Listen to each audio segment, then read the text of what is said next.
so now that we are back, actually hold on. How is the in-game audio? Like, okay, yeah. In-game audio should be fine. So, oh right, yeah. Hold on. I should probably adjust my team before moving forward. So, actually, one other thing that I was informed of was suggestions on who to bring, especially once we get to a certain point of the story, of the story for this Trailblaze mission. So, for the time being, this will be the team that I will be running for most of the Trailblaze mission, because I imagine there won't be that many fights we actually go through. And, or at least if there are going to be fights, it's probably just going to be stuff in the overworld. So, yeah, I'll just adjust as we go in that case. On that note,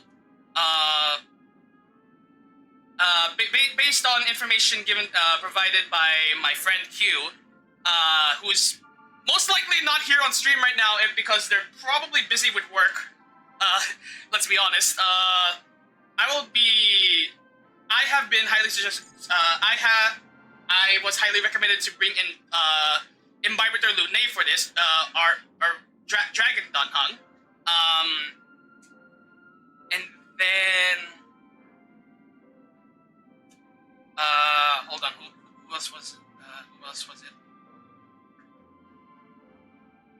I've also been. I was also recommended to bring like either one more sustain or damage dealer.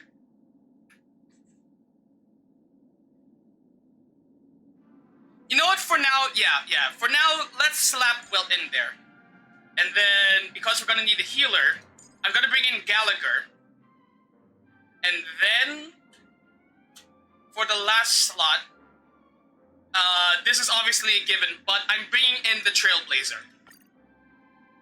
But that's obviously a given. So yeah. This is gonna be the team that we're gonna be rocking for most of the 2.2 Trailblaze mission for now. So yeah. Rage, I guess. But yeah. Anyway. So yeah, from here,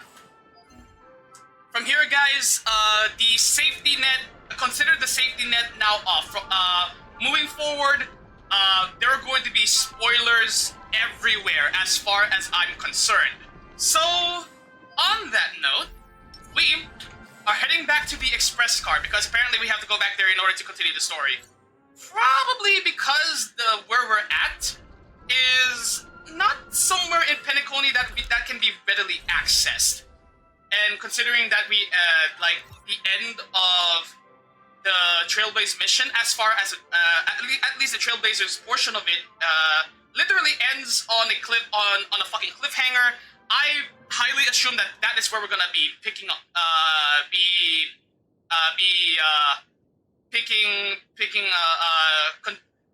that's where, yeah, we're just gonna pick things up from there. So yeah, back to the express car, baby. 12 system hours until Charmony Festival, Astral Express. Newsflash. Penacony's Charmony Festival has entered its countdown phase. Hi, Danhang. Accompanied by TikTok. After 12 system hours, this grand celebration will commence with much fanfare. I wasn't expecting him to show up right away. I actually was not expecting this guy to show up right away. What the hell? Also, I hope you guys can hear the game just fine. I might actually have to, like, adjust the in-game audio again after this, but hold on. I'm gonna have to do a quick check. I already told you. We can talk things out. Wait, hold on. Wait. Okay, no, my speakers are at 50. So, okay, maybe it might be the game itself. I don't know. I'm sorry, Fluffy. I really have something urgent to attend to, so I had no choice but to resort to asking this favor of you all. Oh boy! Okay. Since you already know what you're doing, I'll also have to remind you of its risks. Hey, partner, what's with the hostility? I thought pulling this thing out was just a way of saying hello. Pretty violent way of doing so, if you ask me. Also, I love how Dunhung is just utterly unfazed. It's like, bitch, I have been stabbed nearly to death once already. A gun is not gonna do shit to me. For the last time, state your identity and purpose. See, utterly unfazed. Goddamn, Dunhung. My name's Boot Hill, and I'm a Galaxy Ranger.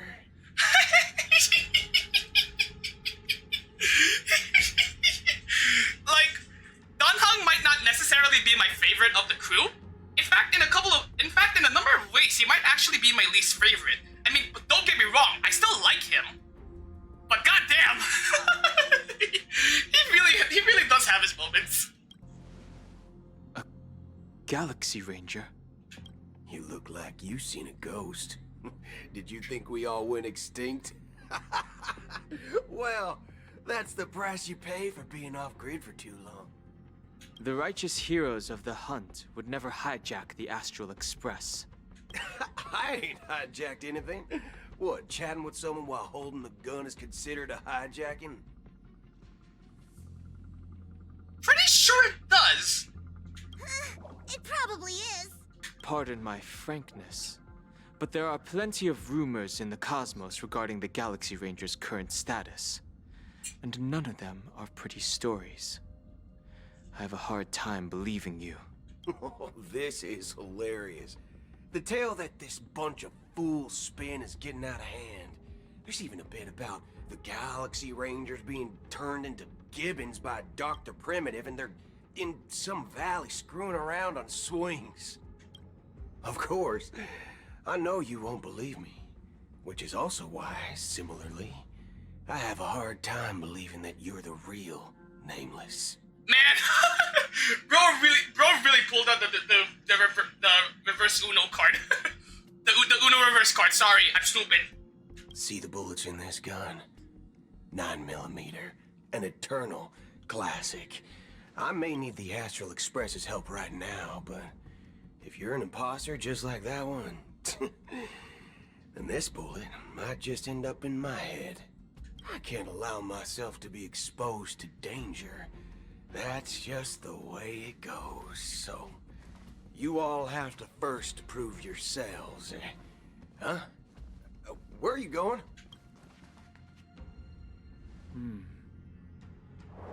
Recognize this? Oh shit! He really just pulled that out, dog. It's a model fudger.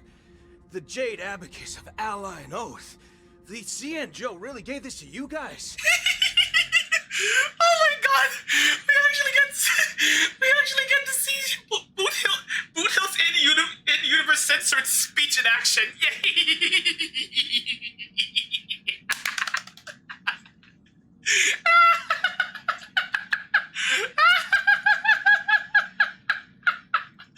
Also, I don't know why, but there's something really funny about that. I don't know why I find this funny. Model fudger? This is the Jade Abacus gifted to the Express by the Xianzhou Luofu's general, Jing Yuan. Its presence on board serves as the Xianzhou Alliance's official recognition of the Express. Is that enough? Not bad, kiddo.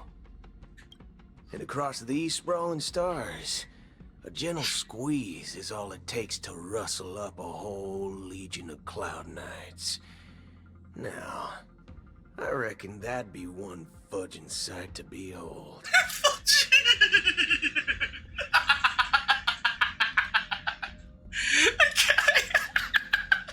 I'm sorry. I can't get over the intentional censoring of Boot Hill's speech. It's actually so funny.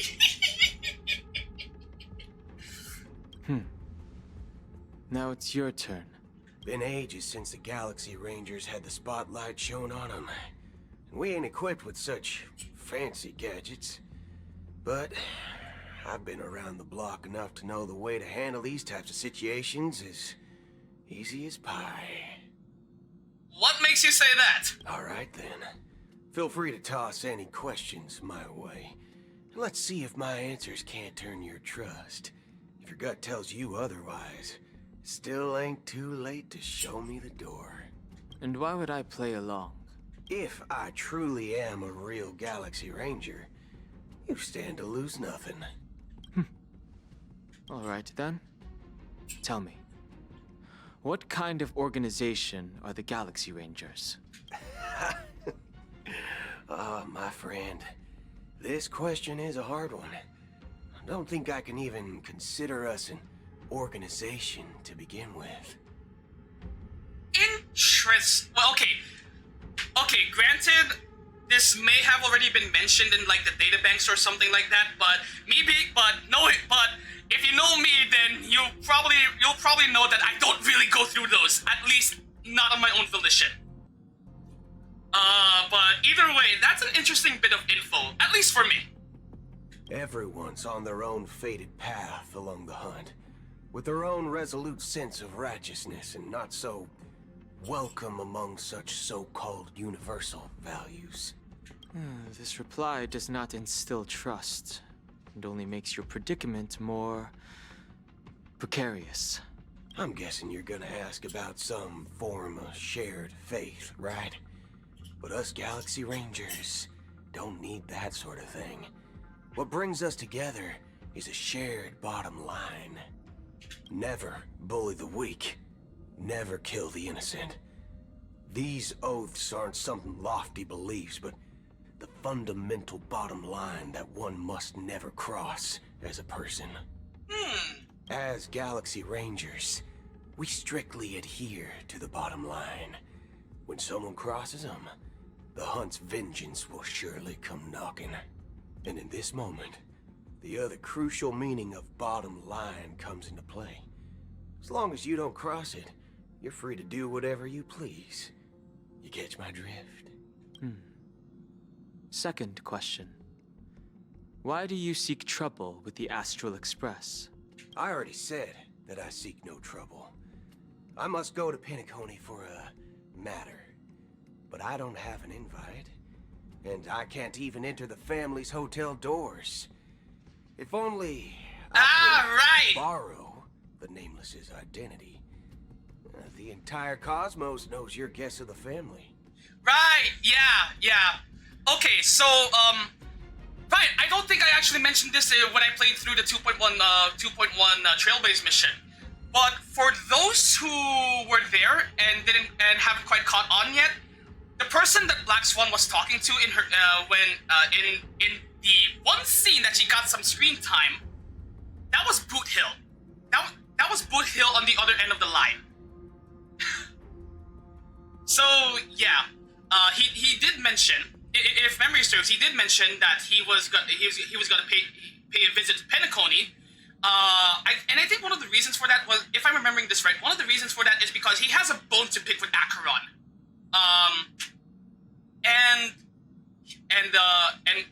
Also related to that, on a related note, he also may have found a potential ally in that matter in Black Swan. I don't recall specifically if Boot Hill is also going to meet up with Black Swan. I think he might. But yeah, that's just what I remember right from the get-go. So yeah. Aren't the Galaxy Rangers also esteemed guests? Oh, you've hit the nail on the head. This is why I'm here. It's fine if I tell you. The Rangers are pursuing an imposter. A son of a nice lady posing as one of us.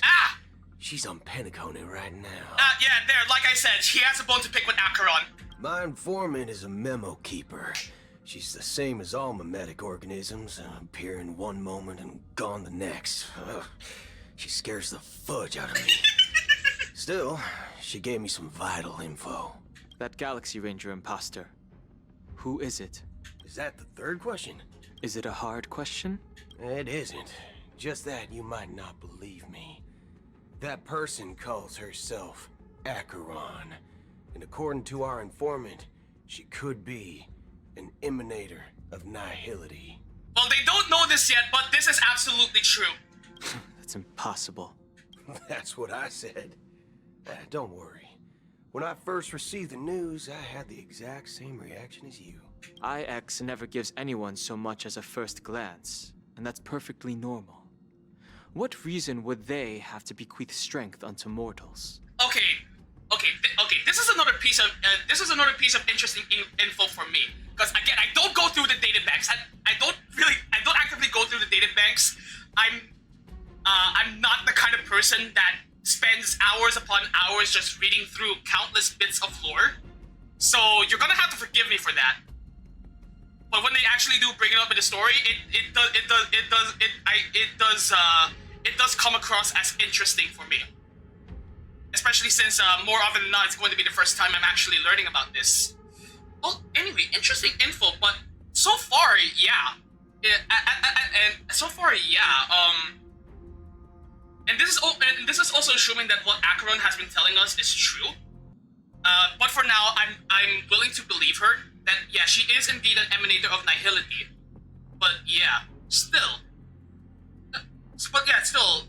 That also does beg. It also is worth posing that question.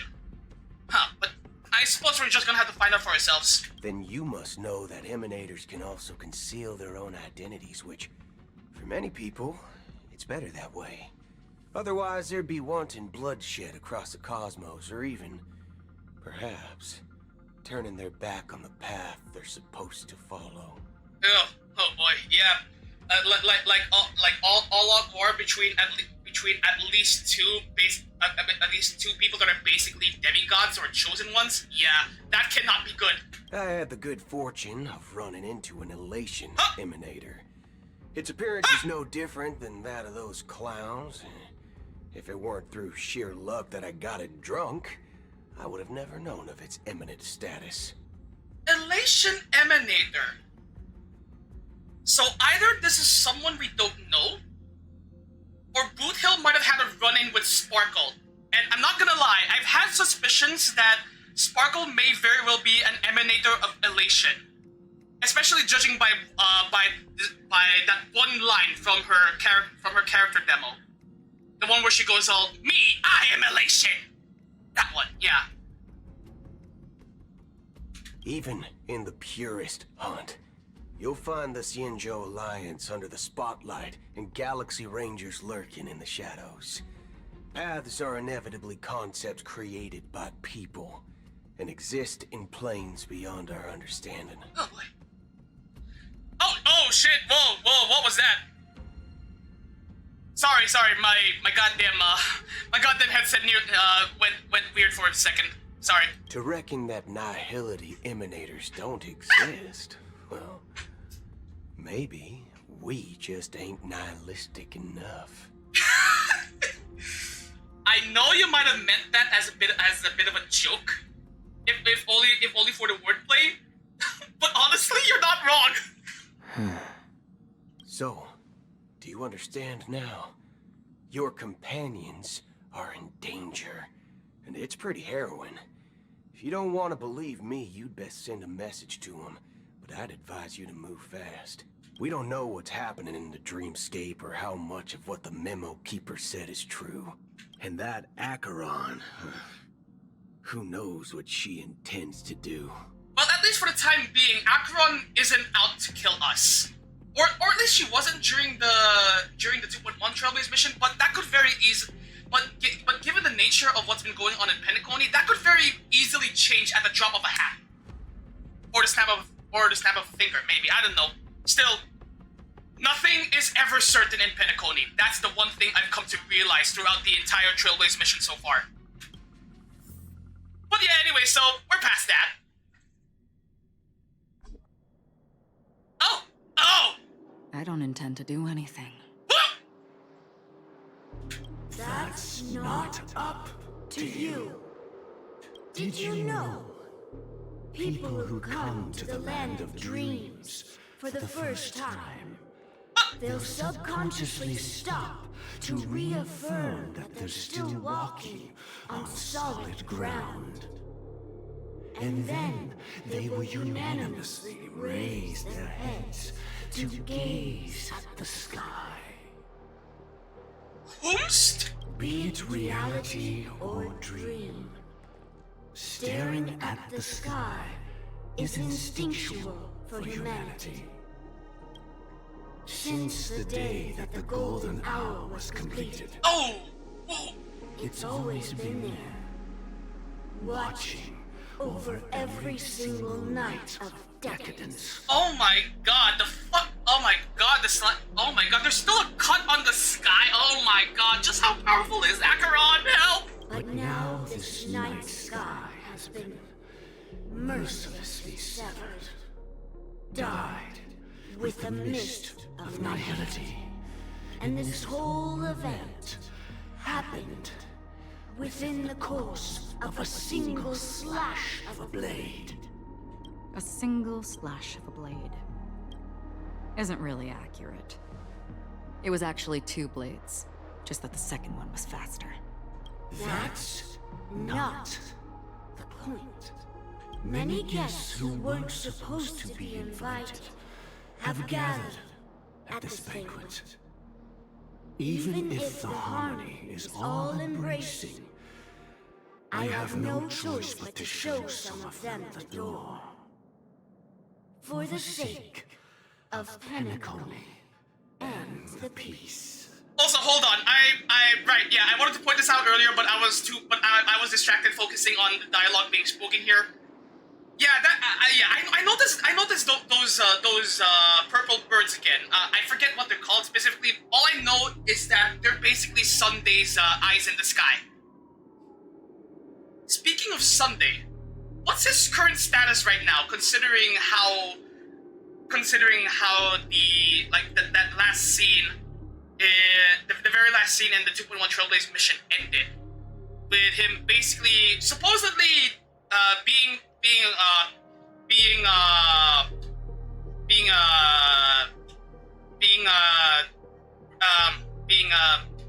murderized, for a lack of better term.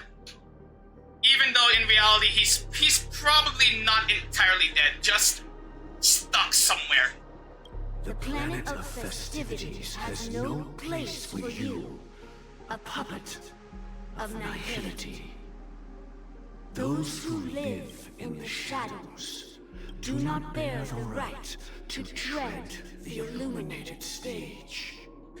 Speaking of living in the shadows, there's probably not much difference between us. It's only polite to reveal your true self, at least when speaking to others. Penacony's Dream Master. Huh? What?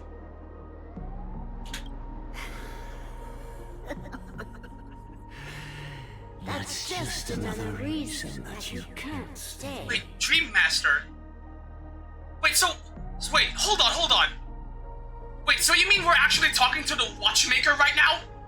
Whether you believe it or not, this is the real me. We are one. Oh dear. Oh dear. Is this the unity that the family espouses? Oh boy. My mortal shell has long since dissipated. The Oak family's 107,336 offspring are now my eyes, ears, and mouths, spreading joy across dreams when required. And in times of essential need, exiling evil from this haven in my stead. From the sound of it, it seems like you're asking me to leave, Penacony. Acheron, this is literally what he said. Literally not what, less than 3 minutes ago? Come on. Really?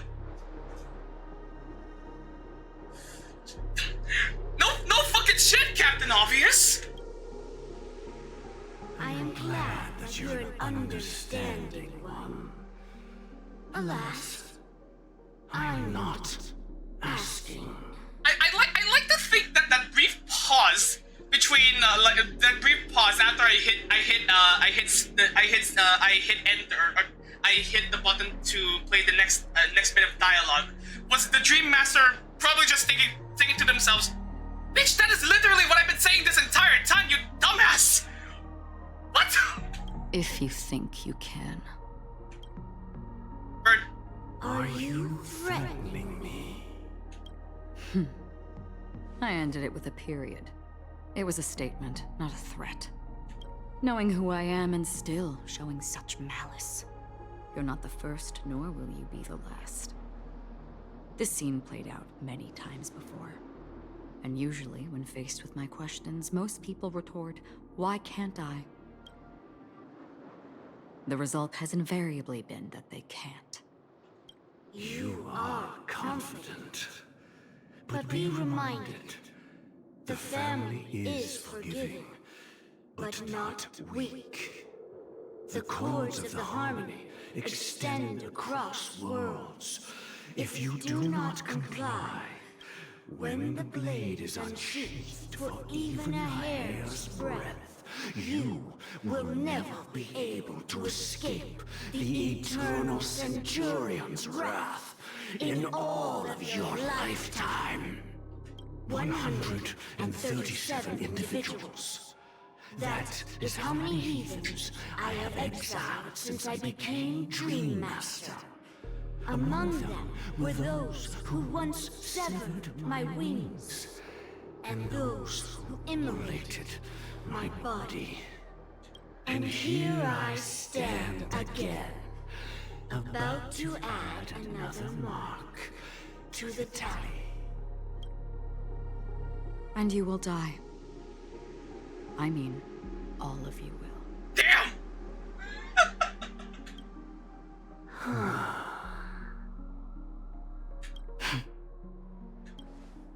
But that won't come to pass.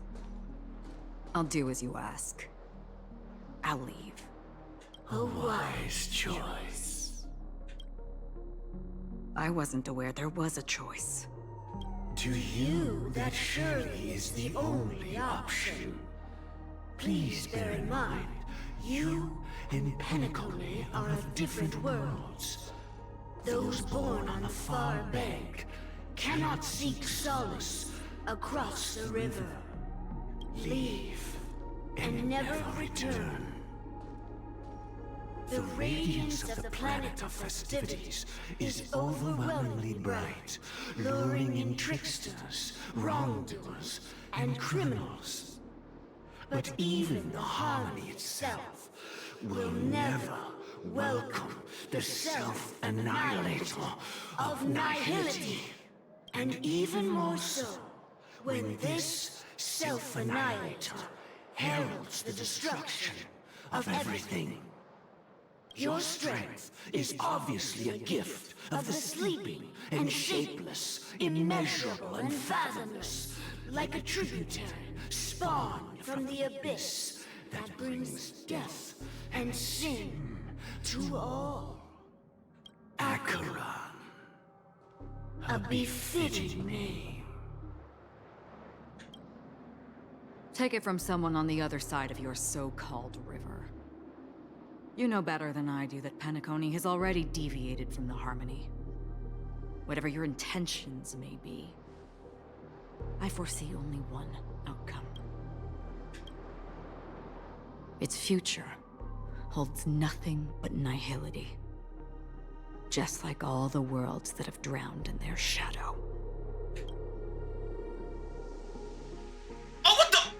Oh my god! Oh, whoa! What? We have a Robin POV at the same time golden hour. Attention, please. The unusual event that occurred moments ago was due to a technical malfunction at Clock Studios theme park. The family has promptly responded to secure the area, and we're happy to report that there have been no injuries. Oh, I swear that was no movie shoot. So many chips fell from the sky, and I even caught one of them. But it vanished in an instant before my very eyes. I can hear Robin so help! Excuse me. Are you talking about the Clock Studios theme park incident? Oh, hello, that voice! Hmm? What? Yeah, what about it? Oh, Miss Robin, am I seeing things right? No need to worry. I apologize for any inconvenience caused to your delightful dream journey. What you just mentioned about the chips really piqued my interest. Wait, Would no. you mind providing more details about the incident? Wait, no, this is... Wait, no. This isn't actually Robin we're playing as, right? I'm willing to bet that this is probably Sparkle, taking on Robin's form. Oh, it was just those chips you normally see everywhere. The green ones? They fell from the sky as if it were raining. Yeah, no. This has to be Sparkle taking on Robin's form. That's literally the only reason Robin would be, Robin would take any interest in that. And then those chips simply disappeared. It appears to be the dream sim tech the Iris family has been developing. Huh? Miss Robin, you mean those chips were all part of a performance? But I really... Shh. This technology hasn't been made public yet. It was originally planned to debut at the Charmony Festival, but it seems it's been leaked. Can you help me keep this secret? The raining chips were supposed to be part of my act. Oh, I see. Then it all makes sense now. I'll do anything to help make the Charmony Festival a success. Thank you. As appreciation, I'd like to give you a token gift. Yep, no, yep. I knew it. I recognized that button. I recognized that fucking button. It's Sparkle. It's fucking Sparkle. Oh, this button is... Press it at just the right moment in the celebration. There could be an unexpected treat in store for you. Yep, it's Sparkle. We're playing as Sparkle. That is not Robin. That's not... No, I am calling it now. No.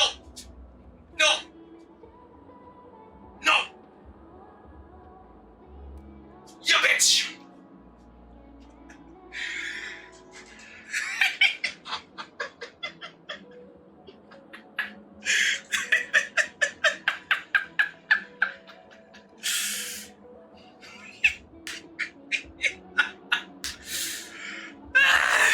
Anyway. All right. It looks like there are other guests who are also confused. I'll have to excuse myself. Please, enjoy the dreamscape.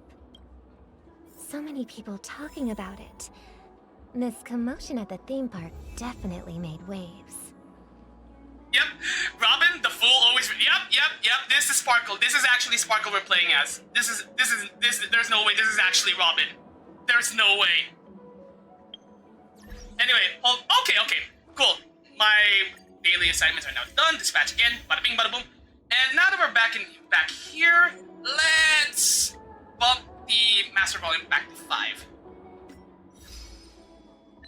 Meanwhile, duration of a song.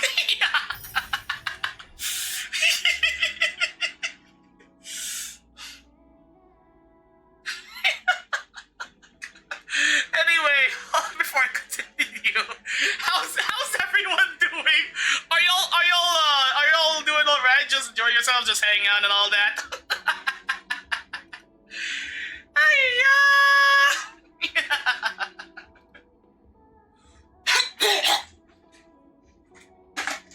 Excuse me. Sorry, phlegm. God damn.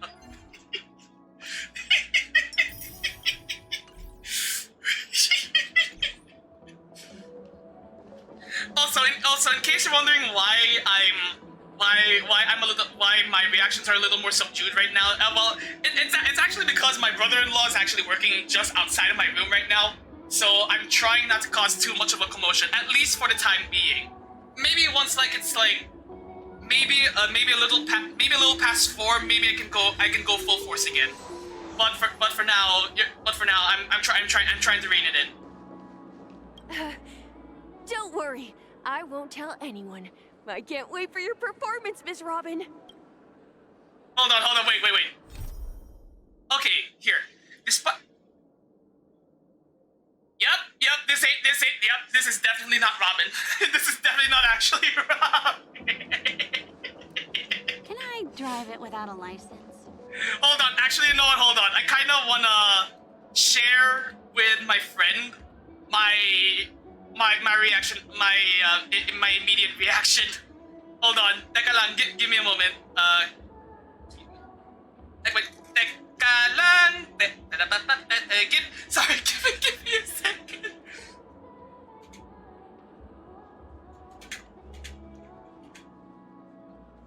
Guard. Wait, hold on, sorry. Give me like a second.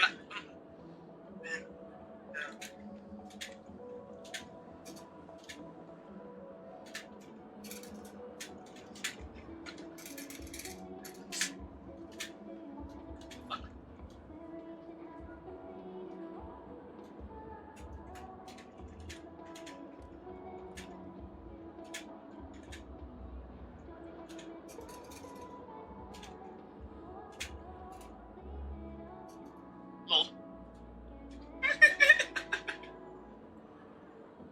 Okay, there you go. Alright. Back to business. Okay, so, disperse gifts to comfort people. Sure.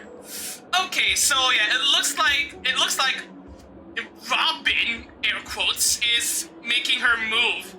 Alright, so, alright, hello.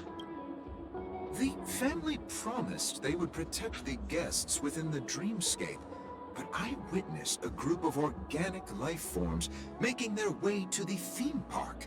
And soon after, a rip tore through the sky, and black rain started leaking out of the void. Yeah, that's Acheron's doing. The family needs to provide a reasonable explanation, or I'll take my loved ones and return to reality. I thought the dreamscape was supposed to be a paradise. If it's not, then there's no point staying here. It appears the good sir has seen many great events. And it's true that an uninvited guest has unexpectedly entered the dreamscape. However, their target is not the ordinary guests, but the ambassadors of the IPC. The family will certainly ensure that the safety of the guests is of the highest importance. Miss Robin, I know the Bloodhound family has already sealed off the theme park and has control over the situation, but it won't resolve the problem. The family can try their best to protect their reputation, but as a guest, I don't wish to gamble with my life. You wouldn't like adventuring then. But as you can see, sir, no innocent bystanders were affected in this incident. Perhaps the dreamscape is not as perfect as promised, but there's no place safer than dreams under the family's rule. I believe you know this better than I do. If this incident happened in real life, how many people would be able to walk away from it? I could stay here, but keep in mind, guests come to Penacony to enjoy the dreamscapes. They do not wish to be entangled in a conflict between the family and the IPC, so let's not have any more unnecessary incidents. Of course. With the Charmony Festival about to commence, we will spare no effort in our preparations. Rest assured. To express our apologies, the family has arranged this gift for the guests. Thank you for understanding. Wait, actually, hold on. Let me look through the quest description again. Despite adventuring and revealing the family's dark secrets in Penacony to all at the cost of his own life. Cost.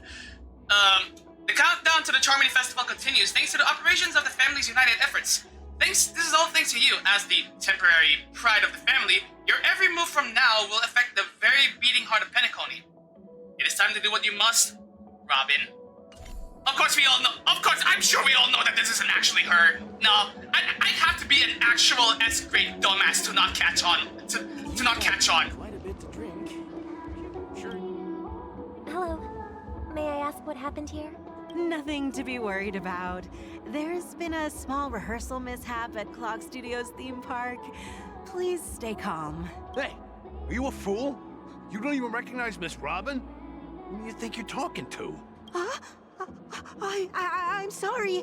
I've just been transferred to the Bloodhound family, and I'm still not too used to working on the streets.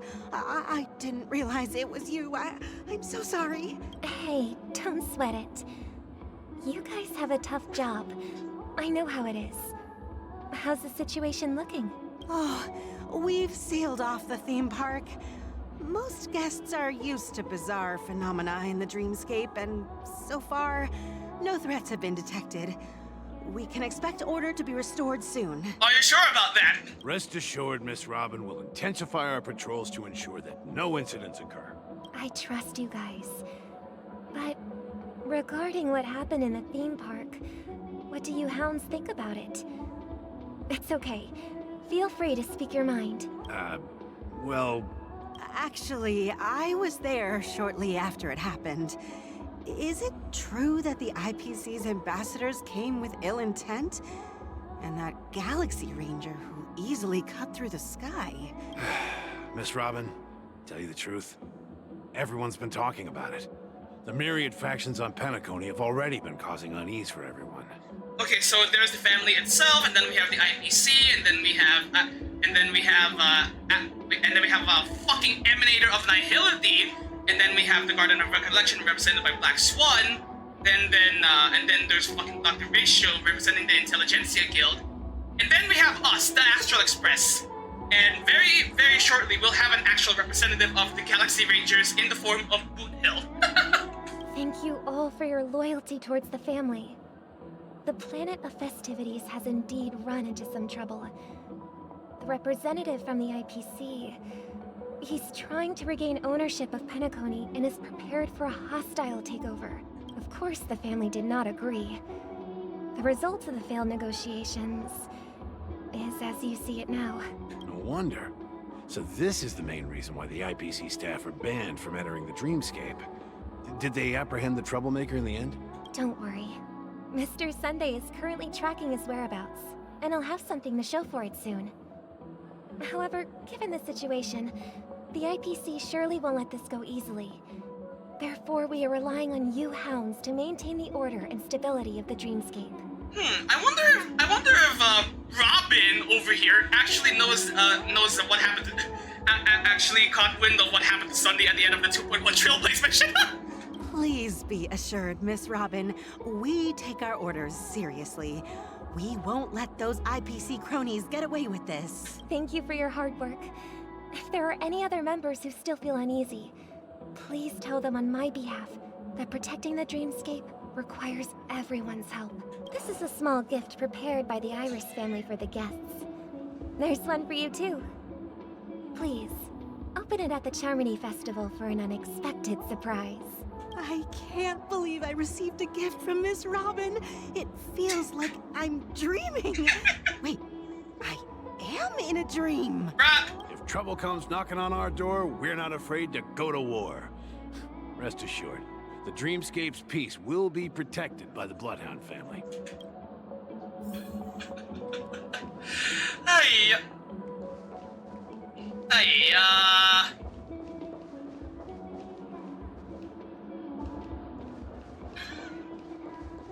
Wait, is this a fucking chest? No, it's not. Hello? Miss Robin? That's the renowned cosmic superstar, Miss Robin! I didn't expect to meet a fan here. I'm honored. Welcome to Penacony, a world filled with wonderful dreams. I can't believe I'm actually meeting the real Robin! Shouldn't you be preparing for the Charmony Festival? Preparation is important, but the ceremony is fundamentally about sharing the Great One's harmony with everyone. If there's a chance to sing with everyone, I will not refuse. I really need to keep in mind that whatever Robin says or does here in this part of the Trailblaze mission, that does not necessarily reflect who Robin actually is. Cause I am like 99% sure that this is actually Sparkle in disguise. Again. Regarding the recent mishap, I understand it negatively impacted some of our guests. As a member of the family, it's only right for me to come forward and offer my apologies to everyone. But, are you sure it was actually a mishap? Everyone saw those chips descending like rain and the red light tearing through the sky. Claiming it was merely special effects seems a bit far-fetched. Someone with an actual brain! Plus, I met that generous gentleman. He looked really out of it and kept talking to himself. Is this also part of the performance? Wait, he's talking about a venturine? Everyone, please do not panic. I believe that the family will give everyone a satisfactory answer in due time. Even if you say so, Miss Robin, it's hard to believe. Some people just never listen, do they?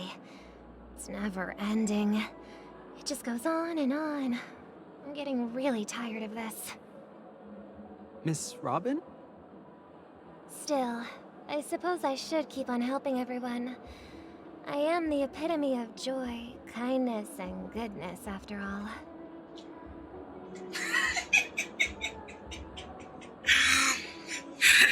Yo, Robin, careful! Your sparkle is showing! Huh? What was I just doing? And, who might you be, miss? Here. I knew it! Take this, little guest. This gift has been specially prepared for you by the family. I knew it! Make sure to take good care of it until the opening of the Charmony Festival. Then, when the show reaches its climax, press the button together with the others around you. You never know. Something very exciting might happen. I knew it! Alright, now we're shifting back to the Trailblazers POV. We're back to where it all began. You entered the golden hour from this place. And it is also from here where you will enter the true Penacony. Also, if you'll allow me a moment of gushing for a second. Firefly!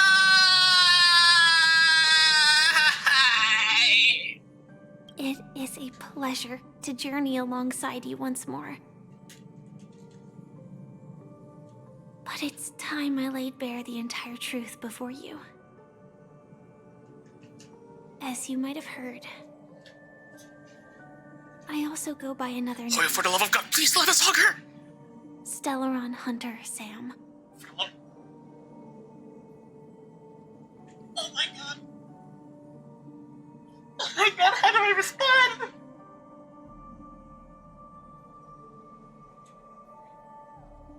Okay, oh god, how do I respond? Like, do I respond with concern? Do I respond with hurt? Or do I respond with God.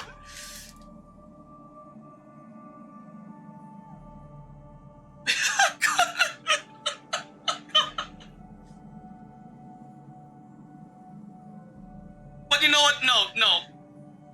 No. With how I'm imagining things playing out,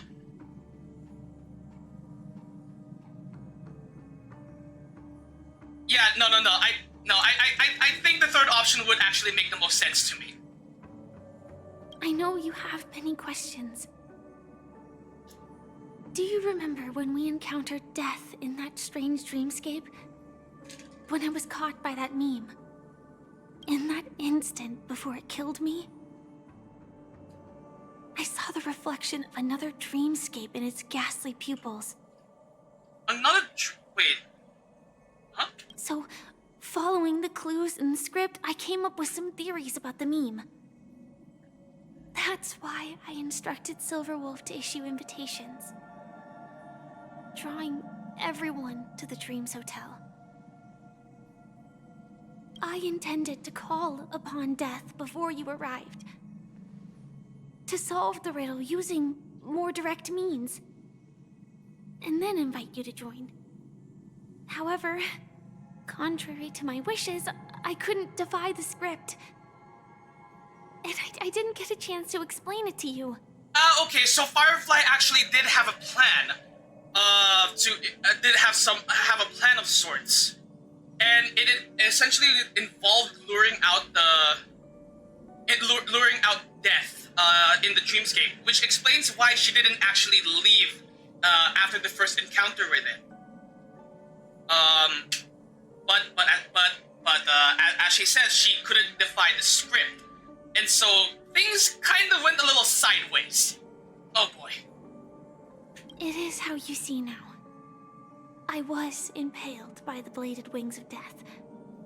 The heavy pressure of concentrated memoria miasma exploded in my mind as if it was actually reality. But after the momentary numbness subsided, I found that my body was absolutely unscathed. Wait, what? Hold on, how does that happen? I was still alive. And it was just as I thought. I had arrived at a place starkly different from this beautiful dream. Beneath the dreamscape of Penacony lies another, more chaotic, more primal memory zone. Its name? Land of the Exiles. So it really was basically what I thought actually happened. Death doesn't actually straight up kill you. Instead, if death catches you, it seems to send you to wherever the hell this is, which Firefly refers to as Land of the Exiles. All right. And so, then I returned to the hotel in the dreamscape, hoping to tell you of its existence. Yet I could not reveal my own identity. So, I could only divert your party's attention and lure you away from the battlefield. Okay. So that also explains why Sam showed up shortly after. Because Firefly did indeed want to tell us all of that. Okay. And after all my attempts proved futile. It wasn't until not long ago when a crimson blade of light shattered the high wall of the dream, causing you all to fall far into the abyssal depths of the dreamscape, that I was able to awaken you and your companions one by one. Wait. Hold on, wait, okay. So Acheron's OB bullshit somehow sent all of us Kalos, March, Himiko, and Welt into these abyssal depths.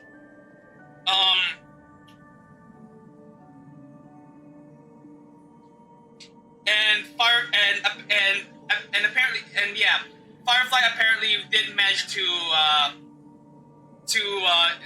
intervene at the last second and has been watching over all of the entire crew one by one. I'm just gonna take a shot in the dark that by now the rest of the crew is up. And that's it. That is all that's happened so far. Yep, there you go.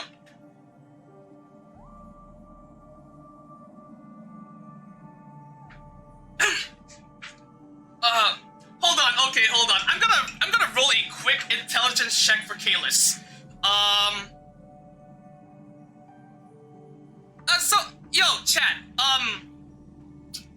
Chat, if you can hear me right now, and if you want to provide some input, if you don't mind, what would you say, generally speaking, would be the what would be the Trailblazers' intelligence score from a minimum of 8 up to a maximum of from a minimum of 8 up to a maximum of let's say 14. If you wanna jump in on that.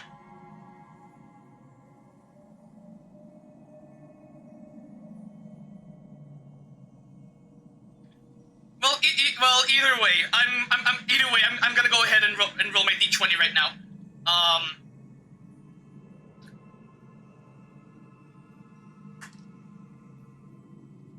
Never mind. Whatever. Never mind. Whatever your answer is, it's not going to matter because I rolled a 5, which means the maximum total is only going to be 7 with the parameters I gave. So yeah, Kalis is. I'll say that Kalis is completely confused, which I believe would make sense because, not gonna lie, not gonna lie, even with 2.1, there was so much going on that sometimes I might have gotten a little lost on what the fuck was happening. I'm sorry. Hold on. I know it's tough to believe all this without reservations. I just want to say, you are very close to the final answer. Just one more thing needs to be done. And then I can prove it to you. Okay, then what's this one thing? What the hell is this one thing? Just get to the fucking point, Firefly! Now, let's leave this place. Please close your eyes. Wait, what? Huh? Take a deep breath and visualize the dreamscape's outline in your heart. And remember, you must not open your eyes at all times. 3, 2, 1. Don't be afraid. The one who has come to greet us has arrived. I'm suddenly very concerned. After a piercing screech, a thick and ferocious surge of memoria crashes into your chest, churning and ravaging. Your consciousness becomes like scraps of paper caught in a whirlpool, breaking apart, dissolving and dispersing within the turbulent and muddy current. Innumerable voices resonated through the symphony of memoria, like roaring thunder, and among them, one echo stood out with exceptional clarity. You knew it came from the girl beside you, your hearts beating to the same rhythm, peaceful and even more peaceful. Until in that quiet darkness, memories rippled into existence. Just from the wording of that cannot be pleasant. I never knew you could do this. Ooh, hello! What this be? Hello? Do you have a driver's license? I do. That is surprising. Okay. Okay, so we now have confirmation that at the very least Blade knows who is behind the suit. Not entirely sure about Firefly and Kafka though. Elio for sure has to know. Why? Because this is Japella, the city of sins. No, it's nothing. I'm just thinking that you haven't slept in 20 system hours. Are you sure you're okay? I'm fine. I'll survive. The same goes for you. I'm not so sure about that. Slow down a bit. Infiltration is over. Feel free to activate Sam anytime you like. There's still some time before the next part of the script unfolds. Let me stay a little longer in this body. A long silence ensued. Neither of them brought up any topic. Seemingly accustomed to the silence. Okay, so yeah, apparently the Trailblazer is now getting a look at some of Firefly's past memories. Probably from before the space station job. It wasn't until much later that a soft sigh, once again broke the quiet in the car. Such a long tunnel. Didn't feel this long when I set off. In half a system hour, it will lead us to Kafka. And then comes the downfall of the Japella Brotherhood. Is that also part of the script? It's in your script too. Sorry. I didn't notice. Their destiny won't change just because of your selective ignorance. I told you before, it's a bad habit. What about you then? Is this the moment you finally find the death you've been looking for? As always, it's a blank slate. It's not on this planet. Why the sudden inquiry? Because I'm currently in a car with a sleep-deprived driver. I just want to get there in one piece. If this car has full self-driving capabilities, I'll just put my hand on the steering wheel. Will that do? Hey, don't take everything so seriously. Elio would always say there's only one type of destiny. The inescapable type. He can see the future, and we, likewise, are aware of our predetermined end. But before that moment arrives, we can still choose what we do. We all have this right, don't we? After today, Japella's name will disappear from cosmic history, and the Everflame Mansion will take its place. In the not-too-distant future, you'll receive an invitation. That's your next stop. Land of the dreams. Penacony. I hope you find whatever you seek there. Be it answers or salvation.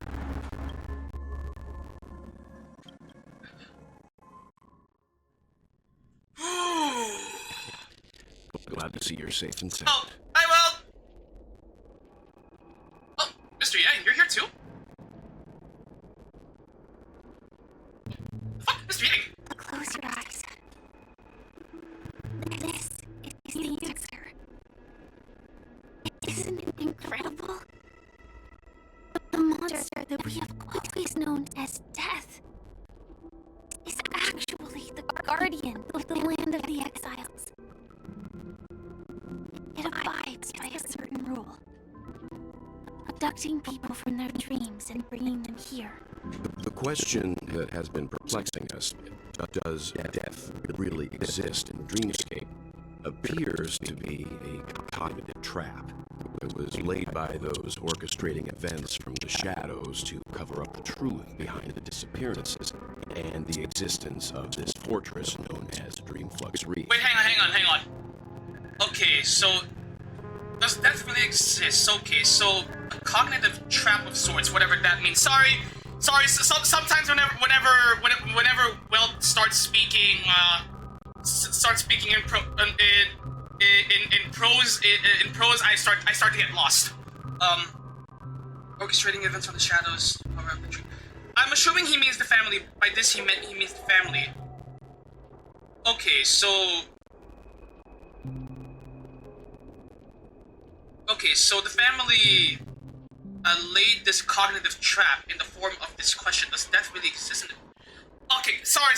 Hold on. I'm trying my best to make sense of everything. Oh my god. Every emergence of that meme is related to the Watchmaker. Since Dreamflux Reef is where it brings its captives, it's likely that many of our long-standing questions will be answered in this place. They better! The atmosphere here is starkly different from the beautiful dream. There are no regulators here like the family. And they all look like they're mildly dazed. Wait, hold on. So if this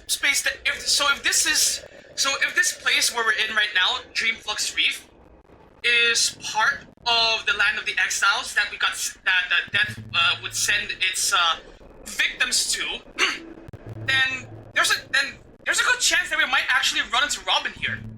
But from the whispers of his residents, I've heard a familiar name. Gallagher. Oh shit! This is where they learn of his deal. It's that man again. Always in the right place at the right time. Though that does save us the trouble of looking for him. Himiko and March have already made a move. Get ready. We're about to set off. Alright. The real dreamscape, the land of the exiles. Before we go, should we speak to everyone first? Hold on. Okay, get some heals in. Okay, get up. Firefly! I'm really sorry for waiting until now to tell you everything.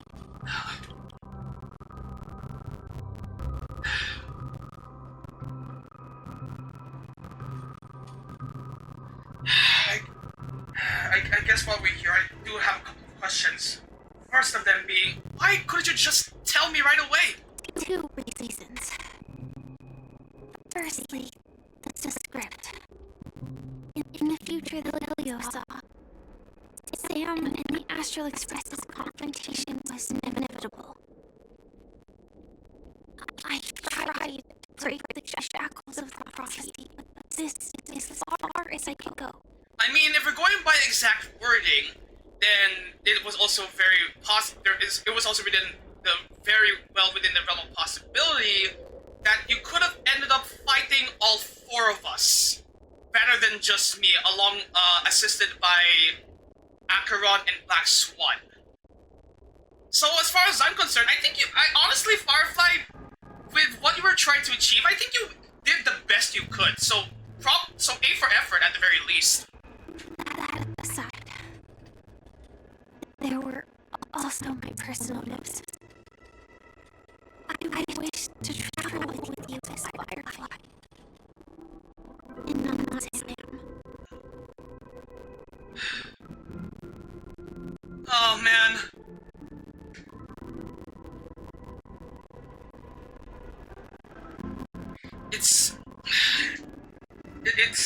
It's fine, Firefly. It's just I'm more confused about everything that's been happening more than anything. So anyway, point is I didn't take any of it personally, so don't worry. Thank you. But I suppose that leads to my next question. Who exactly is Sam? Do you still remember that medical cabin I told you about? Well, that's Sam. It belongs to the Iron Cavalry of Lamoth's Vermin's frontline. Firefly, or tactical heavy assault mech. And now we finally know what SAM stands for. Strategic Assault Mech. Okay, that's actually a pretty badass sounding name / acronym. I can jive with this. It is cradle my vitality. And the meaning of my birth. And for the longest time it was how I should have looked at the rest of the world.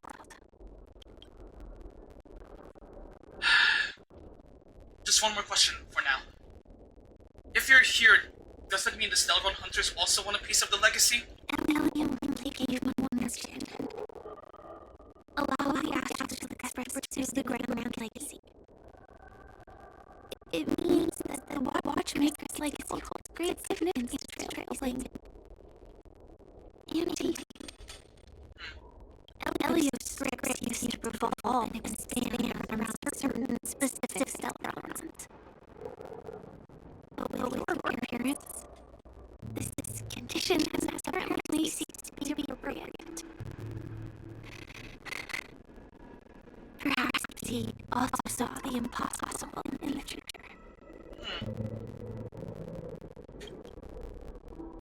Alright. We'll keep talking later. We should get moving. The time scale of dream flux differs from reality. So we must look guard. You're sensitive to Maria. A slight misstep. And you could get lost in memory zone. Thanks for the warning, Firefly. But for now, hold on. Wait, you know what? Since we're here.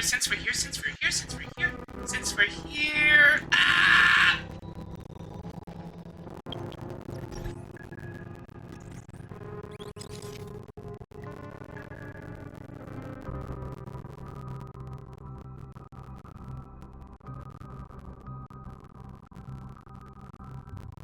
Hold on.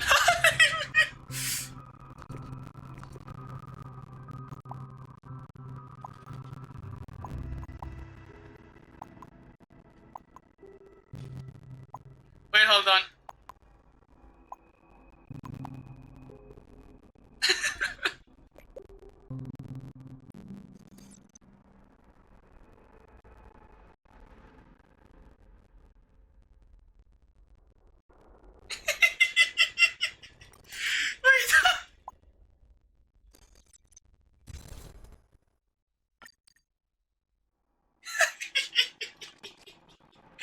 Wait, sorry, give me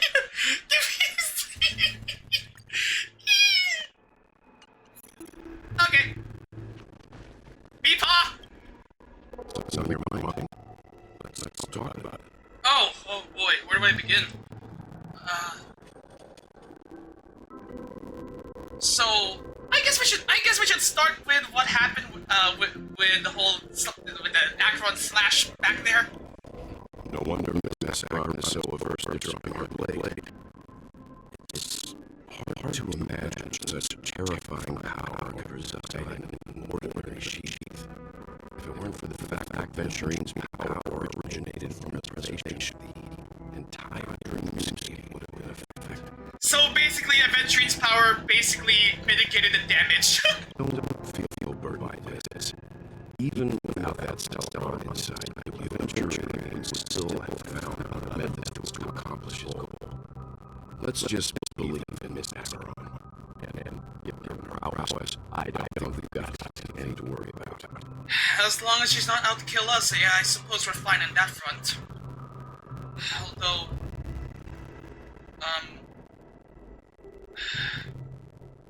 I guess a more pressing concern is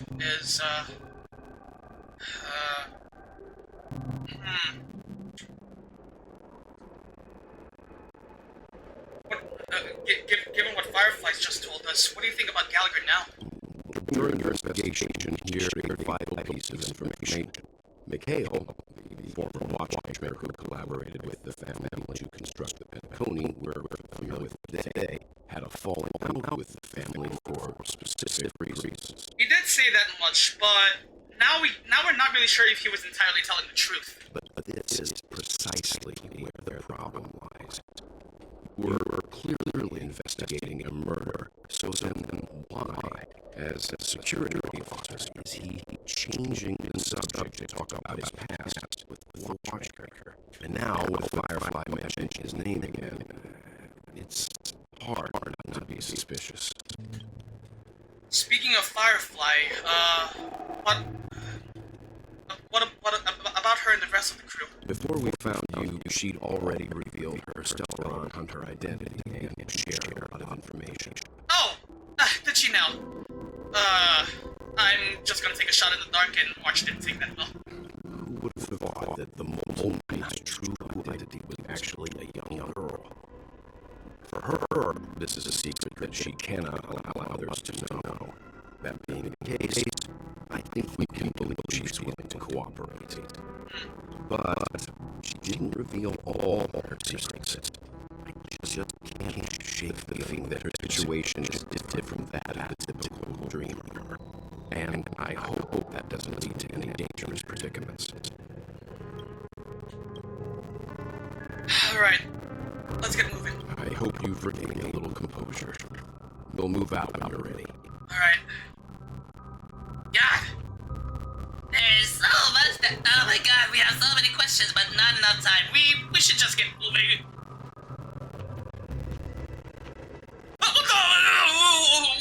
Whom's the fuck? Welcome to heaven. Dreams, true or false, all are ephemeral. That doesn't sound good. Might as well drink more Soul Glad instead. Keep going straight down this alley, and it'll lead to an elevator. It'll take us to the center of the land and the exiles. Okay, let's just move, yeah. Okay, fine. Oh! It's around What the corner. a huge quantity. Oh my god! The watchmaker also left his mark on Dreamflux Reef. Ah, there's the elevator. Ah!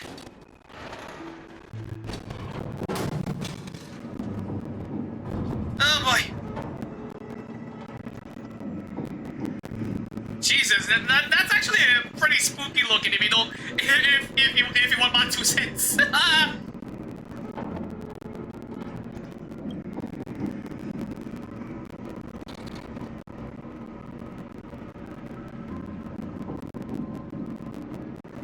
Unbelievable. To think there's a settlement of this size within the dreamscape. And wholly beyond Mephi's reach. Oh!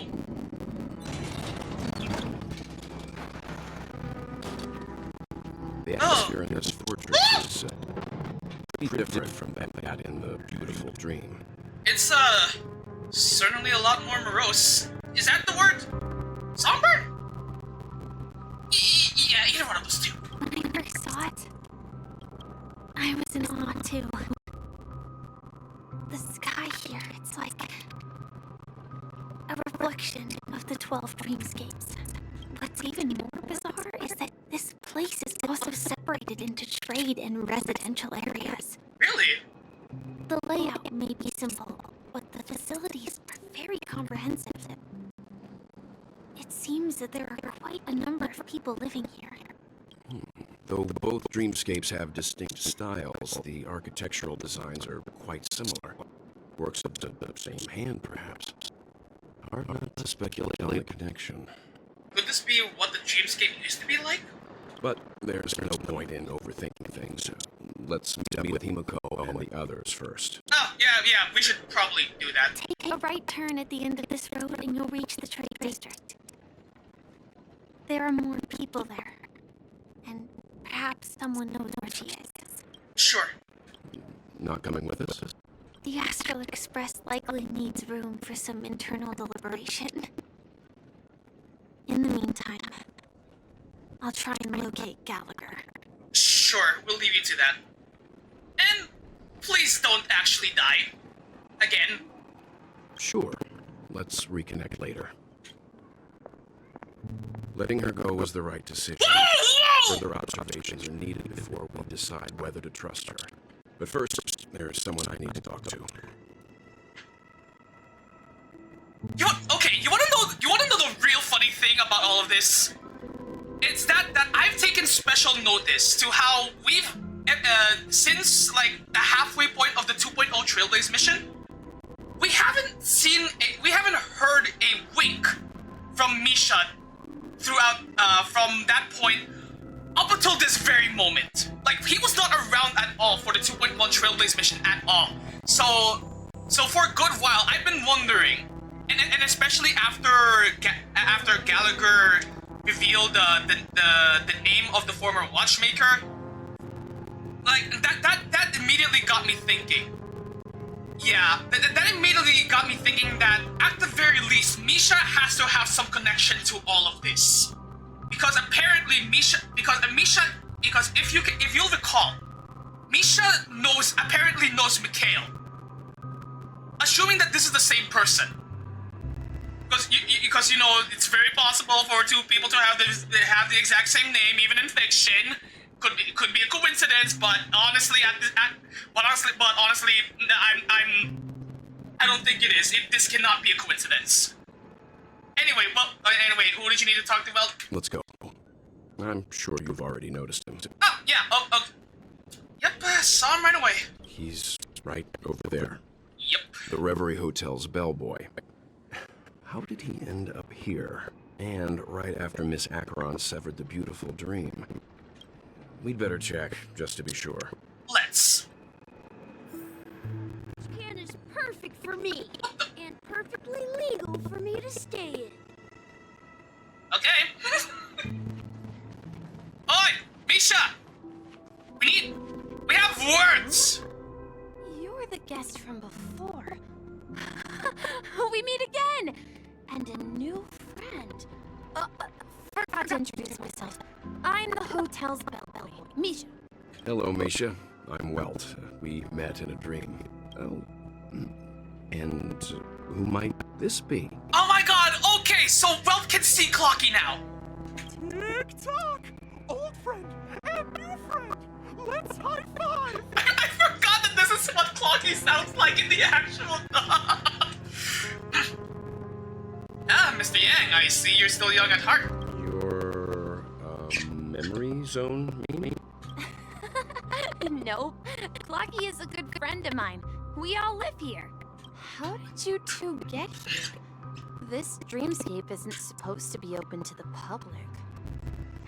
I wonder if it has something to do with Sleepy. So, this is your home? Yep. After my work in the beautiful dream ends, I'll go back home. Commuting used to be more convenient, but ever since travel became cumbersome, Sleepy started ferrying people back and forth between the two dreamscapes. Well, I can confidently tell you right now that no, Sleepy didn't send us here. This Sleepy, can you describe what it looks like? Sleepy is a memory zone meme. Looks fierce Oh! and has many eyes. But it's actually really well behaved. Gallagher's been taking care of it. Oh, never mind. Okay, with that new information, wait. You don't think... Based on the description, that meme is indisputably death. A nightmare for the family, but for the people who live here, well, that couldn't be further from the truth. Death? Not in a dream, surely. Sleepy's just a little aggressive, and sometimes messes up by fetching the wrong guess. But it would never hurt anyone. Well... oh boy. I see. Has it brought back any guests recently, say, in the last day or two? We're currently investigating a missing person case that occurred within the beautiful dream. Right, yeah, Robin was also supposedly taken by death. I see. Then you'll have to speak with Gallagher. But he's currently busy hosting a visitor from the Oak family and specifically asked not to be disturbed. Okay, he's probably talking about Sunday. Because Death did show up at the very last second in the 2.1 Trailblaze mission. So, okay, yes, Sunday is actually... So, Sunday's also here. Mr. Yang? The person you're looking for, is it Miss Robin? Just as I thought. Considering what happened with Miss Firefly, this doesn't come as a surprise. If you're looking for Miss Robin, I can lead the way. She told me that she'd be willing to meet with outside guests. Oh, cool. If it's not too much trouble. Also, we're looking for our missing companions. A woman with red hair accompanied by a girl with pink hair. Have you seen them? Oh, I haven't. But please, rest assured. Dreamflux Reef is a small place, and it's not as bustling as the beautiful Dream. But its safety is unmatched. How about this?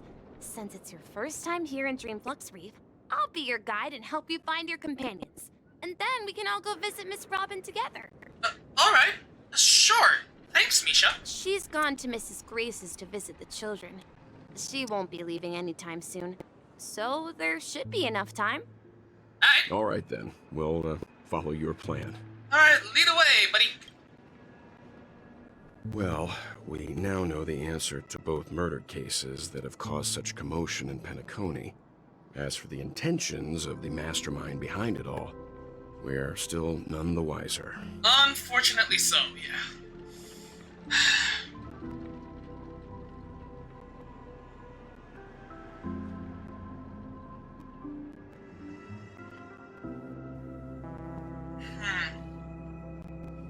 How respond? Because there's no way that Gallagher, like, even with the limited amount of information we do have, there's, like, my gut is telling me that there's no way Gallagher is the one,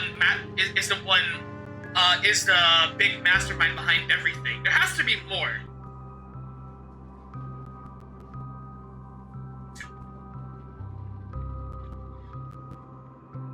Although at the same time, given what we do know now, I suppose,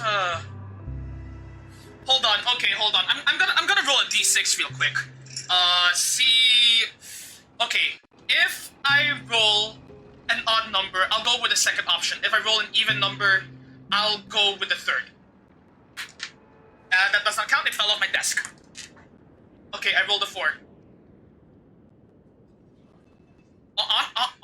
Honestly, even more than anything else, I'm just perplexed by that name, Sleepy. No idea. But its connection to Gallagher is worth digging into. Regardless, we have to find him. Oh, for sure. Say, you mentioned before that you saw Clocky that only you could see, right? Oh, yeah. that's him right there. And, well, you also, and I guess as of now, you've also seen him. I can't shake off this strange feeling. Am I really still so young at heart? Apparently. Forget it. It's not important. We'd better just follow Misha. Yeah. Alright. Oh, hello! Confused Intellatron. The more dangerous a place, the more fascinated, the more they are fascinated by it. Is this what I'm getting means being emotional appeal? From a physiological point of view, a beautiful end that they must traverse a crisis to reach is more likely to provide them with more positive emotional feedback. What's more, the distortion of the space is inherently beautiful. It maintains its stability with remarkable precision and exhibits smooth and sleek properties. I see. Thank you. Thank you. My understanding of organic beings has increased considerably. Home gear! Hooray! We actually don't get a lot of. Oh, wait, what the? Hold on. Are we supposed to go? Yeah, we're supposed to go here. Everyone, look! From here, you can see the most spectacular view of Dreamflux Reef. Spectacular definitely isn't inaccurate. A black hole? No. An accretion disk formed from consolidated memoria? Was Dreamflux Reef built on such unstable memoria? Or did the memoria become unstable over time? Oh, so Mr. Yang is also versed in memoria dynamics. I was just trying to figure out how to explain this huge hole to everyone. I bet you guys have a lot in common with Miss Kami. Who? Anyway, how's everyone in chat doing? Y'all still okay? I'm sorry if I'm not being as much of as talkative as I normally am. It's just, you know. Oh, yank. Oh, a new guest. You need to get tickets from me if you're getting to the next stop, sure? Let's see. Ticketing device. Where's my ticketing device? Sure. Oh, it looks broken, sure.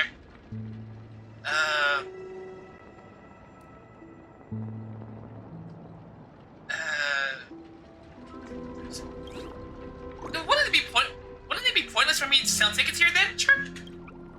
But on second thought, wasting a birdie's youth on this place simply isn't worth it, chirp. I remember Mr. Signpost has a ticket. You must ask that. Origami bird punching out. Time to slip back to the great tree and take a nap. Chirp. Alright. Obscure coin slot. ID tokens. Ordinary coins, they spin out right away. No. That's gonna have to wait. Oh!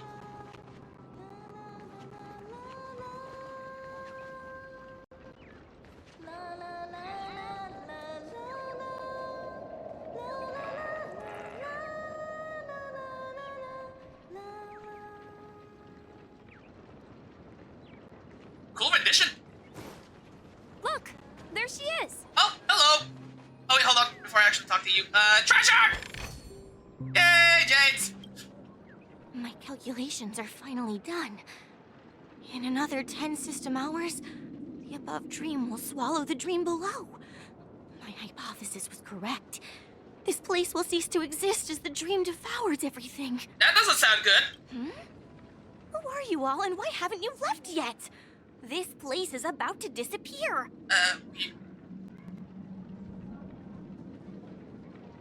You want to talk? I'm Kami, a dreamscape surveyor specializing in memoria dynamics. And this is my life's work that I'm researching. See that huge gaping hole? It was just a narrow rift many years ago, but now it's grown into a giant hole. The surrounding memoria has been flowing towards the other end of the hole at a constant velocity, slowly but surely. But the scary part is, according to my calculations, the flow rate of memoria has recently changed, and it's faster than ever before. It's almost as if something is sucking it in from the other side. By constantly improving upon Madame Rosalina's Memoria measurement method, I've finally obtained accurate results. And those would be... After 10 system hours, the Dreamflux Reef will cease to exist. Just like the melting of glaciers, everything will crumble and disintegrate. The dreams on that side of the void will fuse into one. Uh-oh.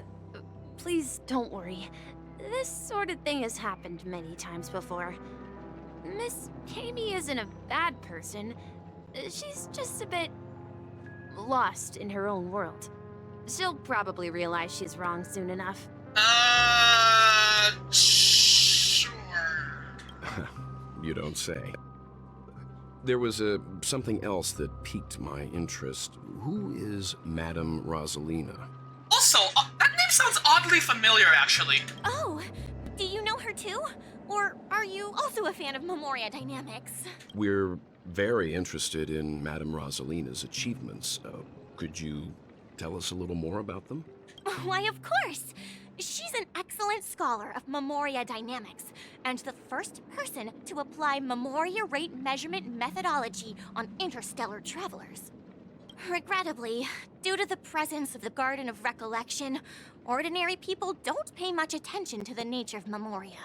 She departed this world without much fame, leaving only a few thin journals behind. Oof. I came to Penacony to learn more about my idol, and went to great lengths to seek out Dreamflux Reef, all because this is her final resting place. Prodigies always meet their demise prematurely. If only Madame Rosalina had more time, she would have discovered a way to reverse the flow of Memoria. I felt it. The source is in the golden hour. There is a certain anomalous presence stirring the currents of the memory zone. I must uncover more concrete proof. I must convince everyone. Does the name Madame Rosalina sound familiar to you? Oddly enough, it does. Right! There was one of the nameless mentioned by Pom Pom. That's right. It seems like she did a great deal of research and calculations in Dreamflux Reef before abruptly passing away. Well, I guess that's one mystery solved. Miss Kami regularly mentions her. I hear Madame Rosalina passed away during the prison war. She could see the Penacony of today. Its people building homes in the memory zone. I bet she'd be really happy. Perhaps. Our destination is the commercial district. That's where the largest crowds gather in Dreamflux Reef. We might be able to find the others there. Alright, worth a shot. Oh! Yes! Hey, look, you're right! Let me go! Please, come to your senses. I'm begging you. March? Ghost! There's a ghost! Don't come near me! Oh my. I'm human and so are you. Can you get a grip? Mr. Yang and Mr. Trailblazer, I've been waiting for you. What? Quickly, come help. I bumped into a member of the family on the way here. He was so scared and I just wanted to calm him down. But... Let me go! Let me go! I've only done good in my life. Why can't I rest in peace after death? Well, this is how it turned out. Oh my god, what happened? Did you really scare him that badly? Ha ha, you're a regular comedian. Hey, it was a genuine question! He thinks he's dead. Although, when I first fell in, I also thought the same. Huh. Dear guest, this is not the afterlife. This is Dreamflux Reef. That's right. Did you hear that? Repeat after me. Dreamflux Reef. You're talking to someone invisible. If I'm not dead, what am I? I shouldn't have pushed my luck and tried sleeping in my dream. Curiosity kills the Papeshi. Wait, what? Wait, invisible who? What? Stop asking! You'll alert the monsters. All the dead are right here. All of them. You're not talking about the Memory Zone meme, are you? Don't say that name! It's all your fault. They're coming! Oh wait, what the? Oh! Okay, Kid was not kidding about that.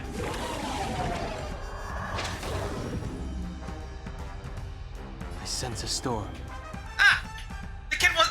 Okay, the kid actually wasn't kidding about that. Okay, Lance ablaze. it's go time. Flaming lance. Forward!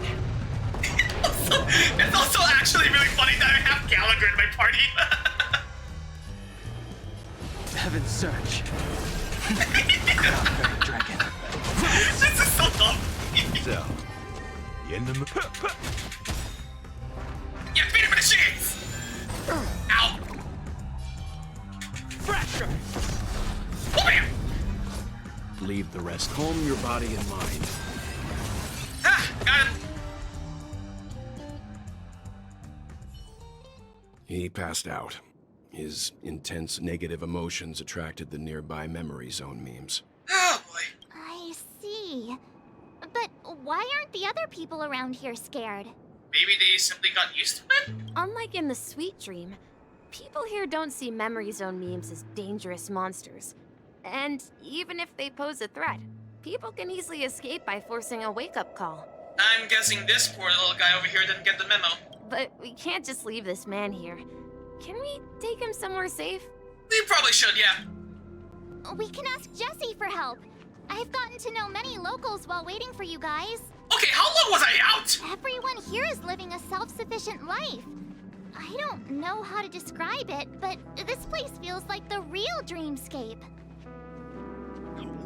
At this rate, the family will be done for. Done for! You're done for. What? Okay, but no. Okay, seriously, you say you managed to you got to know some of the locals here, March. How long was I out? The hot steam from under the manhole cover is silent and stirring. Its protection banishes all cold from around you. Wonderful. This must be one of the seven manhole covers. The manhole cover of preservation. Oh my god! Is there like an achievement for this stupid thing? Oh, treasure. Let's see how you handle a stroke of Yay! genius like this. Hello. Evening, Jesse. Is it evening? Welcome, Miss March. Who might these be? These two are my friends. As for the man lying on the ground, he's a scaredy cat who fainted from fright. I see. Another poor guy who accidentally ended up here. I'll take care of him. There have been a lot of new faces lately. Things must be tough in the beautiful dream. The few remaining havens of freedom in Asdana will soon face trouble. Do such things often happen here? Not really, but they're becoming more frequent now. Guess it's one of the signs of the Sweet Dreams collapse. And there it is again. This man has had quite the shock. Could you help me find a Halovian lady, March? Her songs can heal mental wounds. A Halovian lady? That must be Robin. She's also here in Dreamflux Reef. Huh? Robin? But I thought she... Oh, right. If Firefly is here safe and sound, then it means Robin must be okay too. Yeah. Misha is about to take us to her to find out what happened. But before that, let's meet up with Himiko. You were with her earlier, right? We met some stowaways in the residential area. Most of them came from neighboring star systems. I heard that places like Dreamflux Reef are scattered throughout the memory zone of Asdana, like islands in the ocean. They existed before the family arrived. So we're basically now in the Wild West of dreams. Got it. I also heard that when Dreamflux Reef took shape, it was the center of all dreamscapes in Penacony. If that's true, it's no wonder there are so many similarities between this place and the Sweet Dream. Wait, hold on. Wait, hold on. Let me go through that last line. Okay, so Dreamflux Reef used to be the center of all dreamscapes in Penacony. Okay, so I was close. If that... Himiko must be Shit. If that's true, It's no wonder there are so many similarities between this place and the Sweet Dream. Himeko must be gathering information. Let's hurry up and get going. Gathering information. Let's hurry up and get going. Okay, sorry. Sorry. Alright, let's go find Mother. I knew you couldn't hold your liquor. I'll worry about that another time. Mother! This is where we split up. She can't be too far away. Mother, we need to talk to you. So that's how it is.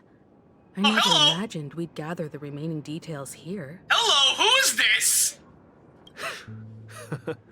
To borrow Gallagher's catchphrase, what an unpredictable twist of fate. Okay. Himeko, here they are. Ah, perfect timing. Now that everyone's here, I'd like to introduce everyone to Micah, who's partly in charge of the Land of the Exiles. Micah, these are my companions. It's a pleasure to meet the Nameless. Hi. You know us? I've been keeping an eye on you since the day you arrived in Penacony. We would have met under more appropriate circumstances if Dreamflux Reef hadn't been isolated from the 12 Dreamscapes. Huh. Please, allow me to formally introduce myself. I'm Micah, the Gravekeeper of Dreamflux Reef. Gravekeeper? Life in Dreamflux Reef is pretty liberating. Everyone here mostly keeps to themselves, without meddling in others' affairs. My daily task involves cleaning a few tombstones. You're too modest, Micah. When lost dream chasers stumble upon this place, you're the one who takes care of them, guiding them back to the sweet dream, or showing them how to survive the wild dream chaos. So, guardian of sorts. Were you talking to me, Mr. Yang?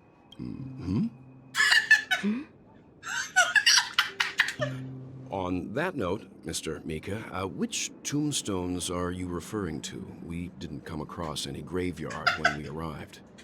They're actually just symbolic stones.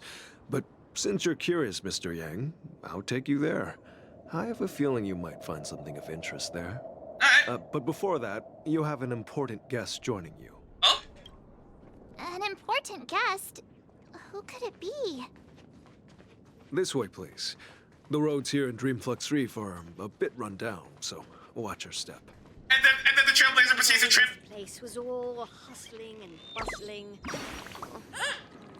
Oh, is our time over? Even feathers will be loosened by the hot steam. Loosened up by the hot steam, chirp. I feel my body going woozy. Chirp. Wings gotten wet. Our government birds aren't made from actual paper. Why would we get wet? Or would we? Chirp. I'm going to look for Dr. Blues right now for answers, chirp. Alright.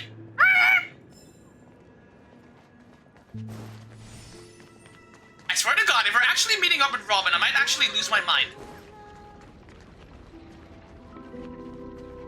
Oh! Treasure! It is what me. Okay, I'll stop. Oh my God! I was joking!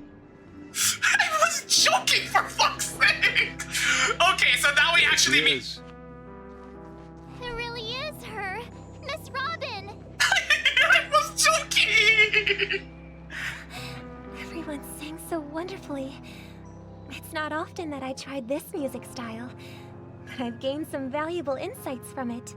Oh, I can't thank you enough, Robin. Well, these kids have made incredible progress in only a few days. It was nothing, Grace. I merely taught them how to sing.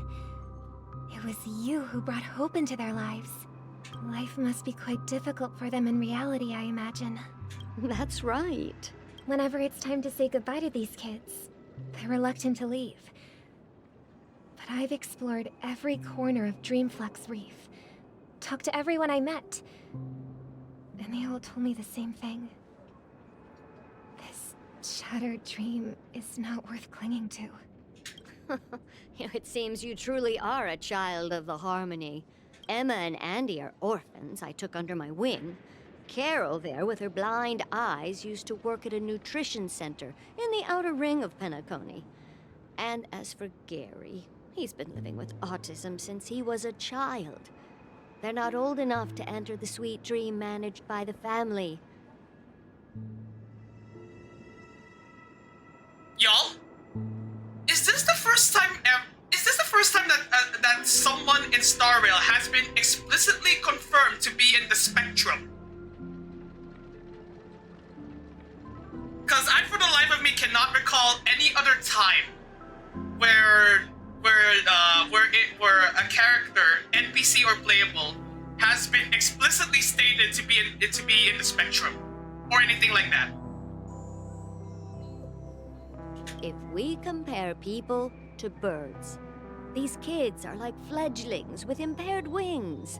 But in this dream, well, they can fly freely.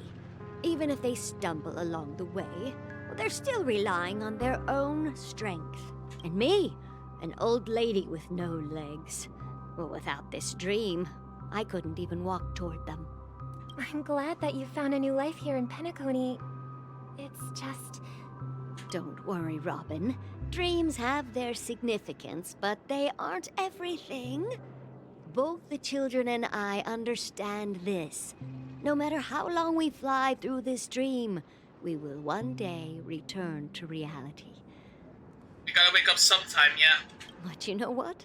Emma and Gary aren't plagued by their insecurities anymore. No, and Carol is learning how to cope with her blindness. And Andy is livelier than ever. Well, even I've become more optimistic. You see, in dreams, we learn how to live. Once we return to reality, we learn how to survive. And should our feathers be damaged, then we share our wings with one another. There's no need to covet an illusory sky in dreams, because we have the right and the ability to fly towards a broader horizon. It's a relief to see you safe and sound, Miss Robin. It's nice to see you all again, Astral Express crew. I heard my disappearance caused quite the commotion out there. I'm really sorry about that. Oh boy, you don't even know the half of it! Since you're here, can we assume that you're fully aware of the situation in Penacony? Ever since I returned to Penacony, my voice started to change, until it gradually faded away. At first, I thought it was a temporary ailment, perhaps due to having been away too long. I thought maybe it just takes some time for my body to acclimate to the high concentration of Memoria and Asdana. I'm guessing it was something else entirely. But now it seems the root of the problem goes way beyond me. There are elements around me that don't align with the harmony. And losing my voice is just one of the signs of the Sweet Dreams collapse. The Sweet Dreams collapse. That memo keeper mentioned the same thing. So it's real. While I was away from Penacony, the boundaries of the 12 dreamscapes kept expanding outward. But whenever I mentioned the anomalies in my dreams, the family heads refused to talk about it. Only my brother was willing to respond. Right, yeah, I think either Acheron or Wilt might have learned something about this during their portion of the 2.1 Trailblaze mission. Later, I discovered the secret letters from the IPC ambassador, which further convinced me that there are hidden secrets beneath the surface of Penacony. So, following the clues in the Oak family's dossiers, I found my way here, the land of the exiles, concealed by the family under the guise of death. A dream within a dream, where Penacony's past is buried. So yeah, So death is being concealed by the family. Okay. Hold on, sorry. It's just that with all of this new information we're receiving, I have this strange... I'm not sure what it is, but I have this strange feeling in my gut that there are some things that simply aren't adding up. I just don't know what. Hearing you speak, it sounds as if your voice has made somewhat of a recovery. I hate to admit it, but the harmony in this place resonates more broadly than within the Sweet Dream. Oh, that's a problem. It's regrettable, but the family has experienced betrayal. The traitor, or traitors, abandoned their original principles and using the name of harmony, exploited people's weaknesses to turn Penacony into the planet of festivities, trapping everyone in the illusion of the sweet dream.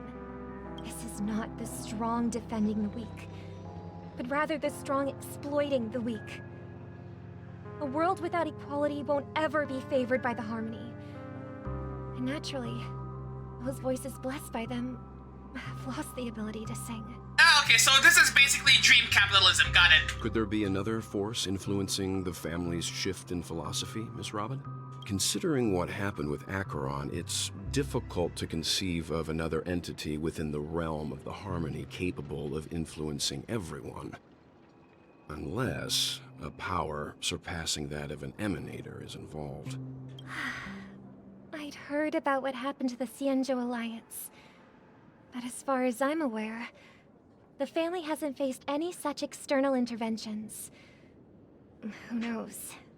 Perhaps I've just been away too long and missed something.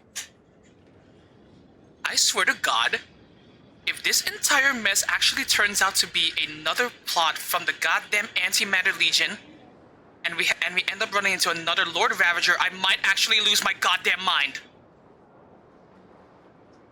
Regardless, I cannot accept my home is moving towards the very opposite of what the harmony represents, while still claiming to uphold it.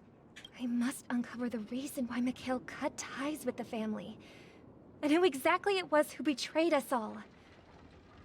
Do you remember our arrangement, Mr. Micah? Well, here's my answer. I've decided to forgo my role, and never step foot on the Charmony Festival stage again. 11 system hours until Charmony Festival. Look here, brother. A little bird. Ooh, we getting some Robin and Sunday flashbacks, it looks like. Looks like a fledgling Charmony dove. But Charmony doves don't live here. So how did this little bird get here? Maybe its parents abandoned it? It looks weak and frail. Why don't we find something soft and make a nest for it? This place is too dangerous for a fledgling. Let's take it with us. We can put it on the wooden shelf in front of your window. Okay. A bird like that must have a beautiful singing voice. But where will it live? I'll ask the family head to build a cage for it. A cage? Then it won't have the freedom to fly, right?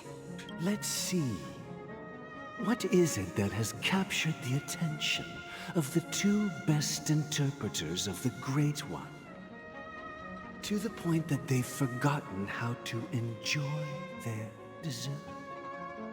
Sorry. I was stunned. I was stunned into silence when this kind voice spoke. But what the fuck? Holmes? Is that the bird talking? Is it something else? Ah! Oh, poor little thing. Doesn't look like it's doing well. Do you want to rescue it? Wait, hold on. Wait, no, nah, dog. Is this the harmony speaking? I do. But I don't want to lock it up in a cage. Why?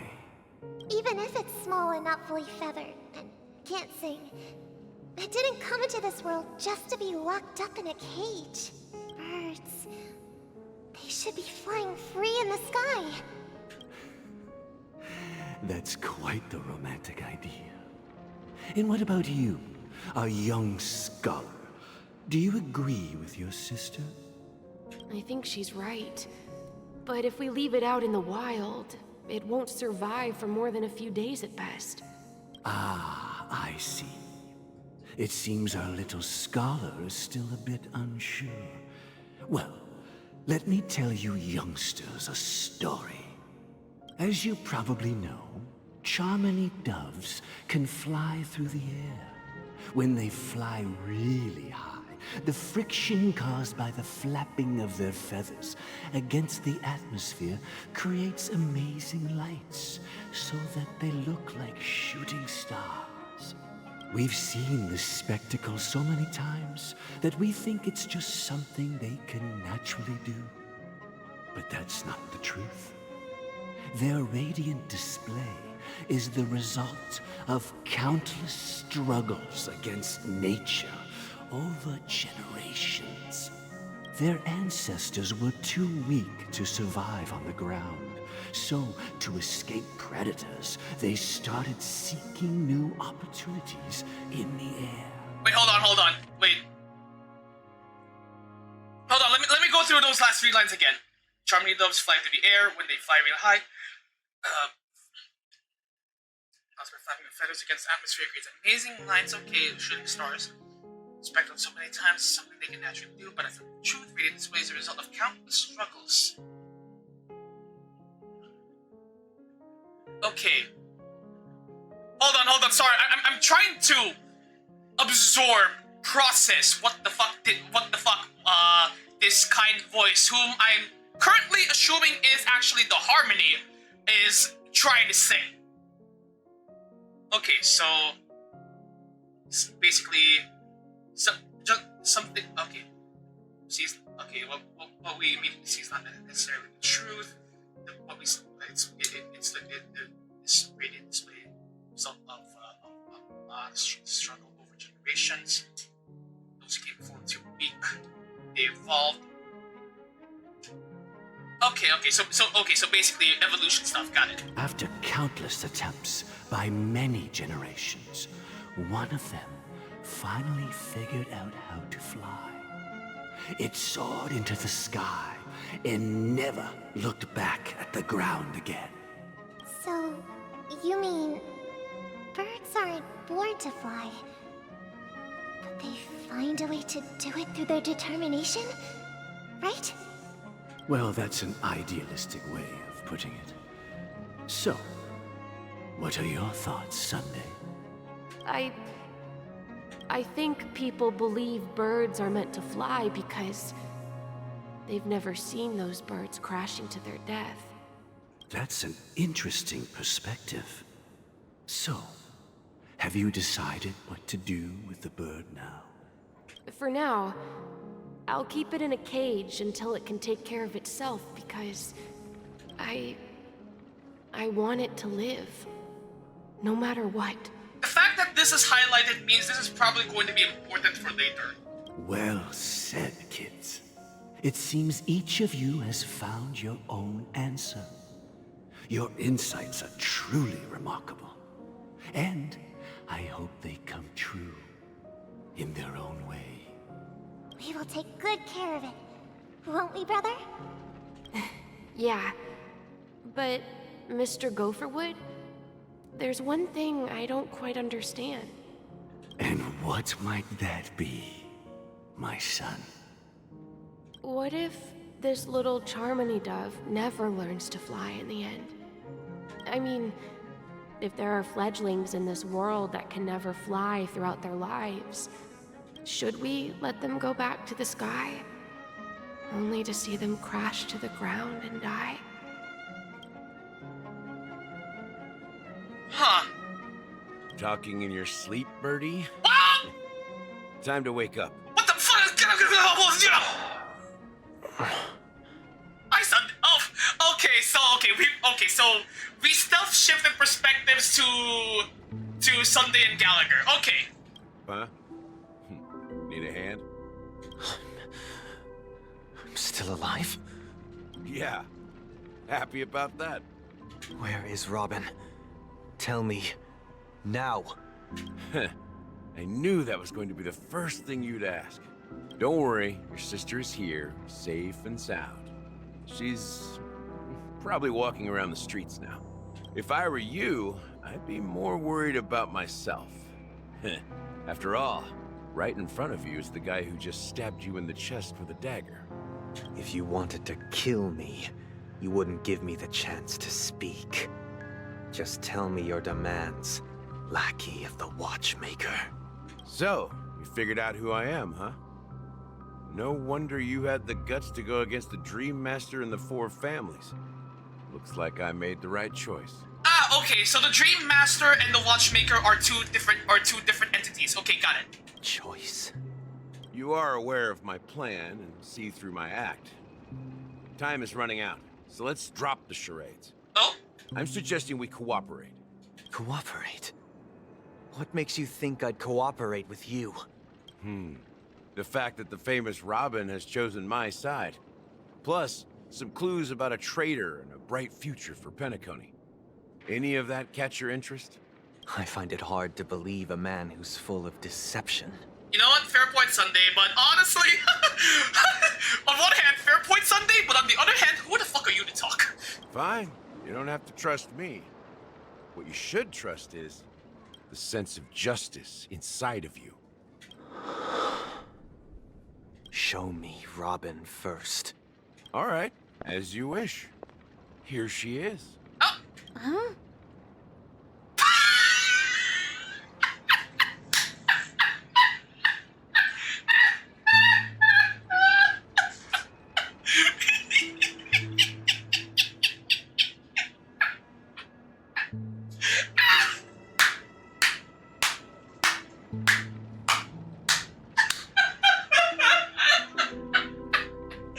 I don't know about you guys, but that was actually funny.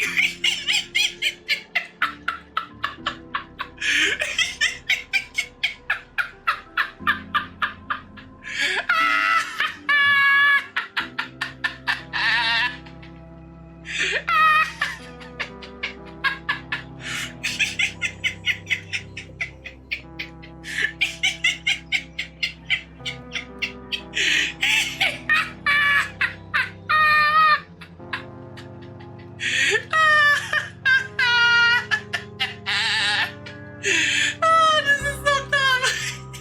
This is so dumb.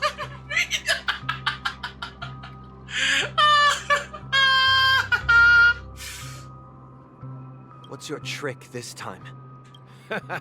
Just kidding. I mean, this lady will lead us to Robin, right?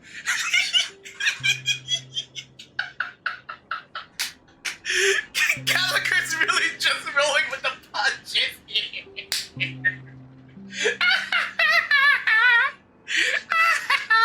And the crew, too. There are too many people who you owe an explanation. That'd be great. Please follow me, Honorable Oak family head. Now, all the actors are on the stage. Moments later.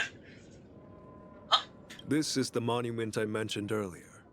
The names inscribed on it should be familiar to all of you. Oh. Rosalina and Tiernan. When Penacony was known as a frontier prison, it was the Trailblazers who connected it with the stars. They were the heroes who saved Asdana, and their names deserve to be immortalized. Not just on the small stone tablet, but in the annals of history for all of time. However, today, the planet of festivities is nothing but sweet dreams. That heavy piece of history is all a distant memory. Just like that prison. If their names are inscribed here, then that means... According to Micah, they died long ago. Rosalina was killed during the War of Independence. She ventured alone into the heart of the star system to investigate the flow of Memoria, but she never returned. Yep. Tiernan was a skilled gunslinger, strong and reliable. He led the people through countless battles, but he didn't live long enough to witness the arrival of true peace. Oh god damn it, we got robbed of a gunslinging nameless dog. In the decade following the war, Penacony faced challenges internal and external. To protect Asdana, Tiernan took up the way of the Trailblaze and led the Lampmoth family to explore beyond the system, only to be surrounded and wiped out by the swarm. Ooh, that must have been a long time ago. Though I had expected as much, the tales of these heroes truly are sorrowful. True to the title of Trailblazer, they spent their lives venturing into the unknown. But what about this tablet? There are no names carved on it. When Dreamflux Reef was created, its owner was still alive. However, he insisted on erecting a monument for himself, saying that it will happen someday. here we meet again. Everyone from the Astral Express. Oh boy, everyone's here. Robin.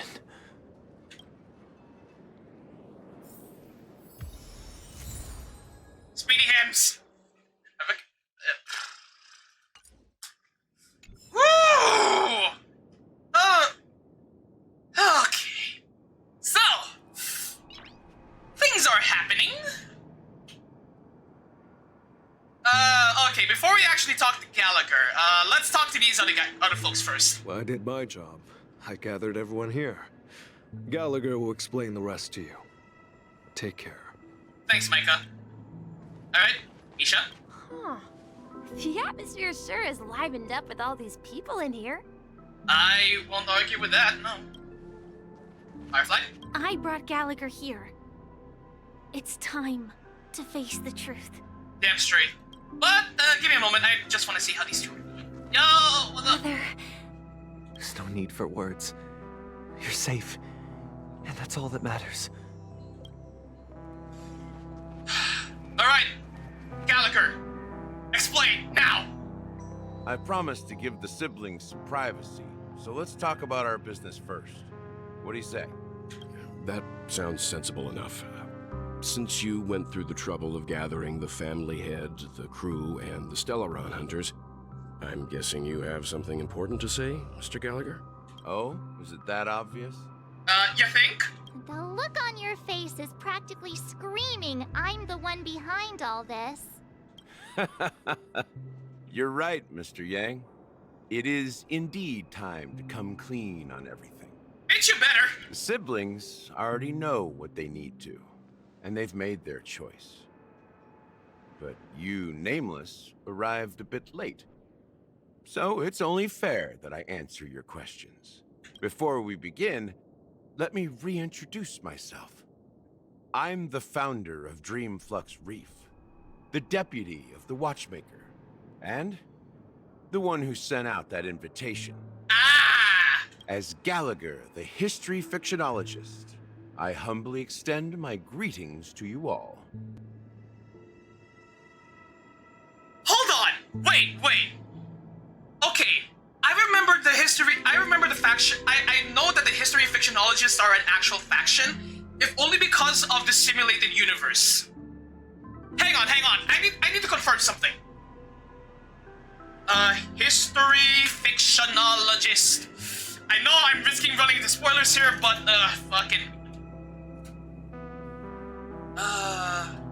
history fictionologists, Okay, yeah, they do belong to the Enigmata. Okay, so yeah, that adds up. What's up? Screenshot worthy. History fictionologist? So what, everything you told us was made up? Well, don't worry. Almost everything I shared was true. Well, except for the part about the family accepting me back. I double-checked with Micah, and everything he said about the family, the Watchmaker, and Mikhail is true. That's so. Thank you for your understanding. Now let's get down to business. I'm sure you're all wondering why I went through the trouble of setting up this battle for the legacy. Inviting different factions and stirring up a ruckus all over Penacony. Oh, most definitely. Well, it all boils down to something very familiar to all of you. The Stellaron. What? The Stellaron? But how is that possible? Penacony is a free-flowing interstellar hub. There are no signs of contamination whatsoever. You're totally correct. So, care to take a guess at what that means?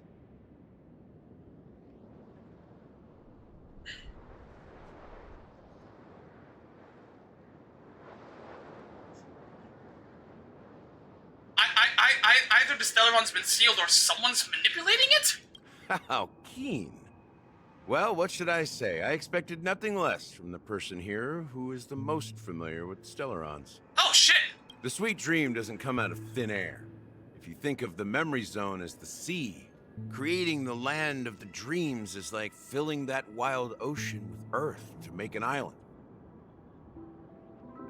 Oh, sorry! Sorry, I got distracted! To achieve this feat, Without the help of an Emanator of Remembrance or Enigmata, the only way is to use a Stellaron. Well, okay, hold on. So Stellarons can actually be used to... Oh my fucking god! So the family has had their hands on a Stellaron this entire time!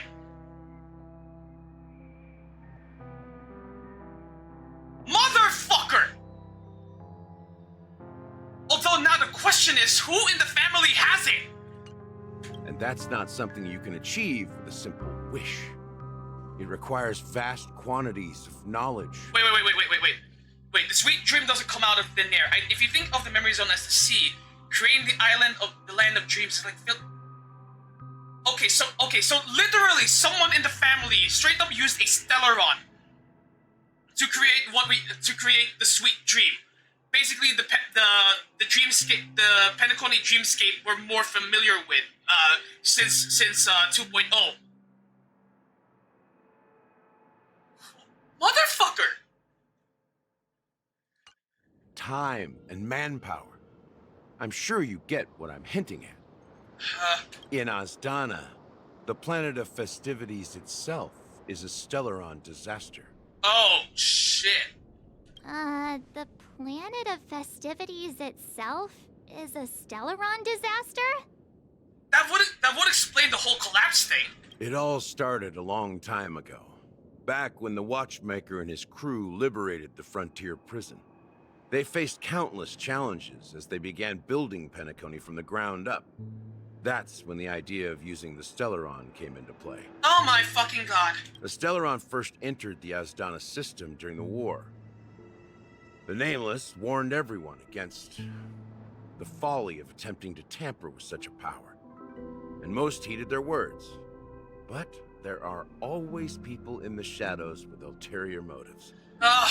Tell me about it. The turning point came after Tiernan's death. With two of the Nameless gone, the Watchmaker had to go to the front lines. It was at that moment his rivals saw an opportunity. Oh my fucking... By the time a representative from the Montour System's family arrived at the Watchmaker's call, the Stellaron had already been activated and was seeping into the primordial synesthesia dreamscape. Oh my god. Okay. Oh my god. So Penacony was doomed right from the start. And I suppose the family happened to possess the knowledge to seal the Stellaron? Not just that. They knew far more about the Stellaron than the average person. They helped Mikhail swiftly quell the civil unrest and played a part in building Penacony under the disguise of the Harmony. Wait, what? Wait, hold on, what? Wait, a representative from Montour System's family arrived at... Okay, so the family originally came from the Montour System, but by the time they showed up at the Watchmaker's beck and call, the Stellaron had been activated. Okay, so the Stellaron was already doing Stellaron things when the family first arrived at the Watchmaker's beck and call. And when the family arrived, they knew how to seal the Stellaron. And not only that, they also helped Mikhail, basically help with, calming things down and building the Penacony we know. Masking it at, oh my god. Sorry, I'm just trying to make sense of all of this because, my god, man. Those three eras were known as the Age of Dreaming. The Watchmaker, who had been left in the dark, sent out invitations across the universe, spreading the hype around the land of the dreams. Okay, so if I'm understanding this correctly, the Watchmaker was the one who got duped. Then, how did they turn against each other? Remember the island in the ocean metaphor?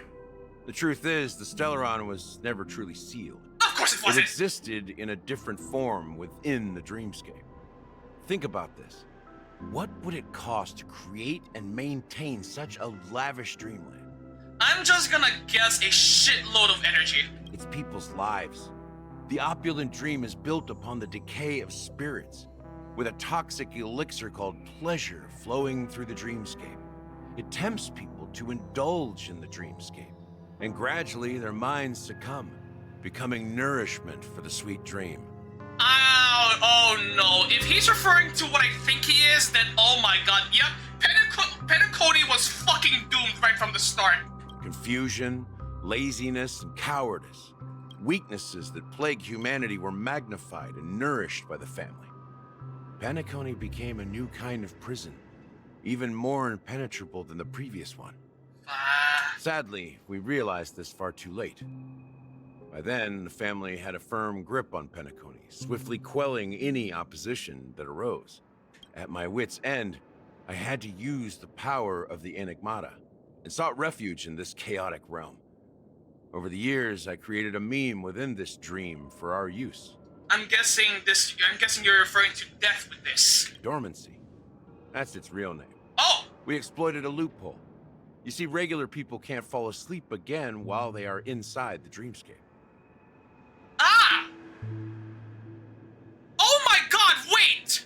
If dormancy is the memory zone meme's real name, then oh my fucking god, Dr. Ratio figured the whole thing out earlier than anyone else. If I'm understanding this correctly. Truly he is among the smartest men in all of Star Rail. Maybe not quite surpassing the folks at the Genius Society, but definitely up there. Cause holy fucking shit, I never would have figured that out! So this is the true meaning of the impossible.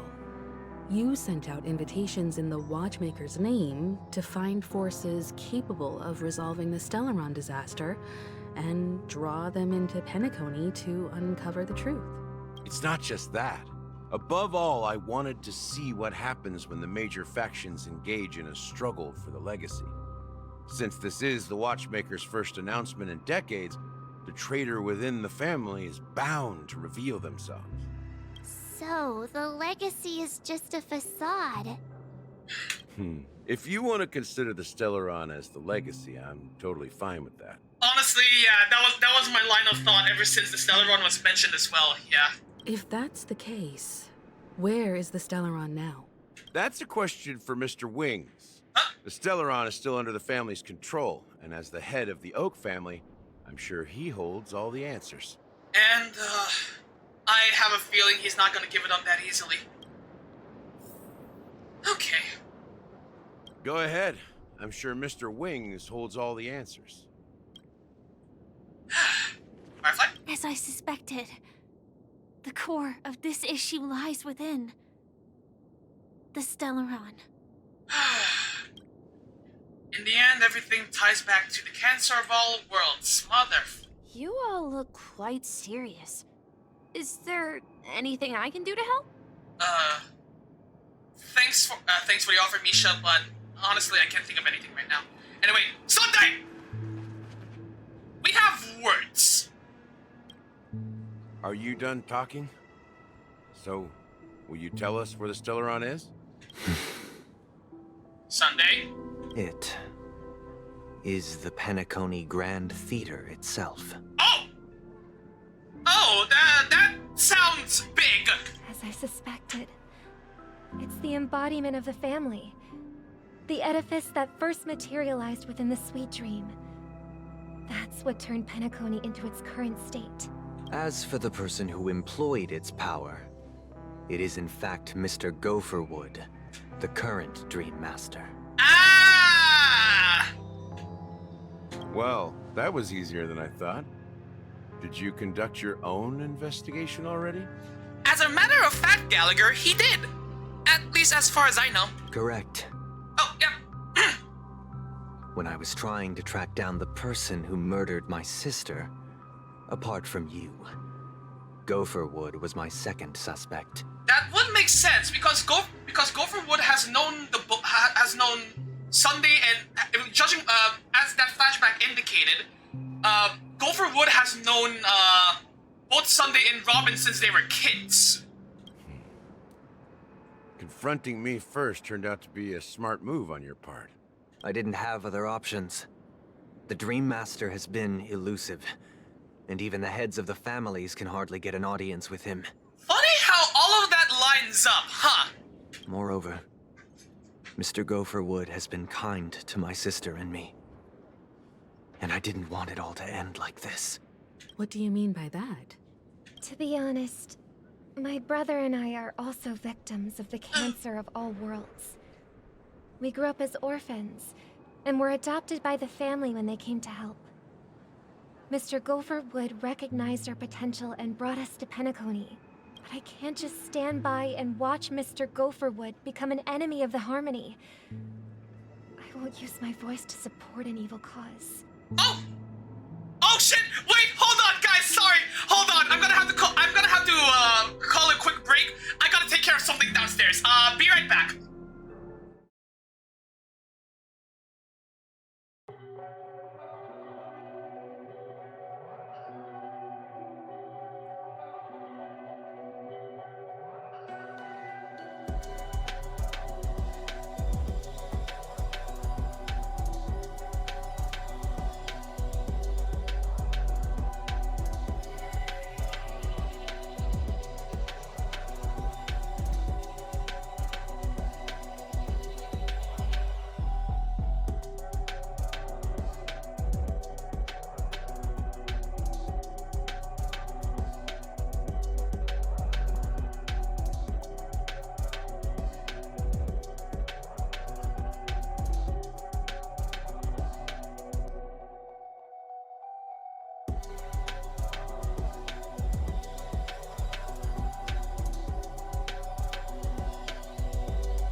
Something about you feels so different. Yeah, you mess me up inside. It's like your energy was kissing my soul back to life, was living. Now it feels like every part of me is died. Yeah, you're gone without a trace. You left me where no one can find me. There's no sign of life out here. I scream and it goes silent. I fight so hard, but I can't find my way out. Lost all dimension and time. All I long in your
Alright. Okay, I'm back. I'm so sorry for the sudden interruption, y'all. Okay, so here's the funny thing. Hold on. Let me switch back to the main screen, real quick. Alright, so here's the funny thing. I had actually ordered something for delivery, like, literally just the other day. And, I thought it would have taken, like, maybe, like, another day or two for it to actually arrive, but very unexpectedly, it actually arrived at my doorstep just now. So, I just had to, go downstairs real quick to pay for it and receive the order, so... Damn! Anyway, for those curious on what the heck it was I ordered for delivery, it was just a case for my phone, cause yeah, it's about time I actually got one. But yeah, anyway, now that we're back, hold on. Okay, mic is working. You should probably still be able to hear the game. So yeah, let's get back into it. But yeah, anyway, as always, I hope you guys, for those of you all still sticking around in the stream, I hope you all are enjoying yourselves, just hanging out. Again, like I said, feel free to stick around for as long as you like, and just just enjoy whatever the fuck kind of bullshit I get myself into.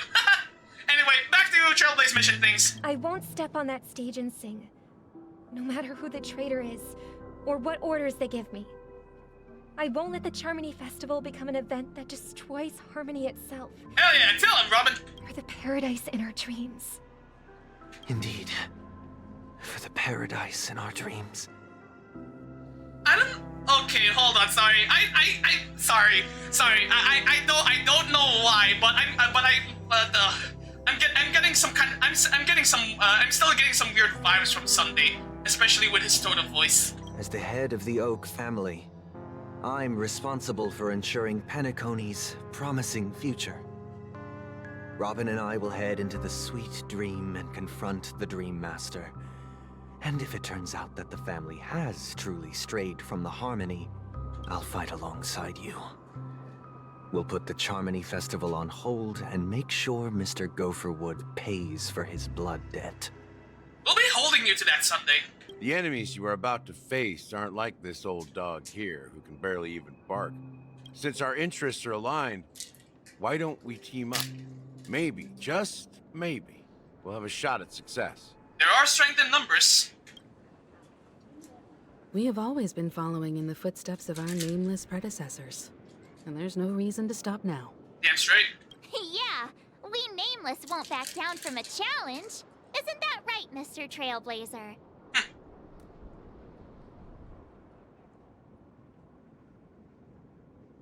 Hold on.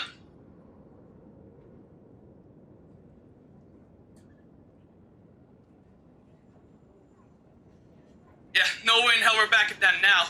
For them, peace was never an option. Exactly! It's time for the crew to save the world once more! Hell yeah! Rest assured, sitting on the sidelines isn't in our nature. Mr. Sunday, Miss Robin, I'm willing to accompany you on behalf of the Astral Express. Having a third party present should help with negotiations. And could make all the difference if things get ugly. You gonna bust out some more of that gravitational disintegration, Mr. Walt Yang? Thank you, Mr. Yang. Thank you all very much. Hey, no problem. The Charmony Festival is about to start, and time is against us. We must hasten. Everyone, let's gather over here. We still need to make some preparations. Oh! Hang on! Yo! Well, what up? I may have been quick to step up to the plate, but confronting the Dream Master could be a very dangerous affair. No need to tell me twice. Huh? Even you're saying that, Mr. Yang? How powerful is that Dream Master? He's the leader of the families of Penacony, and he has the entire power of the Harmony behind him, not to mention the Stellaron in his possession. We must proceed with great caution. Maybe you can just stay behind this time, Mr. Yang? No, that won't do. Even if we count Robin as an ally, something felt off about Mr. Sunday just now. Although, I can't quite put my finger on it. I have to make sure he won't turn against us when things start to get dicey. Okay, so I wasn't the only one who sent something off on Sunday. Okay, cool. You're still carrying the keepsake the IPC envoy gave you, right? Huh? May I borrow it for a moment? Hang on, yeah, sure. Here you go. Huh. I knew it. What do you need it for? As I suspected, this chip Aventurine gave to you is actually a miniature transmitter. What? If I'm right, he intends to use it to track your location or contact you when needed. As it so happens, this may actually be of some use in the current situation. Even when he's not, even it's supposed that he still continues to be a pain in my ass. Fuck you, Aventurine. I'm kidding. Aventurine? Is he still alive? And what does he have to do with our mission to confront the Dream Master? Remember what I said earlier? Working with the IPC is a way to keep the family in check. If negotiations go south and the family show their true colors by going after the Stellaron, I'll use this transmitter to send a message to the IPC. It'll be just the opportunity the IPC ambassador was hoping for. The only question mark in all of this is Aventurine's current status. But the IPC is always listening, especially senior strategic investment department heads like him. Getting the message across shouldn't be a problem. Good luck to you, Welt. Well, you take care too. If anything goes wrong, don't worry about me. Just make sure to seal the Stellaron. God damn it, you shitty old man! Don't talk like you're about to die! Spoken like a true hero. Even if the Dream Master is innocent, the family's corruption runs deep. I won't make the same mistake Mikhail did. Let's wish him the best of luck. Yeah. Don't you have something else to tell us, Gallagher? Why would you say so? Before we departed, the conductor asked us to inquire about the 3 nameless in Penacony. We've already collected intel about Rosalina and Tiernan, so the only one left is Legwork. Oh yeah! What about him? If I'm not mistaken, we've already met him somewhere, haven't we? Have we? Wait, no, don't tell me! It's not enough to say meet, but the answer is pretty obvious. After all, I've hinted at it in quite an evident way. Have you? I've been watching over you ever since I received the reply from the Astral Express. And I've seen the great effort you all put into linking different realms together across the cosmos. And now, after getting this far all in one piece, you have truly proven yourselves. Oh my god, I swear to god, if Gallagher is actually a former nameless... Miss Himiko, were you the one who repaired the Express and got it sailing through the cosmos again? I swear to god! Yes. And you two, young nameless, you have very interesting life stories and extraordinary skills. I swear to god!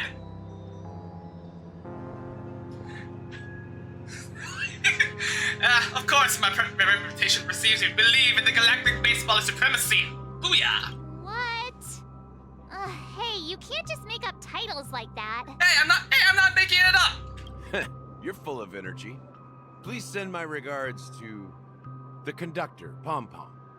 Please let them know that their friend had fond memories from his time aboard the Express, which he reminisced on every time he had a good drink. Oh my god! Oh my god! Dog, wait, okay! Oh my god! Oh my god! If I'm understanding this correctly, Gallagher is indeed a former nameless. I'm fucking done!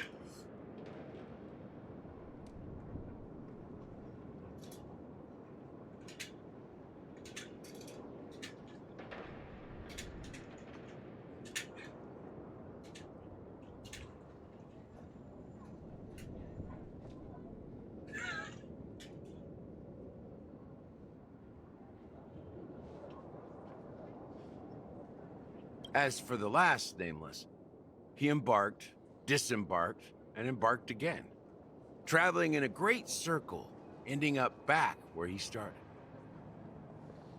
Or okay, maybe not.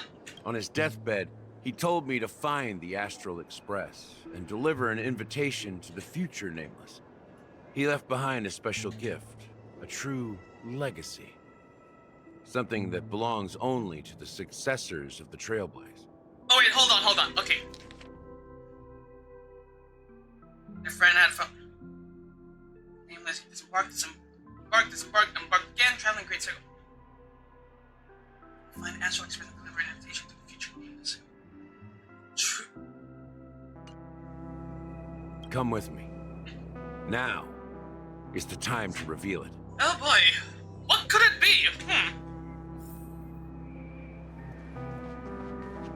Oh, what the? Oh my God! It's in the last grave. Back here again. Sometimes I feel like you're still alive, old friend. Like you've still got so much to say and do. I've kept my promise, brought the future Trailblazers you've waited so long for. I don't know why you were so obsessed with that train, but I remember your last words. Don't let us down, old man.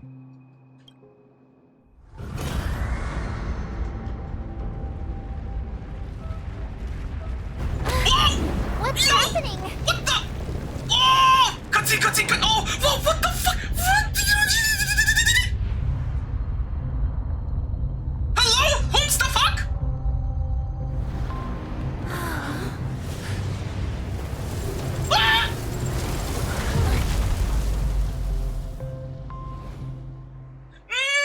What the fuck? Go ahead. His resting place lies in the garden up ahead. What the fuck? What the fuck? What is this? What is this? The first and last Nameless of Penacony. Mikhail Char Legworth, the Watchmaker.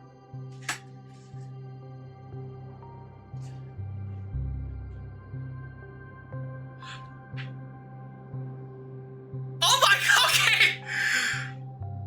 Now my immediate thought is, what the fuck will Stray Maverick think about this? Okay, truth be told, ever since the end of the Cianjo arc, I've actually kind of been low-key invested in keeping up with Stray Maverick's Star Rail videos, because honestly, they're very well structured, and they bring up some very good points in terms of how the storytelling and narrative is handled here.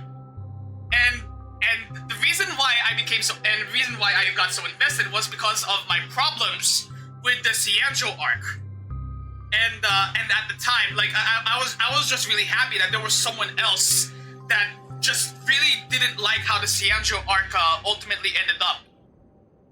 And he did bring up a potentially valid point about that very heavily exposition the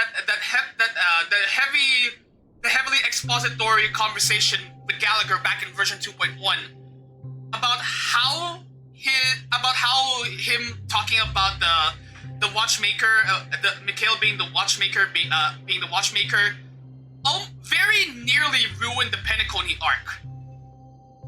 But here we are. It turns out there was one last twist about who the Watchmaker is, and it turns out the Watchmaker was a former Nameless. Holy fucking shit!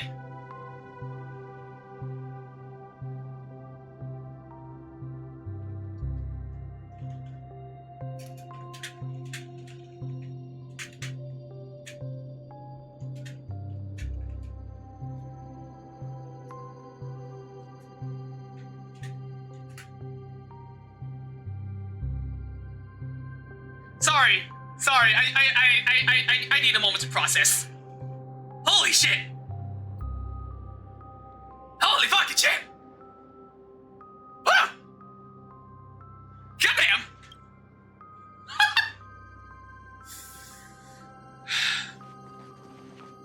Alright, so, wait, how did I get that? Okay, there. Alright, Watchmaker.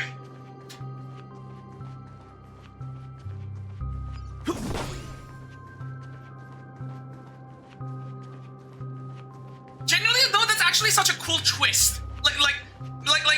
Maybe not necessarily mind-blowing, but I personally like it.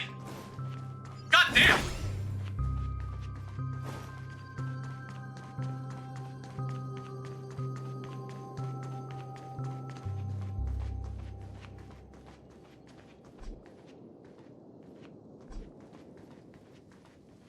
Oh, what the?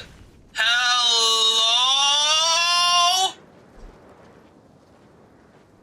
Hello, what is this? Oh my god! It's a person in a wheelchair!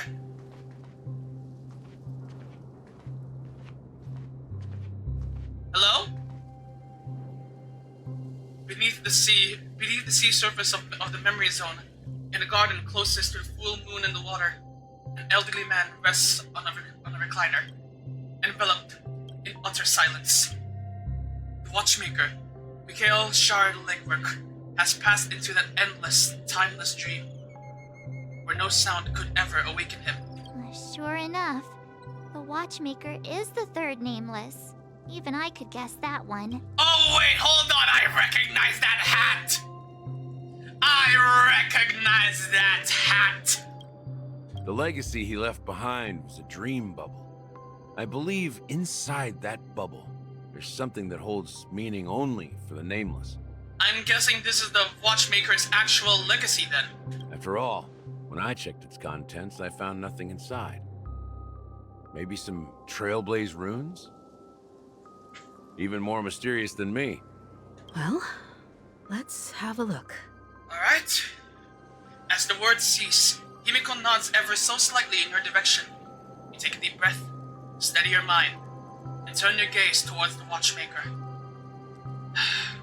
Okay, watchmaker. What you got for us?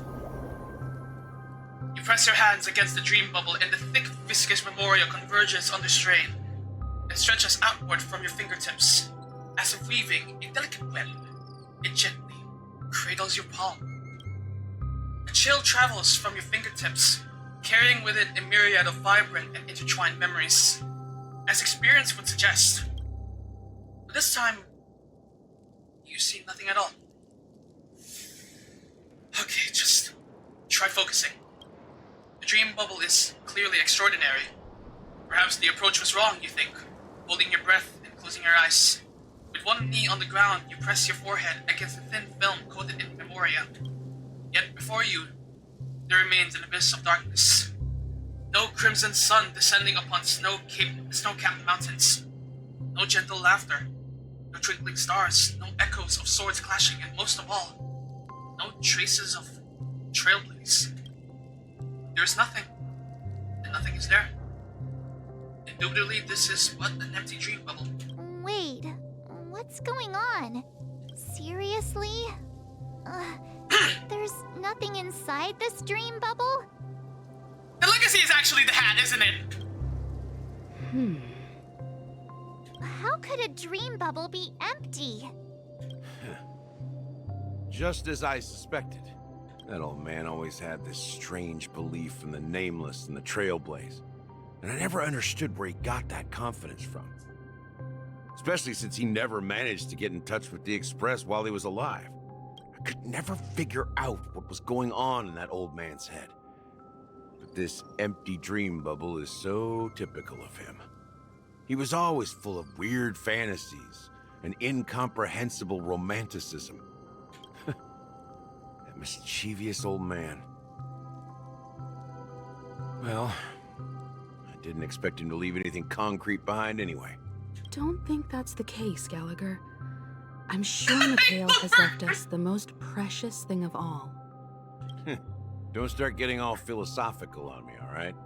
Just as Mikhail believes in the nameless of the future, we unconditionally believe in the nameless of the past. How could they leave with regrets for the future when they were ready to dedicate their lives to the land they loved? There must be something contained in this dream bubble. It's just we haven't figured it out yet. You also have faith in the Watchmaker, don't you, Gallagher? Well, I'm a follower of the Enigmata. My philosophy forbids me to have faith in anything. That's why I understand what faith means in the path of Trailblaze. And I also want to know what he left behind. I'll leave it to you guys then. Oh boy, yet another mystery to solve. Alright. Can I borrow your pet? I need to make a trip back to Golden Hour and check something at the Dreamscape sales store. It's for Mikhail, and for the future of Penacony. Oh shit! We got another person. 10 system hours until Charming Welcome Festival. to the Reverie Hotel. How may I help you? Oh, hi, Dunhung. Greetings. We're the Nameless from the Astral Express, and we'd like to check in. The Astral Express? But I thought... Yes, my companion's already checked in. My name is Dan Hung, and I believe my personal information is recorded in your system. I see, but your companion said you wouldn't be coming due to a change of plans. Now the plans have changed again. And you are... Me? I'm Pom Pom. A new Nameless who's also with the Astral Express. Oh my god!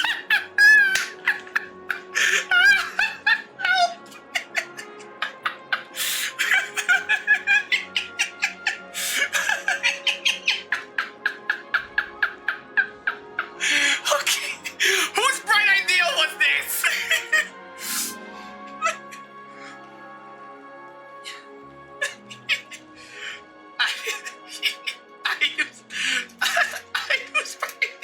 Whose bright idea was this? What was this?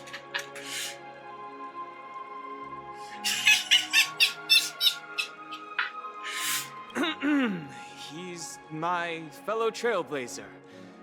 We responded to the family's invitation before he boarded the express, so he wasn't registered in your system. Is it possible to accommodate him as well?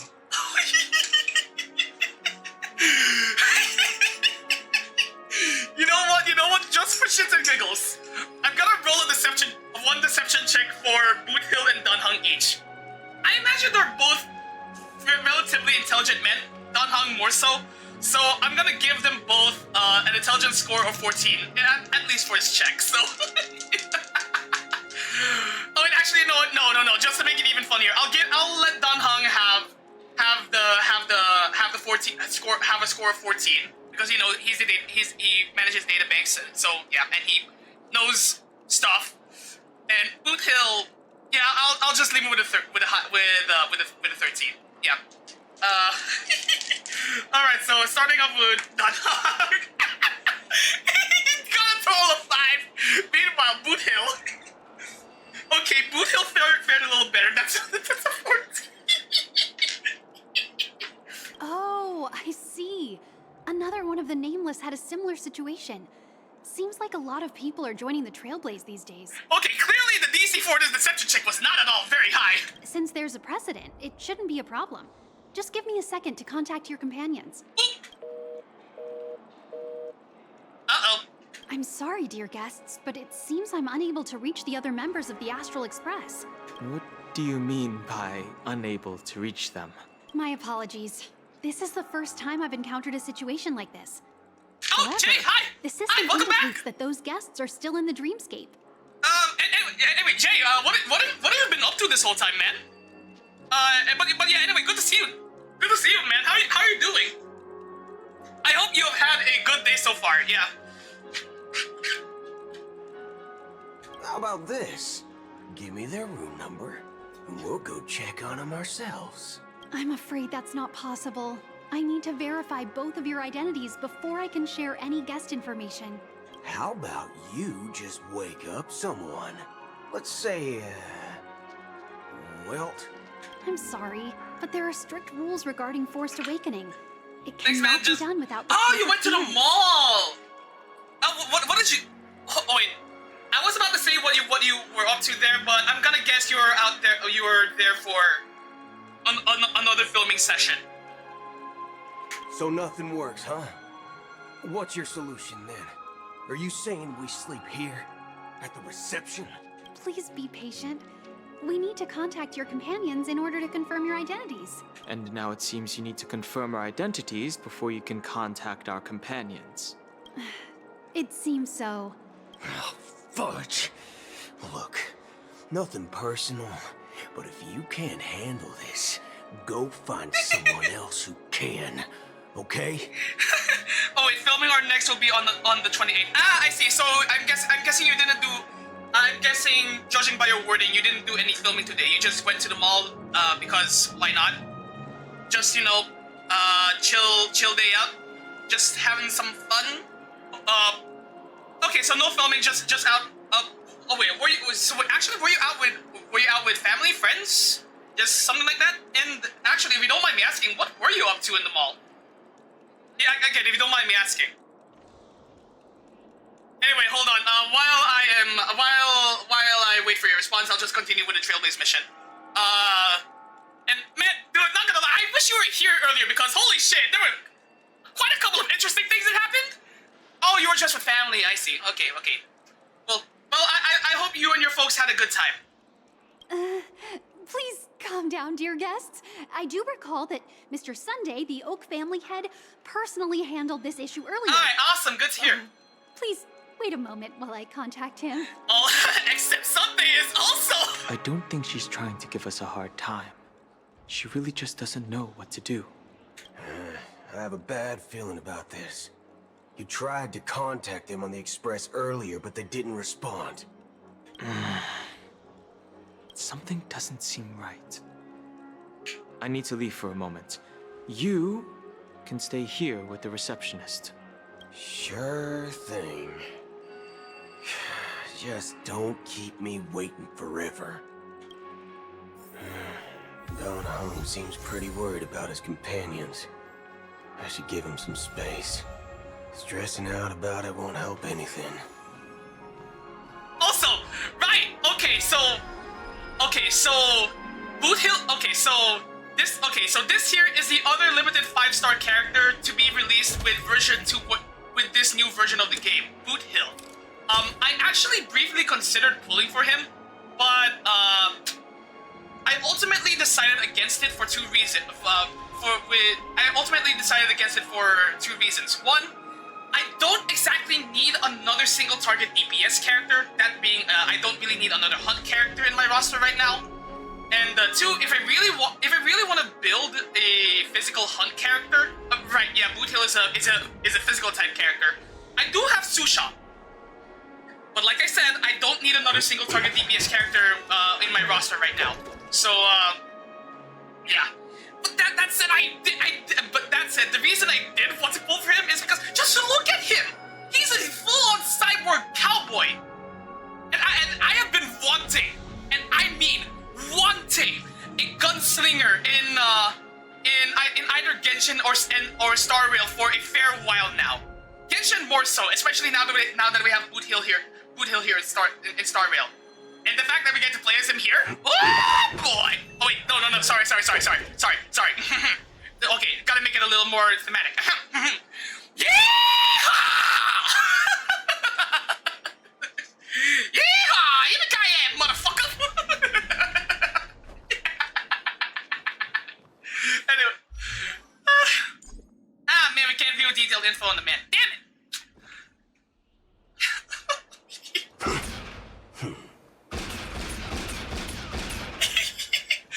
He's so cool! Look at it. Wide stance,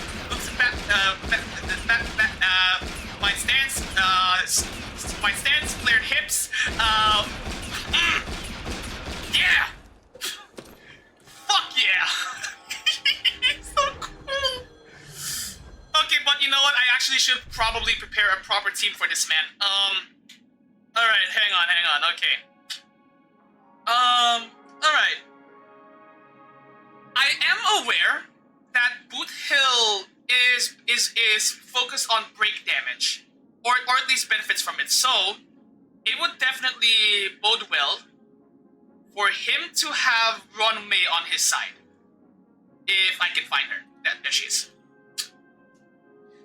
Meanwhile, he's also gonna...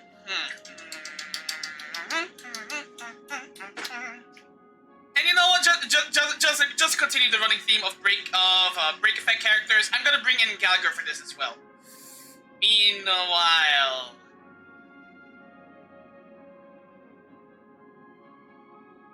I have half a mind to bring in Robin, since she is fairly leveled up decently. Actually, you know what? No, you know what? Okay, yeah. You know what? Yeah. Let's be silly. I want to be silly. I want to be silly.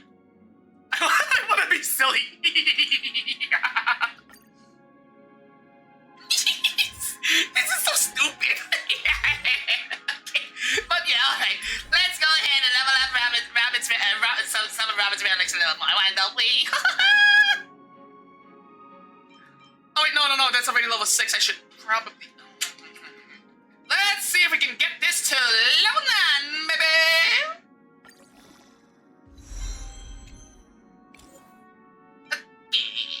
Level 9. You know what? I don't mind the break effect then. Probably would have preferred more attack, but you know what? It's fine. We have a set of gloves here. We have gloves.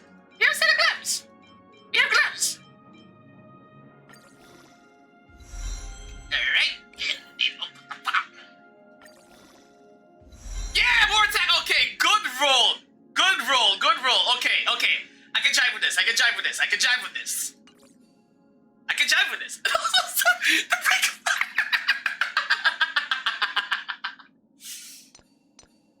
you know what? Yeah, let's give her even more attack. Alright, so yeah, we're gonna spend these last 4 and then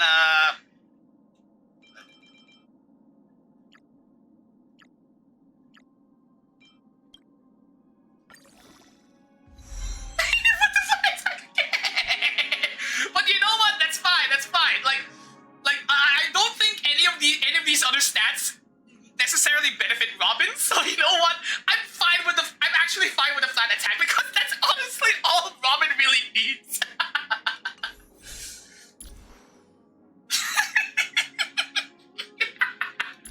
This is so dumb.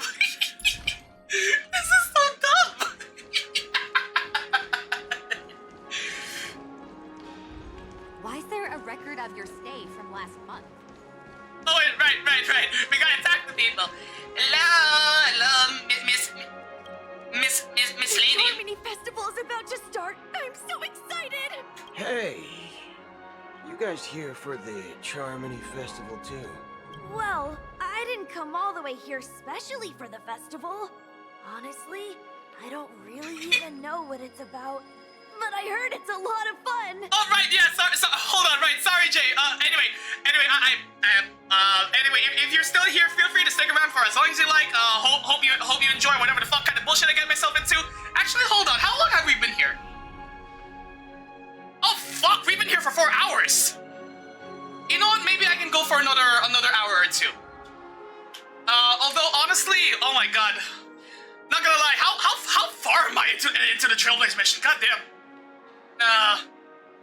Well, back in my homeworld, Anaria, we have festivals like that all the time.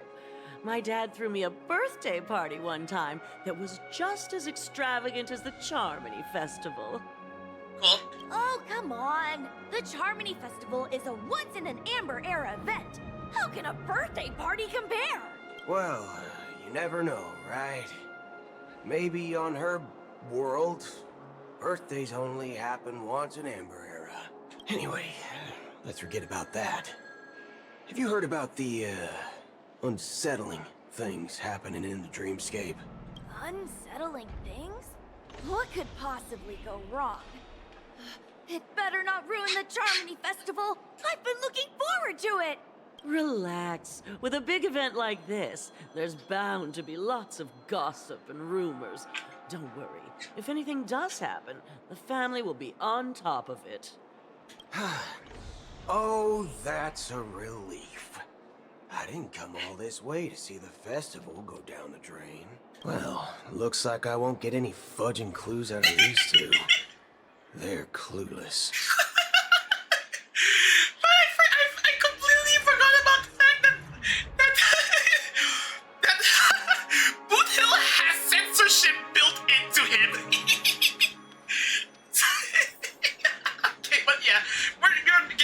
jack shit out of these two. Would you believe me if I said that I thought that this plant was fucking Silverwolf for a second? Oh my god, I'm seeing things! Oh, hello! Greetings. I'm Cody of the Bloodhound family, head of security for the hotel. How may I assist you? Hello. So, there's something I wanted to ask about. I've been hearing some unsettling rumors about certain incidents that might affect the Charmony Festival. Do you think there's anything to be worried about? I've traveled all the way from the Hayaii Federation, and I don't want my trip to be ruined. What do you mean? Wait, you haven't heard? I'm not sure where you heard those rumors, but they're completely baseless. I can assure you, as a representative of the Bloodhound family, that everything is going smoothly for the Charmony Festival. Insight check! God damn it, I rolled really stupidly low in that! At present, all of the families are focused on making sure the festival starts on time. Even the Dream Master himself has arrived. So don't worry, your trip won't be in vain. That's a relief to hear. She doesn't appear to be acting. So, it seems that even the hotel staff are out of the loop.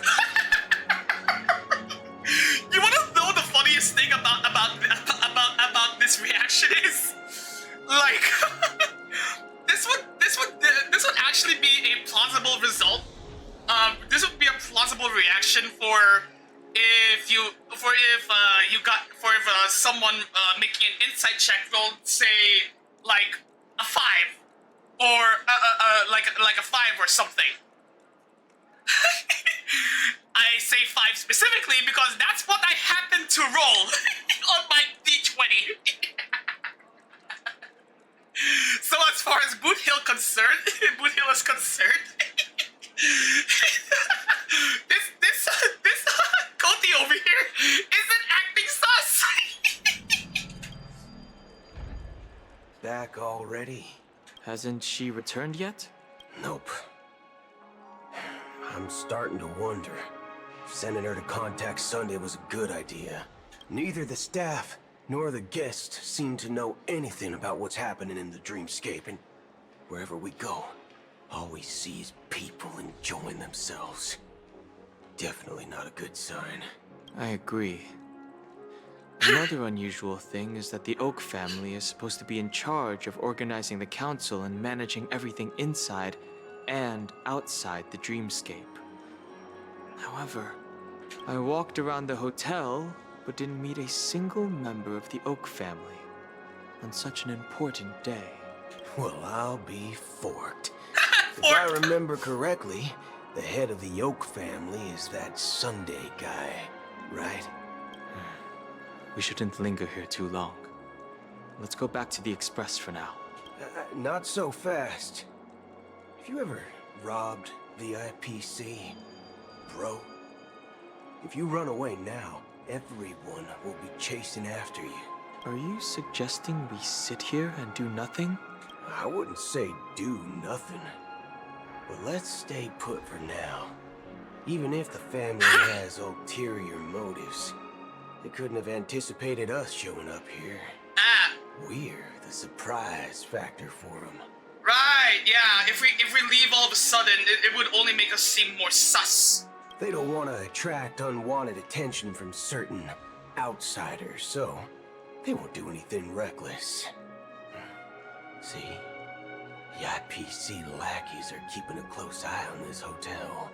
If I were a family member, I'd find an official excuse and keep the surprise factors here. If we just wait here, that would be like walking into their trap. Also a valid point. Of course, we don't need to walk into their trap. I gave a backup plan to the memo keeper. Oh? If it turns out we won't be allowed to enter the dreamscape, she'll order a drink for me in the VIP lounge at the hotel. In reality... A secret signal. That's right. Oh, a concrete object can indeed help the memo keeper establish a connection with you. But Boot Hill, if you have more backup plans in the future, I hope you'll let me know in advance. I'm sorry, but it's one of my quirks. I have too many unreliable friends. And if I reveal that I have backup plans, things can go awry. And that would leave all backup plans completely useless. How do we get into the VIP lounge? This is where my street smarts come into play. Use your street smarts! Meanwhile, you, the cowboy who's a little late to the party, bring unfortunate news to Dun Hung and Pum Pum who've stayed guard about the express. There's a strong chance that the crew members who have entered the dreamscape are in danger. Because an emanator of nihility is roaming the dreamscape. You quickly succeed in convincing Dun Hung to accompany you into the dreamscape and provide assistance, but run into a serious setback as you enter the hotel lobby. Due to strict hotel regulations, you are forbidden from entering Penacony. You and Dun Hung reach consensus. Whether this is reality or dream, nothing about Penacony in its current state can be described as normal.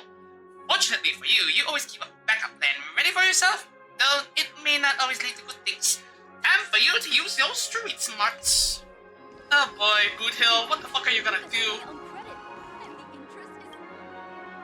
You're the lobby manager, right? Yes, I am. How may I assist you? We're the Nameless from the Astral Express. We wanted to check in, but there's something wrong with your system. The lady at the front desk said she would contact the manager, but now she's nowhere to be found. Now, we've been waiting here forever, without any food or water. What the fork, man? Is this how the family treats its guests? Is this your idea of street smarts? Starting an altercation? It's called standing up for your rights. I apologize for the inconvenience. Please wait while we try to contact Mr. Sunday.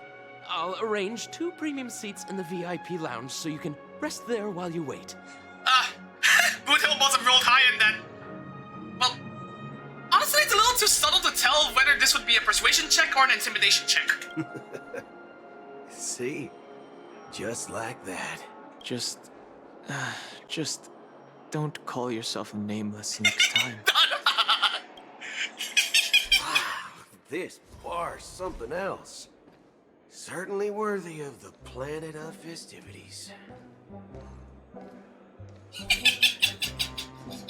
One peach soul glad? Shake.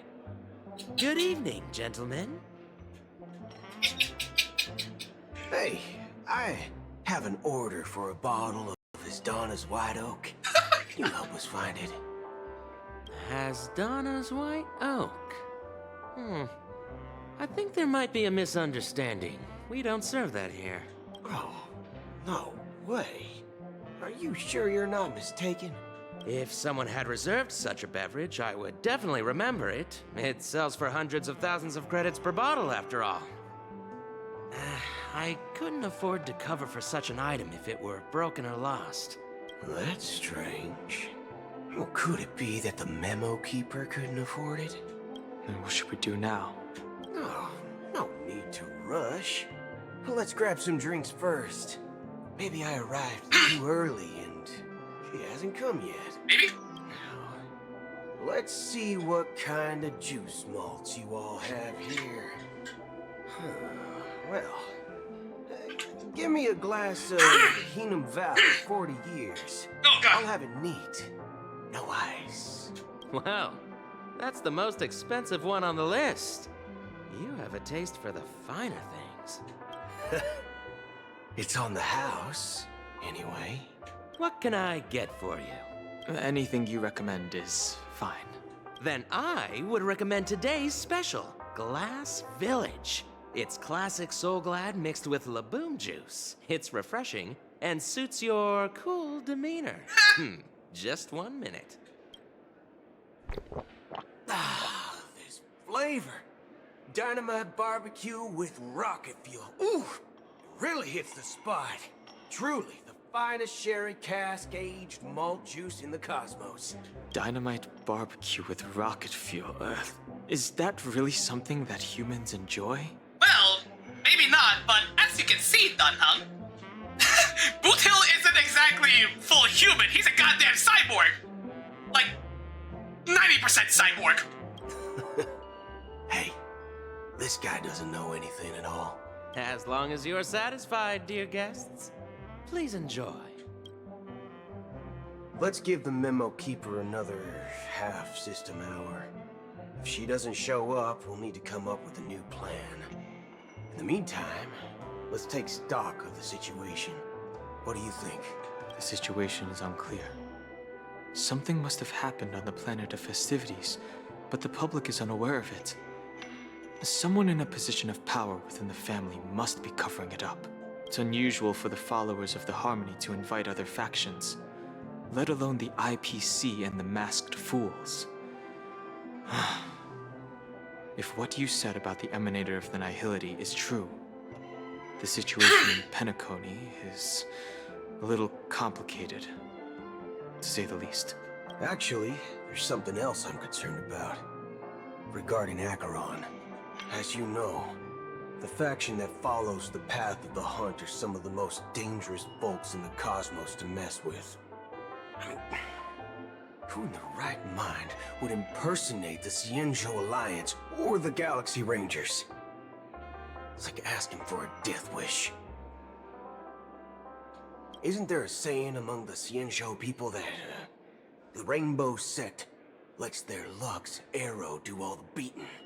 Talking. Do all the talking. Well, you know what I mean. Even though the Galaxy Rangers have been out of sight for years, we've been keeping an eye on this region. Even the dumbest criminals know better than to mess with the Annihilation Gang, much less the Rangers. But that Acheron lady, she doesn't seem like a lunatic at all. On the contrary, she's highly logical and organized. She knows exactly when to hold back and when to strike without mercy. And you believe that someone like her would have an ulterior motive for impersonating a Galaxy Ranger? I'm not entirely sure, but I do have my suspicions. Maybe she knows a Galaxy Ranger, or perhaps she's trying to lure us out for some reason, which I can't figure out. Anyway, what worries me more are the anomalies within the family. They've summoned followers from various paths for the festival. No matter how generous such a gesture is, this move seems highly unusual, unless the invitations weren't sent by them. If that's the case, it's even more intriguing that the family insists on organizing the Charmony Festival, despite the chaos. Maybe it's Shipei the Harmony pulling the strings. You find it beyond human understanding because it wasn't arranged by humans at all. People do stupid things out of irrational impulses. They abandon their principles when self-interest is involved. They believe in things they know they shouldn't, and fudge, they even break their own rules. Rules are made to be broken! Sorry. Also, it is starting to get really damn dark here, so I'm gonna have to turn on my lights real quick. Also, hang on. Okay, it's not nearly as humid here anymore, so I'm gonna... Hang on. Okay. Alright. And back to business. But Eons don't. They stick to their determined path and never turn back, even if they reach a dead end. You think Shipei's will is behind all this? It may not necessarily be Shipei, but there's definitely some higher entity involved. I know it may sound pessimistic, but if human free will were reliable, why would we even need Galaxy Rangers? It's much simpler when you boil it down to the eons and paths. Like how Lon always follows the path of the Hunt, or how the Express stays true to the Trailblaze despite Akavili's disappearance. But in my opinion, Akavili's fall holds significance for the Nameless. Oh, So you're saying the Nameless now have to take responsibility for their own choices because their absolutely right leader is gone? Exactly. I believe the purpose of the journey isn't just about following a path that's always considered absolutely right.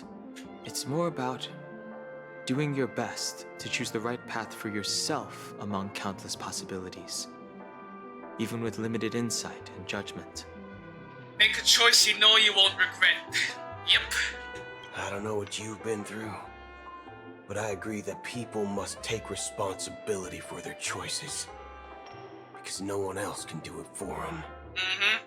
That's why the Galaxy Rangers need to uncover the imposter and figure out her true intentions. Just in case. I have a backup plan if the Memo Keeper doesn't show up. This is my final backup plan. God damn it! I promise.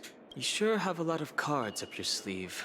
Well, going back to my old career would make things a lot easier. By the way, when you were walking around the hotel, did you happen to see any important-looking guests? What's your plan? It's simple. We just grab some hostages and use them as bargaining Oh my God! chips with the family.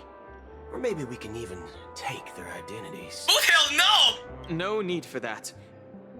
We'll return to the Express now. Wait, are you getting scared? Draw your weapon. Let's make a big scene. What? Are you leaving, esteemed guests? Would you like to cancel that as Donna's White Oak you just ordered? Wait, what? Huh? As Donna's White Oak? But didn't you just say... Ha ha. Looks like you are a bit intoxicated, esteemed guests. You ordered a bottle of As Donna's White Oak just a moment ago. Looks like your Memo Keeper friend has finally arrived. Oh, right. Sorry, my memory's not the best. You know, too many modifications and all. Anyway, let me check. Well, fork me. It says Donna's White Oak, all right. And There's a note. What's it say? I'll be waiting for you on the Astral Express. Oh. No mistake. That's her message to you. She knew the hotel wasn't safe, so she suggested we find another place. Well, looks like we took a detour, but now it's back to the Astral Express. So, what are we waiting for? Let's go. Alright. So, okay, wait, up. You're back? 2 guests just boarded saying they were looking for Boot Hill, so I told them to wait in the parlor car. Wait, 2? Oh, just in time. 2 guests? Yeah, or 2. Look, we welcome all passengers on the Astral Express, but sneaking in like that, you have no regard for etiquette. Wait, so who was the first one? Oh no, don't tell me Acheron showed up. My apologies, conductor. It was an oversight on my part. I assumed you were already acquainted with the garden. Given the chaotic situation in Penacony, the Nameless are the only ones we can truly trust right now. You are the Memo Keeper. Pleased to meet you, Dan Hung. I've seen you in others' memories. And as for Boot Hill, this is our first face-to-face meeting. I hope you enjoyed that bottle of Astana's White Oak. You sure have a refined taste. Finally, Memo Keeper. Well, let's cut to the chase. Spill everything you know. That's precisely what I intend to do. But before that, please allow me to introduce myself. My name is Black Swan, and I serve the Garden of Recollection as a Memo Keeper. As for Acheron's story... Yep, oh god, Acheron showed up! I'm sure she knows it better than I do. Hello! Greetings. I'm Acheron. What? You Garden of Recollection shirtbag! You betrayed me! I apologize, but she did that at my request. Due to certain reasons, I have been exiled by the family.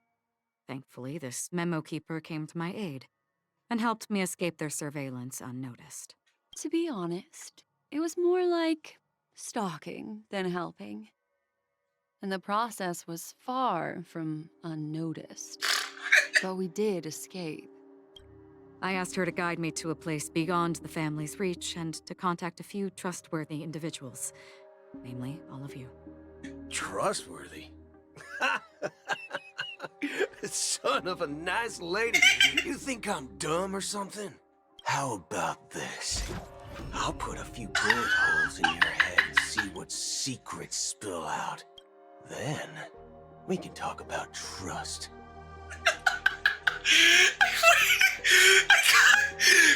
I'm not sure if you guys heard it, but I heard that that certain sound effect, like the one that goes bing, shing, that one, like that's the kind of I recognize that sound of that specific sound effect from fucking Mobile Legends. Truly a game by a Chinese company. For legal reasons, that was a joke. That was a joke. That was a joke. I didn't mean anything by it. I'm sorry. It doesn't have to be like that. I'm willing to answer all your questions, but not right now. If my cover hadn't been blown, we might have had more time, but at the moment, we don't have any other options. Wait, hold on. I gotta screenshot this. Oh, shit, no. No other options? What do you mean? This is the only way I can ensure everyone's safety. I kindly request an immediate warp jump out of the Astana star system. This passenger is requesting... As far as I can tell, she's not a threat and seems to be telling the truth. I've briefly traveled with your companions and know their whereabouts, Dan Heng. Please rest assured, your nameless companions are safe, but they need our help. As for Boot Hill, you may have guessed. I've been waiting for you. Galaxy Rangers are known for their elusive nature and limited contact with each other. So this was the only way I could reach out to you. So Acheron really was trying to pull out lure the Galaxy Rangers out. Specifically Boot Hill, apparently. Only by doing this can I find a true Galaxy Ranger and fulfill a long-standing promise. To return his relics to their rightful owner. Whose relics? Someone once told me that every rainfall is like a gift from the heavens, a sign of their mercy upon the world. Raindrops are said to be the tears of the gods, shed in response to the sorrows of the world. Their constant pouring is a reminder that the gods haven't abandoned us yet. So, how long has this rain been going on for? Ooh, CG art! CG art! I used to believe, just like you, that it would eventually stop. Years and decades passed.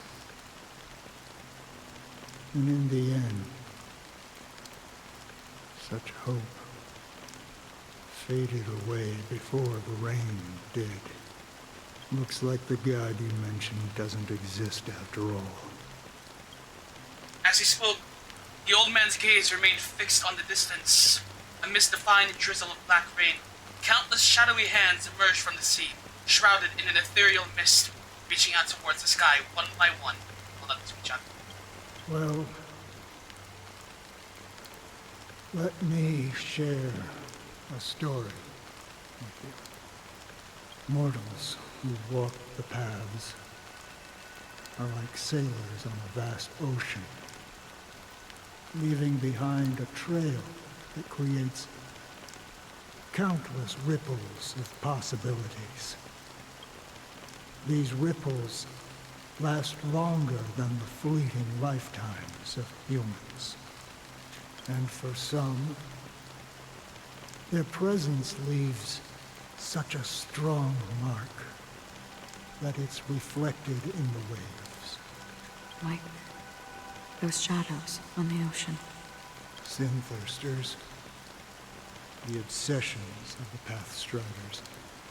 They emerge from the depths of IX, seeing themselves as masters of their own destiny, unknowingly repeating the actions of their past lives.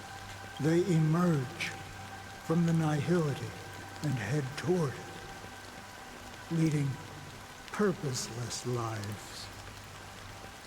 However, these hollow phantoms, they were once my dear companions. A group of Galaxy Rangers. Wait a minute.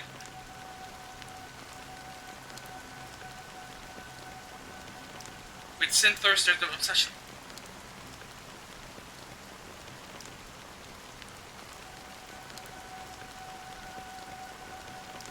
Oh! Okay, hold on. Sin-thirsters, the obsessions of past strike. Okay, so these Sin-thirsters emerge from IX, it's from the nihility itself, and believing themselves masters of their own fate.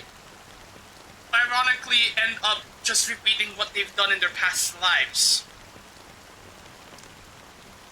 leading to a whole lot of meaningless. And these Sin-thirsters were once a group of Galaxy Rangers. Oh my god. Are you watching over them? Watching over them? No. I'm guiding them toward transcendence. It was a brutal war. A crusade that shook the universe. The universe witnessed the fall of Zulo, the Lord Ravager. Oh. But it came at a price. Price so hefty that only those who were there still remember. The unwavering determination of the Hunt followers persists even in death. So someone must guide these lost souls to their life beyond. They were heroes in their time. And they shouldn't be reduced to mere puppets of nihility.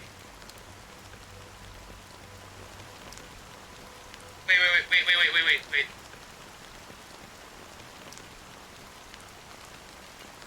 As for me, I've suffered too many losses on that battlefield to advance any further. And that makes me the most fitting person to carry out this task. But you know, these Sin-thirsters, they're not who they used to be. Does this seem pointless to you? Or some tasks have to be done, even if they are pointless? I can help you. For what? For the meaning of the nihility. That's what I've been seeking. I see. After all, this realm is off limits to ordinary souls, right? Thank you, stranger. I wish that you find what you seek. Before we part ways, I have one more question. It is true that their actions and even their entire lives may seem pointless from our perspective. But if, and it's just an if this is what the departed ones expected, should we try to change it? A good question. And a profound one. I don't know the answer. What I do know is that one day, I too will pass away. And when I bid farewell to this world, someone will stand at my grave and place a bouquet of flowers on it. And we're switching back to Robin's POV. Select system hours, oh god. Ugh.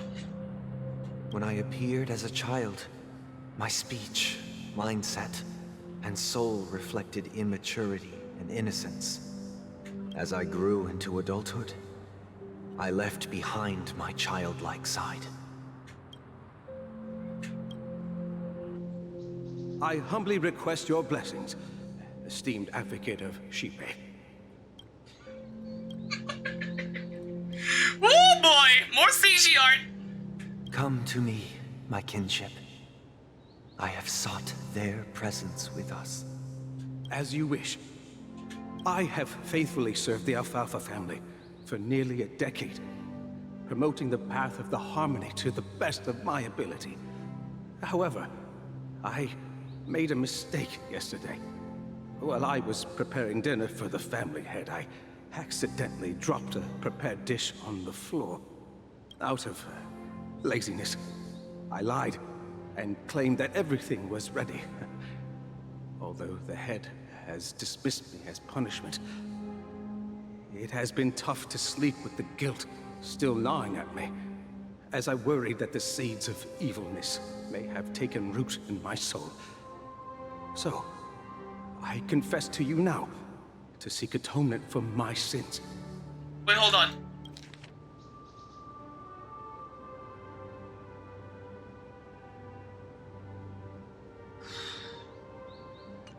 Do you sincerely repent and vow to change your ways? Yes. Have you examined your soul and confessed all your sins? Yes. Are you willing to accept the process of atonement? Yes. Very well.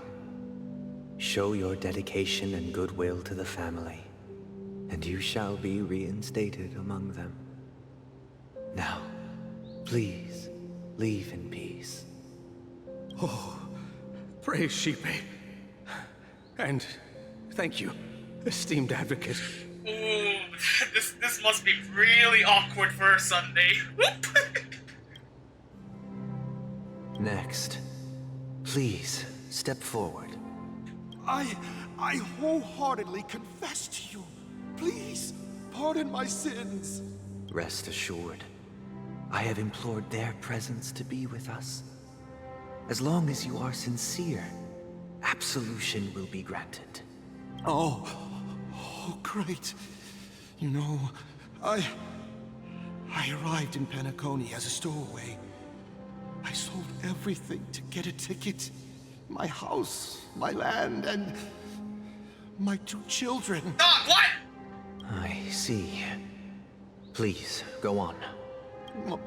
My children were starving, and I hoped they'd have a chance at survival if they became slaves here.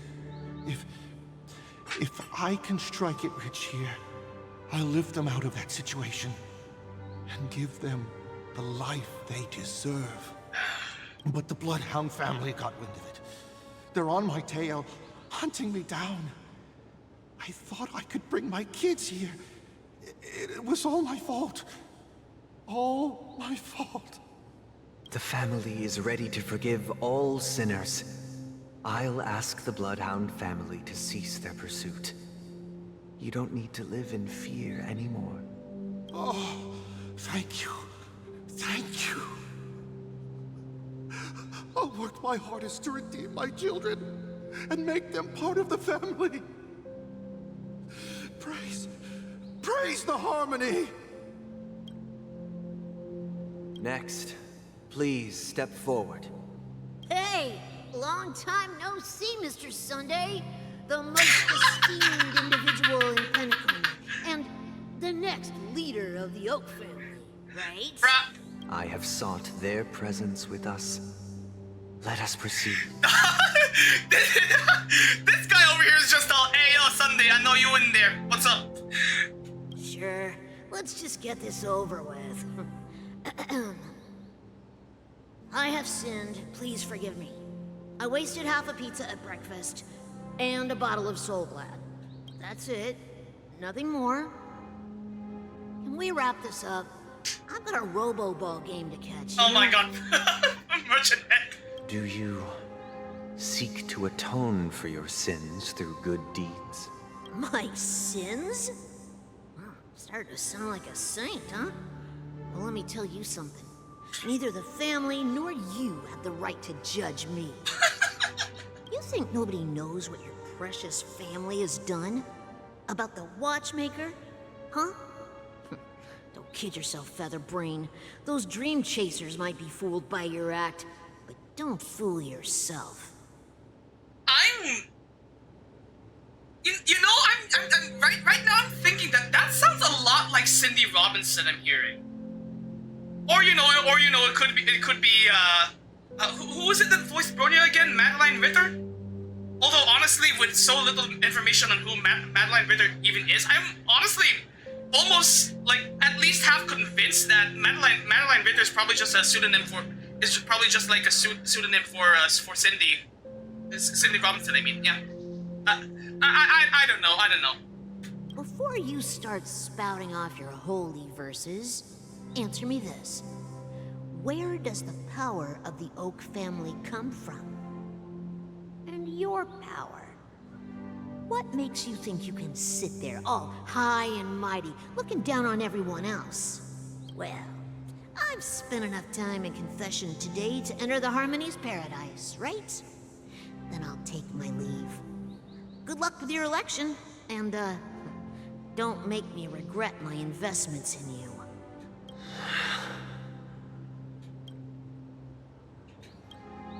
Oh boy! Oh, revered triple-faced soul, hear my doubts. Who can judge the strong when their power hides their crimes? Who can vouch for the weak when they will pay any price to survive? Who can comfort the purest souls when even they get led astray? If the strong defending the weak is truly the foundation of paradise, then who is responsible for the suffering and anguish in this wretched world? Asking the realest questions there, Sunday. Asking the realest questions. Brother? Brother? Brother, are you all right? I'm fine. I've been working long hours, and I just made a trip to Dreamflux Reef and back. So, I'm a bit out of sorts. But it'll all be over before we know it. You've been working non-stop on the Charmony Festival, Mr. Sunday, and no one could have predicted this incident. Even if the Stellaron does pose a grave threat, I still feel sorry for all the trouble we've caused you. No need to worry about troubling anyone.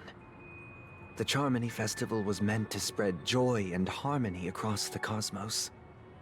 But now that we know the truth, I'm afraid we'll have to cancel it.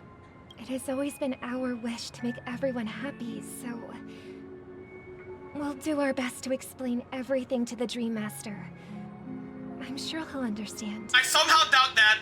Even if the negotiation does not go smoothly, I'll refuse to go on stage.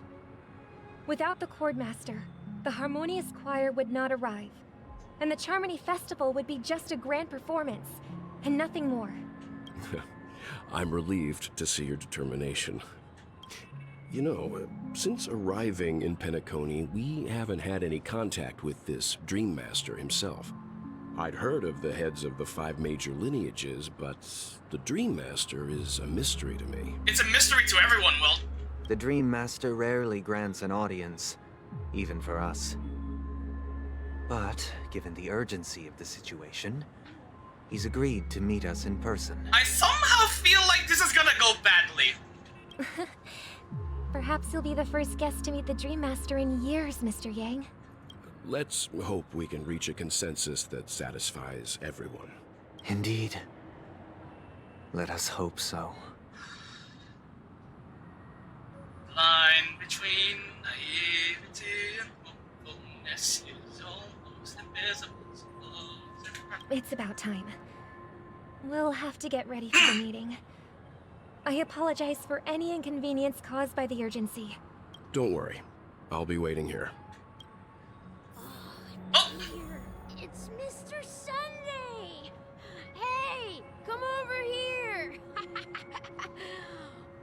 Thank you for everything you've done. I'll be waiting here. Wait, hold on. Okay, since we have Robin here on the lineup,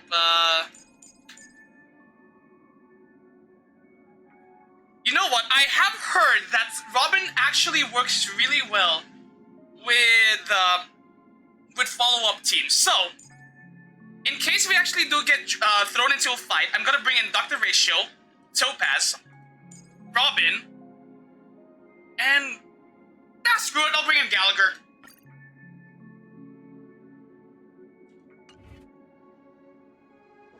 Hello, Mr. Pepeshi Man. Mr. Sunday.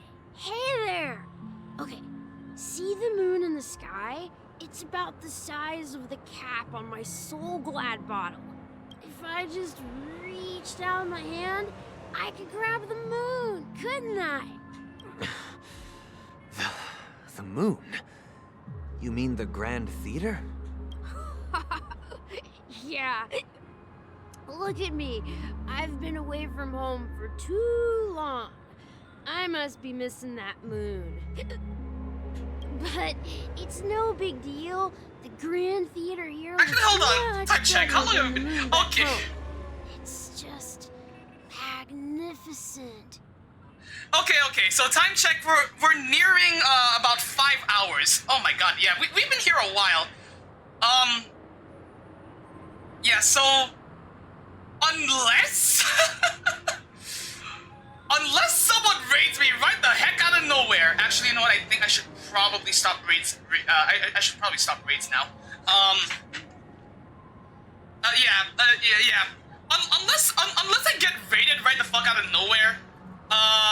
Yeah, I'll probably only stick around here for like maybe another hour. Yeah, but yeah, you know what? Nah. I won't stop raids. Nah. Like, even if I get raided at like the last second, within the last 30 minutes, I don't know. Maybe I might be willing to stick around for a bit longer if it comes to that. But either way, for those still hanging out here in chat, I hope you all are enjoying yourselves, having a good time, just watching me in the middle of my goddamn bullshit. But yeah, anyway, at any rate, at least as far as the Trailblaze mission goes, I'll probably keep at it for maybe a little over an hour more before I decide to call it an evening. Well, I'd say night, but well, it's not that late. It's only like almost 7 p.m. But in all honesty, yeah, I really should probably be calling it soon. But yeah, anyway, okay, we are now 5 hours in. Let's keep going. They told me not to sell everything I had just to come to Penacony. How short-sighted. Oh, wait! Dog, wait. Don't tell me this guy's the Dream Master. No, there's no way. No, this can't be him, no. Selling everything you had? Why would you go to such lengths? Why? Can't you see? Life back home is miserable. It's not really living at all. Neither is staying asleep forever and stuck in a dream, dude. It's better to be here at Penacony. No pain, no worries about tomorrow, just sweet dreams. You can do whatever you want. That's what I call living. Yeah, now this is the life. There's a certain sense of nihilism in that kind of worldview. If you want my personal opinion. Whatever, you do you, dude. Is this truly living? No, it is not! Huh? What did you say, young lady? I didn't quite catch that. Oh, it's nothing, sir. You see, the traffic on Glock's Avenue can be dangerous. How about I ask a Bloodhound family member to escort you to Ideen Park over there, so you can continue enjoying your sweet dream? Oh, yeah, that's a great idea. Wow, no wonder you were the leader of this sweet dream. You're totally a lifesaver. See you around, Mr. Sunday, and it was nice nice chatting with you. What's up, sister? This is the land of the dreams. But why do they live like this? The man we ran into, he doesn't seem happy at all. Even though sweet dreams are nice, they're just illusions. But for him, they're the only way to survive, even if it means giving up on reality. That's not really living at all. Robin is exactly right. Like, God. This entire thing is just giving me Omori flashbacks. God fucking damn it! Like, this is the exact thing that this is the exact takeaway that I got that I got from my time playing Omori. Okay, massive spoilers for anyone in chat that hasn't played through Omori and is planning to do so. Which, by the way, I highly recommend.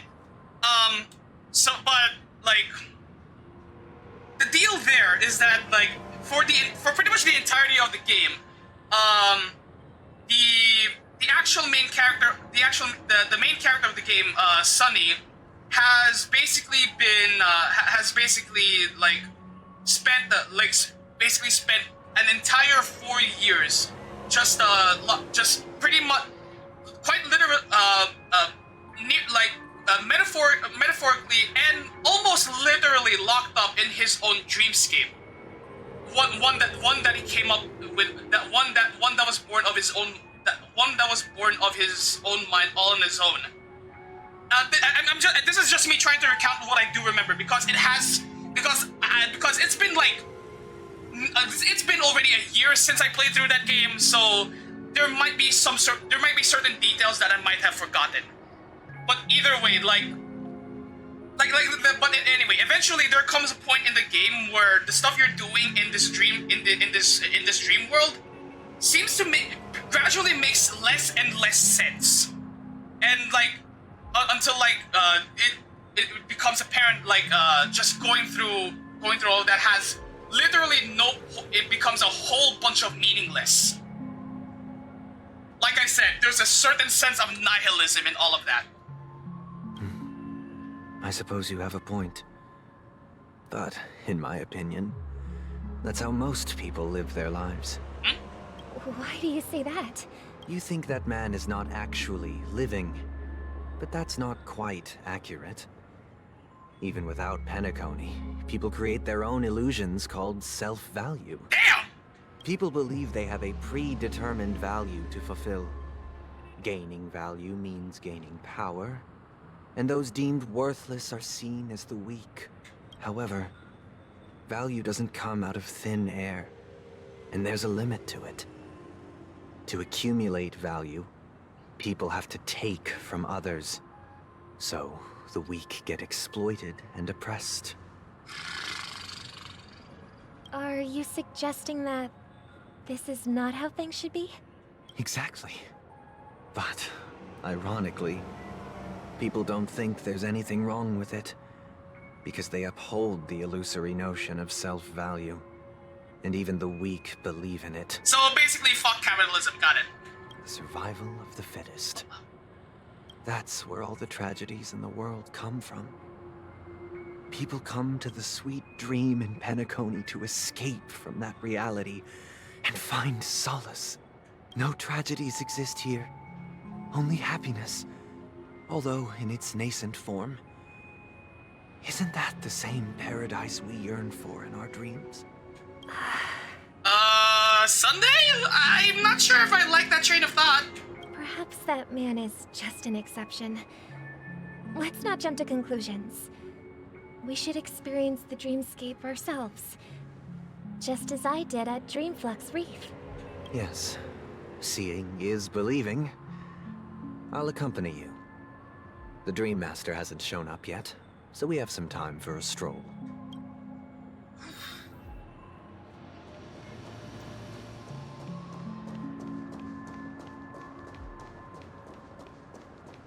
Oh, hello! Glad to meet you again, Robin. How are the preparations for the Charmony Festival coming along? We're all so excited about it. Oh, this is gonna be awkward! It's going smoothly. Thanks for making the trip to join the festival. Oh no! You're too kind, Robin. It's a pleasure to have guests from all over the universe celebrating day and night. I can't stand being lonely or bored, so this jubilant dreamscape is perfect for me. But if this went on forever, would it get boring too? Nah, not at all. Who would get tired of having so much fun? Oh boy. Every day, you get to wear fancy clothes, explore all sorts of dream bubbles, indulge in delicious food without gaining weight, and you never get old or sick. As long as you can afford a room, this place is the ultimate paradise. But you know that only a few things can be brought back from the dreamscape to reality, right? That's exactly why I don't plan on bringing anything back.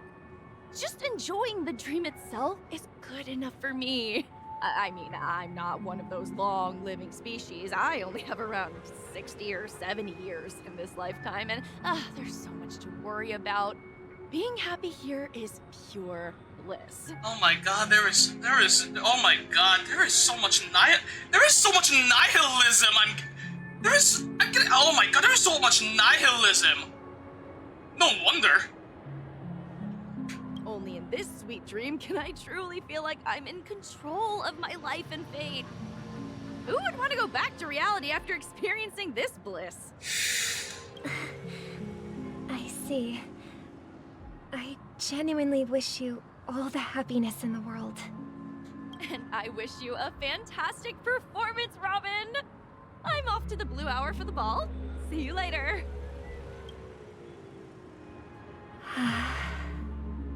Seems like that guest's perspective didn't resonate with you either. She had a valid point. I could sense her genuine happiness. It's just that... What you're trying to say is, she thinks she's in control of her life.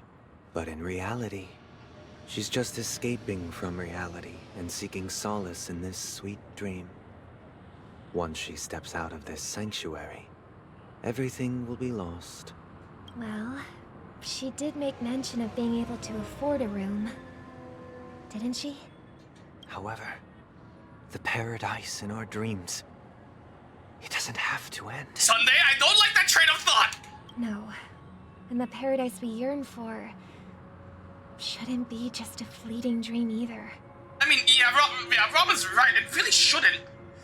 But God, the way Sunday worded it, the way Sunday worded this, I don't like it. Yeah, something else. Yeah, something's up. Oh no! Burn. Oh God. Oh boy, we have an old man. The scenery in this dreamscape is truly breathtaking, isn't it? Oh, Robin. Can't believe I'm meeting you in person here. What an honor. You're right. Even though time stands still in this dreamscape, it always feels fresh. I find something new every time. A philosophical mind. I hope I'm not intruding. Oh, not at all. Now, with little time left, I yearn for meaningful conversations, especially with someone as esteemed as you. Do you mind if we chat? It's my pleasure. No need to be formal. Just speak your mind. You said, with little time left. Please, forgive me for being blunt. But is that why you came to Penacony? Yeah. I was part of a war, and while escaping from the Sarkosian mothership, I got exposed to some radioactive materials. And then, all my comrades died, and my hometown was wiped out by neutron bombardments. I couldn't bear to live with everything I knew gone. That's when I heard about a possible solution here, so I came.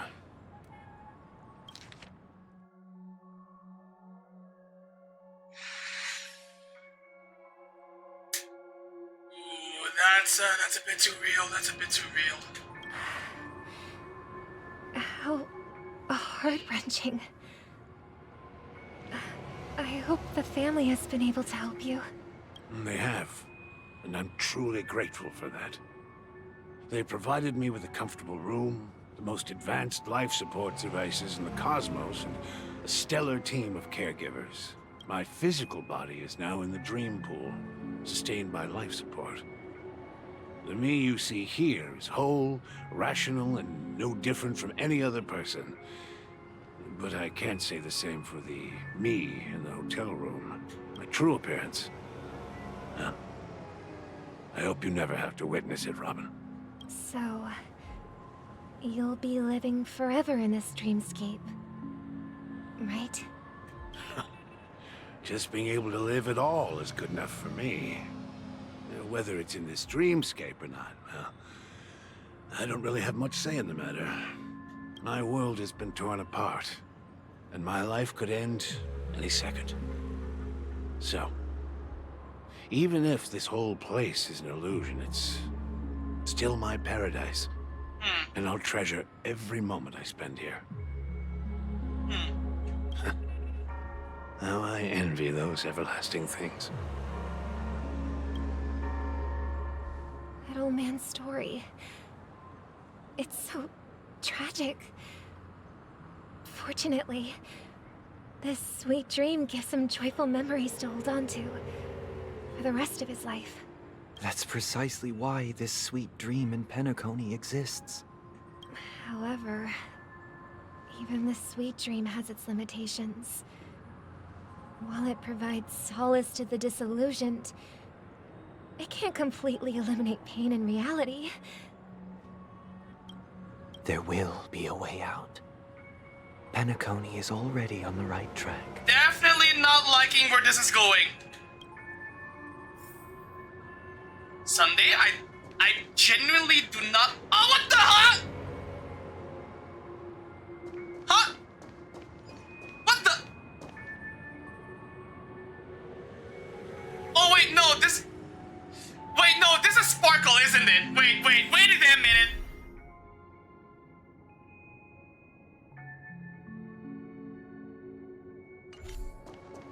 Oh! Look what we have here. A lovely young lady.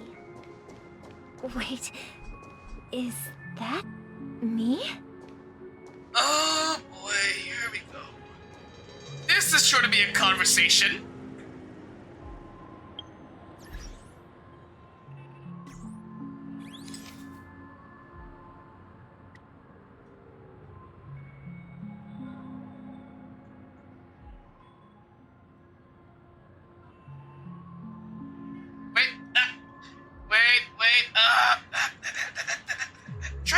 Try to fucking balance the fuck.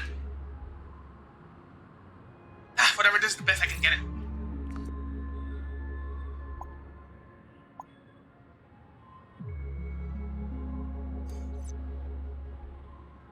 Bitch, get out of the way!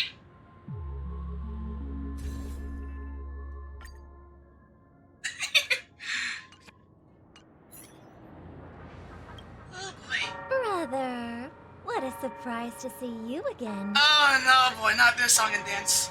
Show yourself. Your trick won't work on us. I've heard that a skilled mass fool received an invitation too. That must be you, right?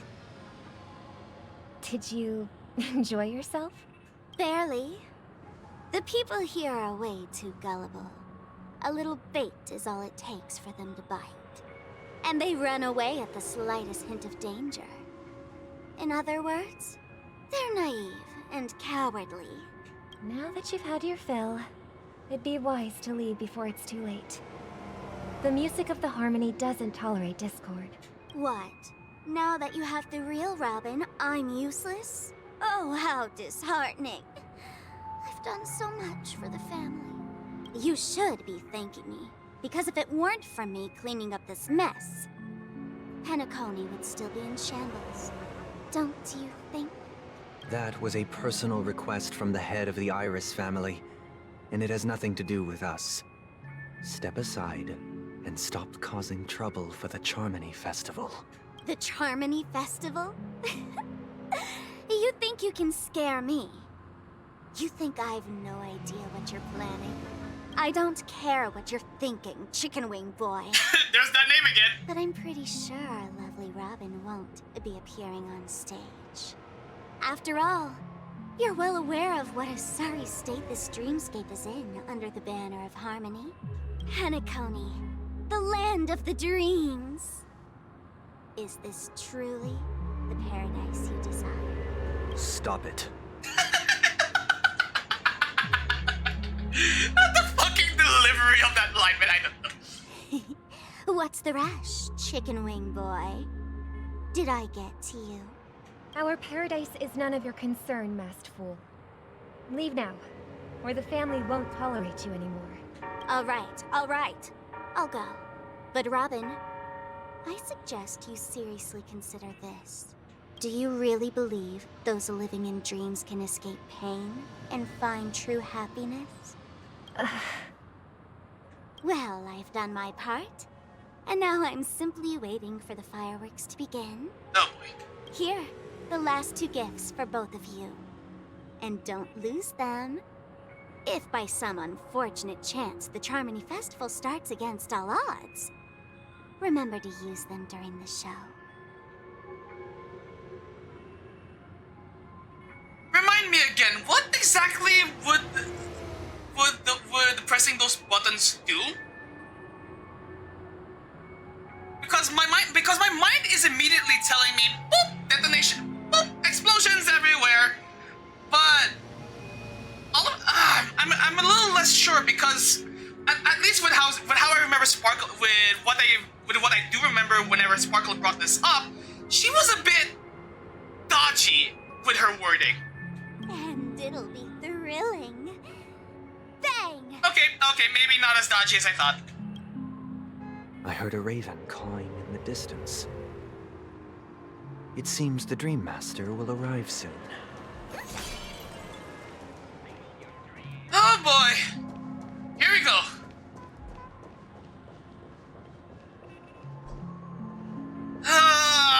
Let's wait here for the Dream Master to arrive. Okay. By the way, brother, I heard you no longer have a sweet tooth. Back when we were kids, you used to steal my desserts. What? Seems like a lot has changed during my absence.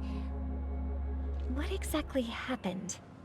Well, someone has to stay awake even in this sweet dream. But that someone doesn't have to be you, or anyone in particular. You're carrying too much on your shoulders, brother. The paradise in our dreams. It shouldn't be like this. Penacony is nothing more than a dream. It can't erase the worries and pain of reality, or bring true happiness. It only offers an escape from reality. Nothing more. Remember the old man we met earlier? Without this dream, he might have completely lost himself. Yep. Those flags I've been getting from Sunday this whole time, yep, they're becoming a lot more red. That might be true, but even without Penacony, he could have chosen another path. As far as I know, the Intelligentsia Guild has been promoting their rehabilitation techniques for a long time now. That path may have been more ordinary and challenging, but now he is receiving hospice care in a comatose state, and his fate is sealed. Is Penacony granting these people a future? Or is it taking it away from them? Quite the loaded question, Robin! Well, don't forget this. Not everyone really has a future. Oh my god, okay, oh no, okay, fuck. Oh, god, oh, fuck. Shit, fuck. The future for humanity is like the sky for birds. People mistakenly believe that flight is inherent to birds because they've never witnessed those birds crashing to their death. Oh, there it is again. Do you remember how we took in that little Charmony dove when we were young? Yeah. We took care of it. Provided food and water, groomed its feathers, and later, when I decided to leave Penacony, I opened the cage and set it free. Well, I didn't mention what happened to it in my letters, because I didn't want to upset you. Oh, no. Shortly after you left, it crashed to its death right in front of your window.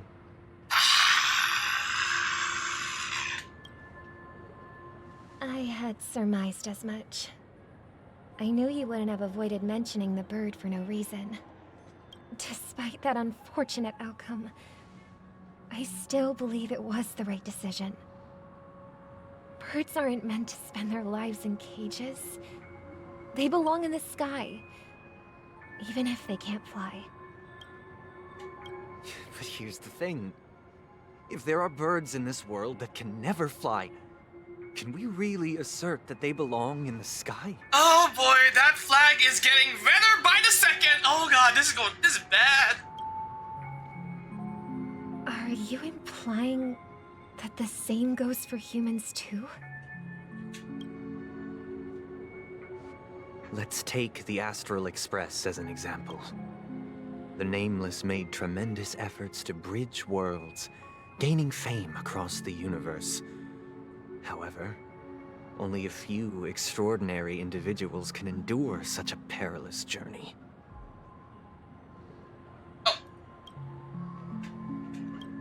That's because the pursuit of the Trailblaze exceeds the capabilities of ordinary humans. Otherwise, why would this path be filled with broken rails, an abandoned express, and even a fallen Eon? That's just sophistry. If that were true, then only the powerful would have the right to determine the future. Unfortunately, that's exactly what happens.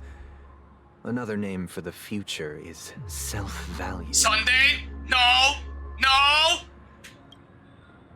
While this world has its fair share of heroes who inspire people and garner admiration for their heroic deeds, the majority of ordinary people will never become heroes in their lifetime.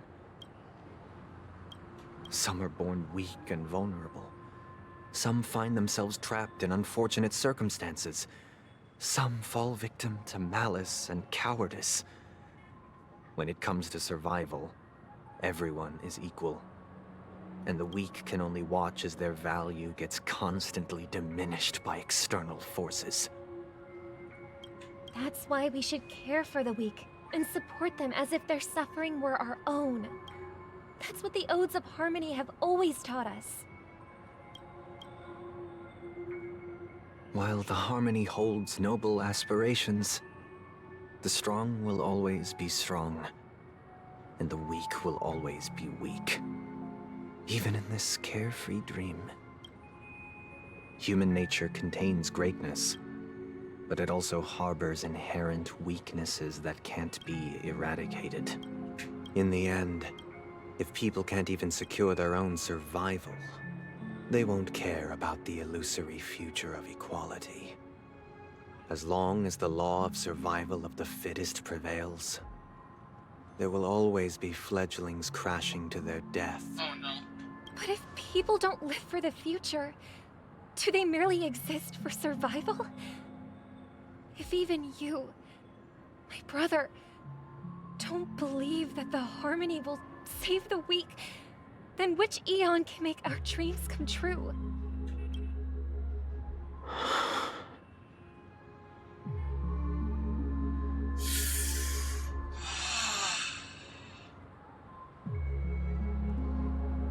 People often forget that when the first bird took flight, the entire world envisioned a future where no more fledglings would ever crash to their death. Are you reading, sister? What are you reading? Mr. Gopherwood gave me a picture book. It's about the story of the harmonic strings. If I could become a chord master, I'd like to summon Dominicus, the harmonious choir. I want to sing with everyone and spread our wishes so that all can feel happiness and joy. Why don't I feel like that this is another flashback with Sunday and Robin as kids again. I see. Then I would summon the harmonious choir too. Don't you have a wish of your own, brother? Of course I do. It's just that it includes your wish and everyone else's. I long for a true paradise where everyone can find peace. Then let's build a stage there and invite everyone to our performance so that both our wishes come true through the power of the harmonious choir. It's a deal then. Yeah, it's a deal. But how can I become a chord master? Maybe you will have to become a star first. Oh! Okay, we're shifting back to the Trailblazers field. 8 system hours! You're back sooner than I thought. Any results?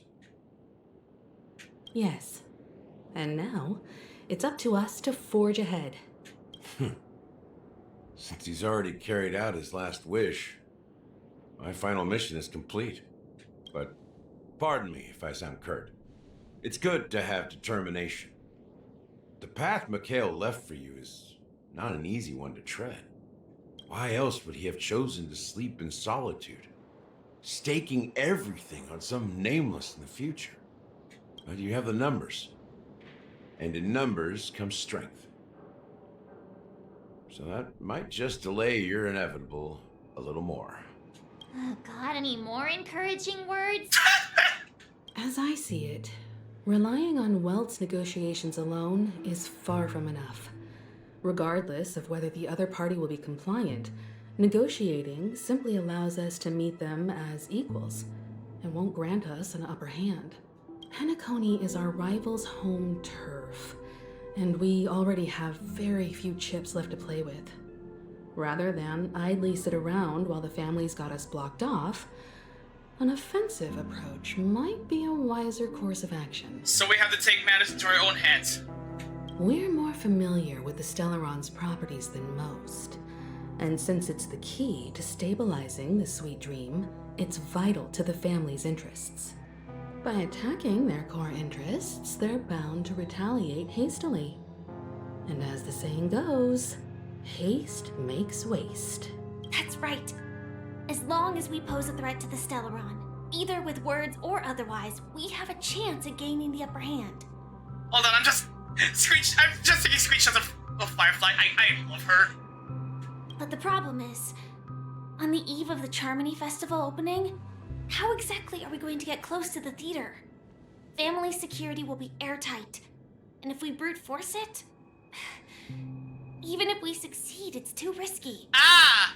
Okay, I think this is where that little plot beat of us actually becoming a part of the fest, actually participating in the festival proper comes into play.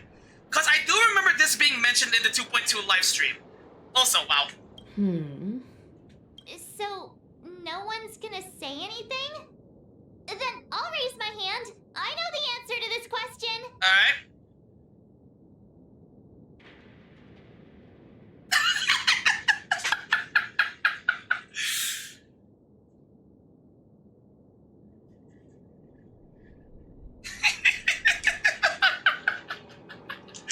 Wait, hold on.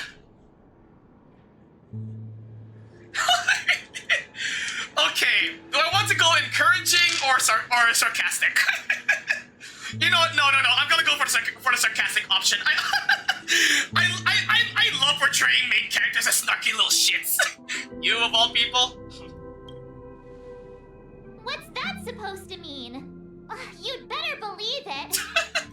So, I heard that before the Charmony Festival begins, there'll be a pageant to kick off the festival.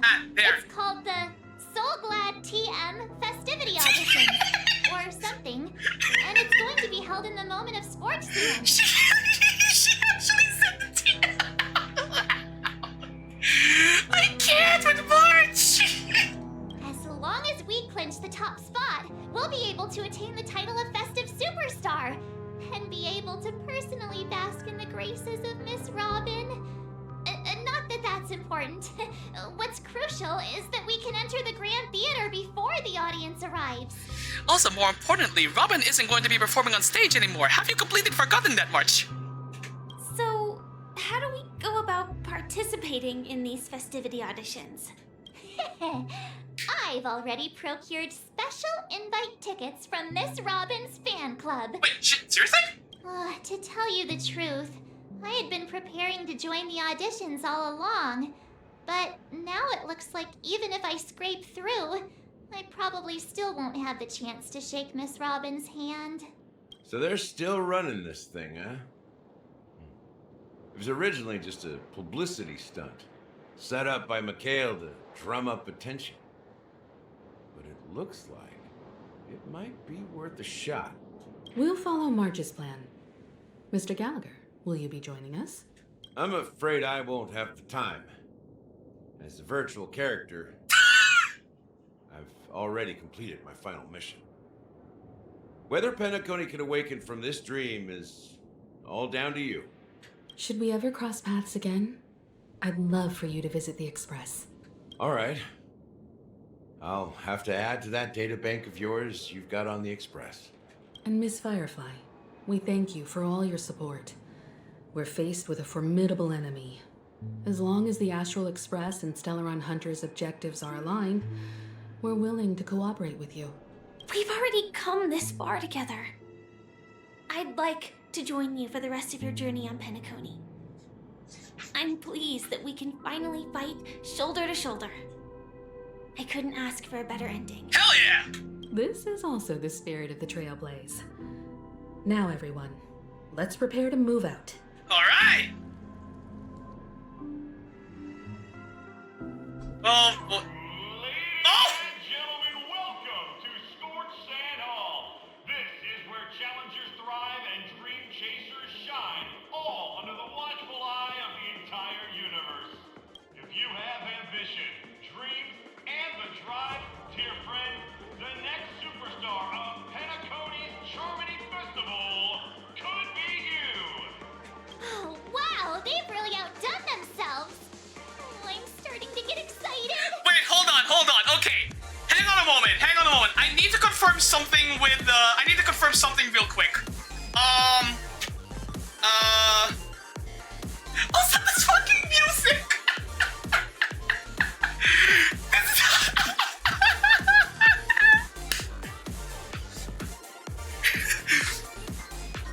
You don't see it, but I'm acting like I'm in a rave.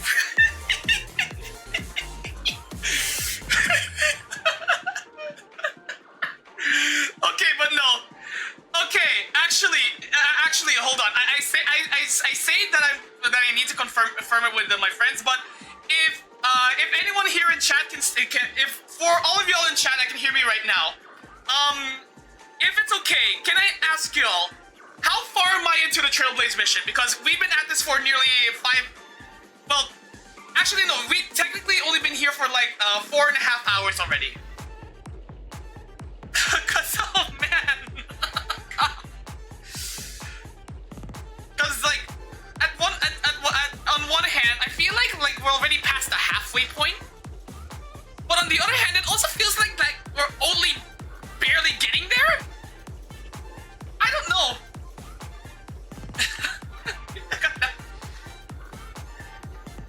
but anyway,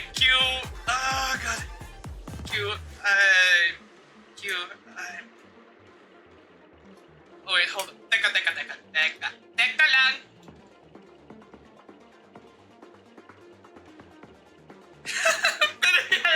Either way, I hope you guys are enjoying yourselves pa rin naman. So, I'm currently here sa Trailblaze mission. How far am I?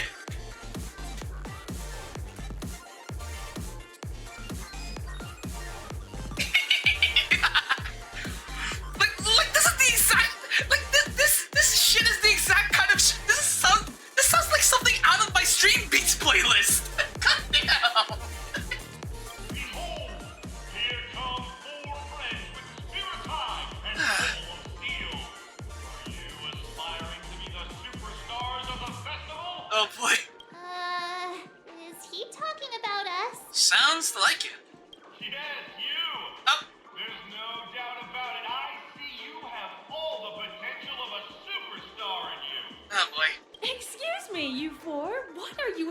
you get out of all this? As the last group of contestants, how confident are you in overcoming all of the challenges? Would you be open to a brief exclusive interview with us? It'll be quick. Oh, dear God! Your journey is long and fraught with peril, yet under a sky blanketed by banners, you vie for the crown. Wait, hold on. What are these guys' names? Okay, so audition, broadcast, excited journalist, college journalist, underperforming journalist, the hot journalist. Assorted, protect the beauty. Magnificent and majestic. A knight's head is hard as steel. Brotherland's focus is stubborn as a heel. We don't all have to be winners, but if we don't have fun, we'd all be sinners. People are pouring in. Kind of feels like all sorts of baddies are showing up. Let's get in there quickly and enter the competition. Be best. Ladies and gentlemen, please make way. Make way. Is that fucking Jameson Price I just heard? Coming towards us now is one of Penacony's top 10 wealthiest tycoons and the soul-glad business empire's founder, Mr. I. Oh my lord. Allow me to introduce myself. I'm the director of Soulglad's factory, Ideen Lida. My four friends, introduce yourselves to the audience across the cosmos. Oh my god, that is Jameson Price! I recognize that voice anywhere! Hello, everybody. I'm Himiko, a nameless from the Astral Express, and these are my companions. Don't you guys need to hide your identities? Can't hide it anyways. Penacony is plastered with our posters. And because the Astral Express is so well known, the family won't dare to make any rash moves.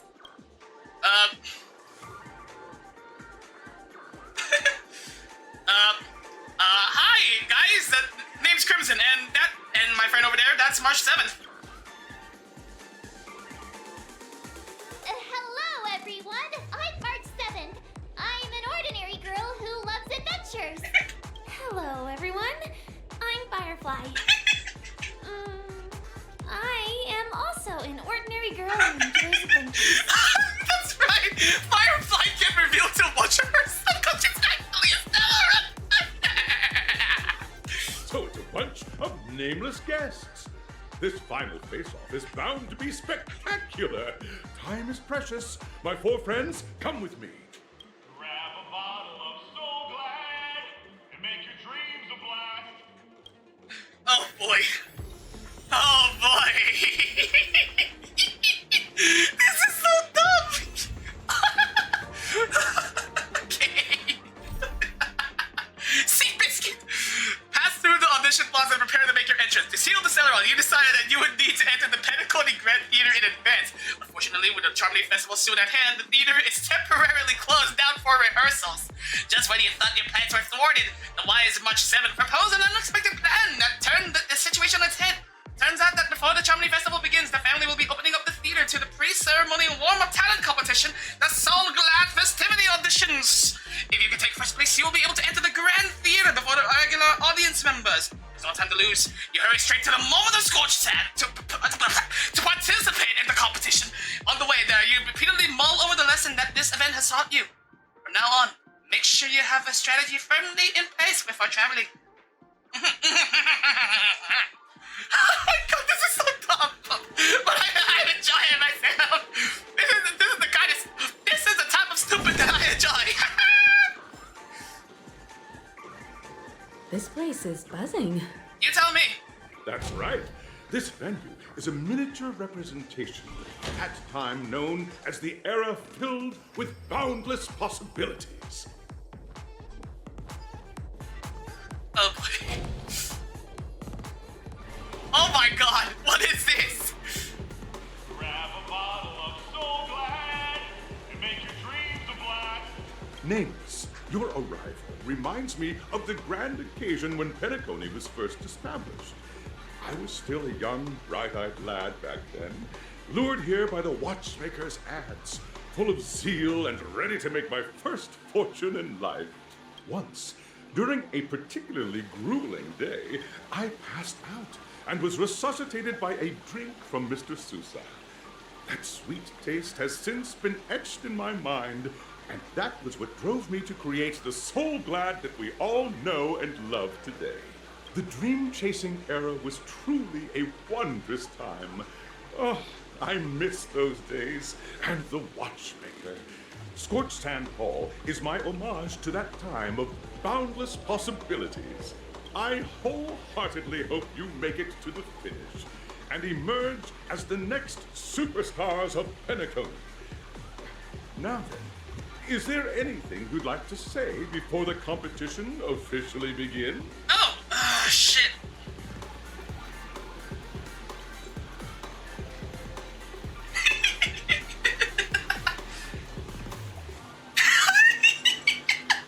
What are these dialogue options? Nah, we win. Haha, that's the trailblazing spirit. Nah, we win. How about you, Miss March? Hello, everyone! Next up, get ready for the Mega Mark 7th adventure, where I'm going to break the speedrun world record! Trailblazing into the uncharted and challenging the limits. That's Miss March 7th for you. How about Miss Firefly?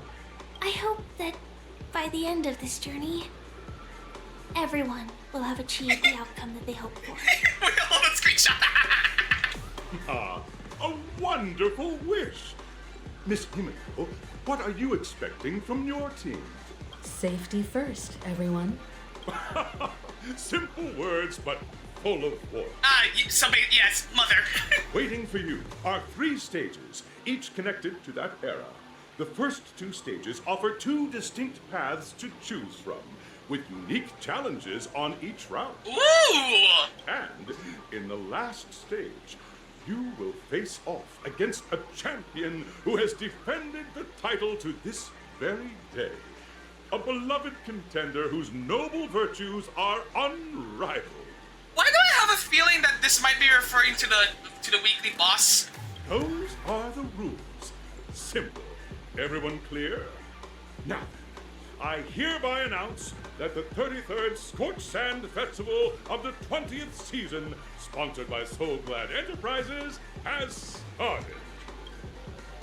Woo! Everyone, as the Charmony Festival is drawing closer, we must reach the end as quickly as possible. Factoring in efficiency and safety, splitting up into 2 groups is the best choice. Cover more ground that way, got it. March and I haven't known Miss Firefly for too long and aren't overly familiar with her. It'd probably be better if the 2 of you paired up. Fine by me. Let's do it. All right. I don't have a problem with that.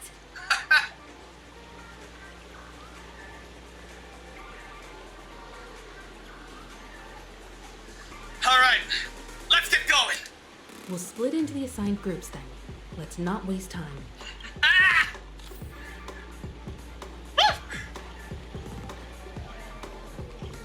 So canonically, Firefly is supposed to be here with us, but, well, Firefly isn't playable yet, Welcome to the first stage of Soul Glad Enterprises' 33rd Scorched Sand Festival of the 20th season, Dream Play Fantasia.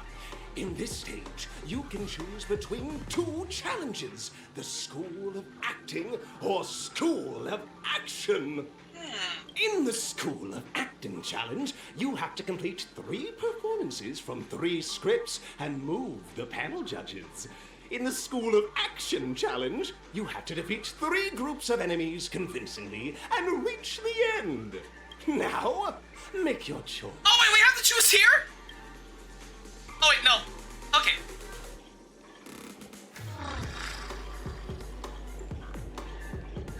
Hang on. Give me a hot second. Oh, what the heck? Oh, whoa, wait a minute.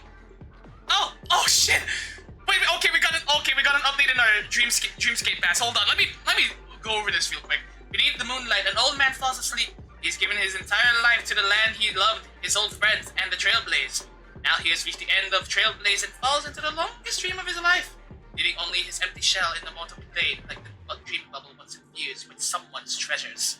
Now you share the same starry sky, and 2 trailblazing expeditions intersect. How do you feel about this? It seems cherish every moment and every encounter of your trailblazing expedition. How fascinating that Rosalina once felt the same way. If you two were alive in the same era, you'd definitely have a lot in common. Alright, let's just slap some stickers on here.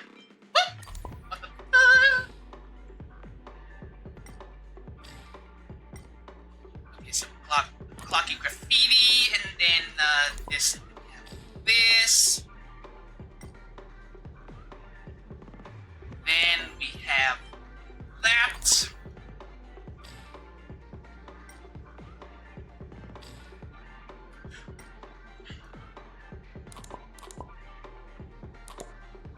Hang on. Note sticker. Ah! Isn't it nice to have nothing? It is nice. I like this kind of life. Ooh.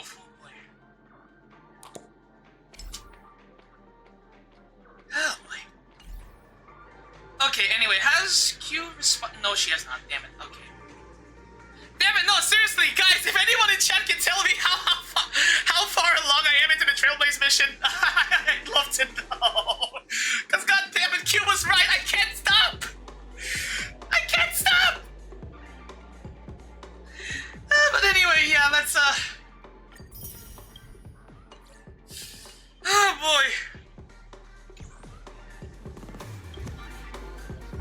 Oh! What the heck? Ha!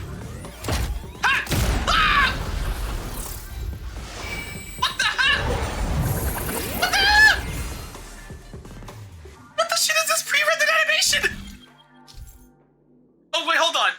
Click the button on the tracks and select the challenge arena you want to go to. Okay.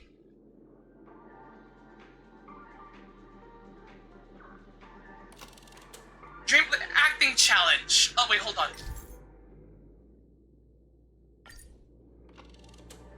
Action challenge. Oh my god. Shit, which one do I go for?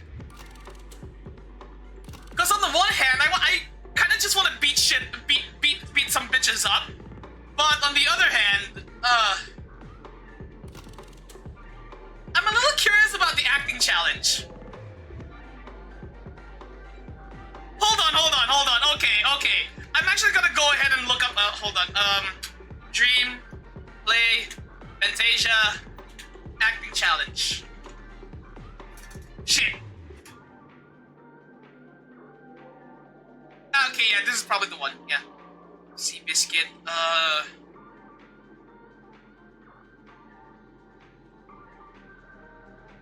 Okay, so okay, hold on.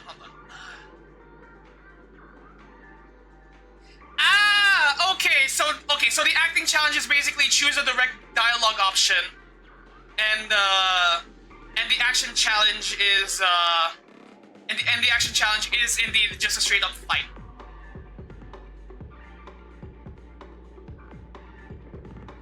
Bubble hounds. Okay.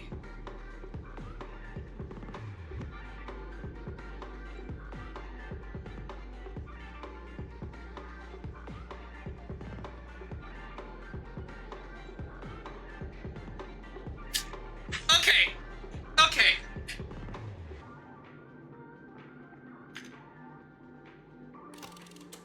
Alright, I'm genuinely not sure, but you know what? No. I'm gonna go for the acting challenge. I want some funny dialogue. I want funny dialogue, so acting challenge it is.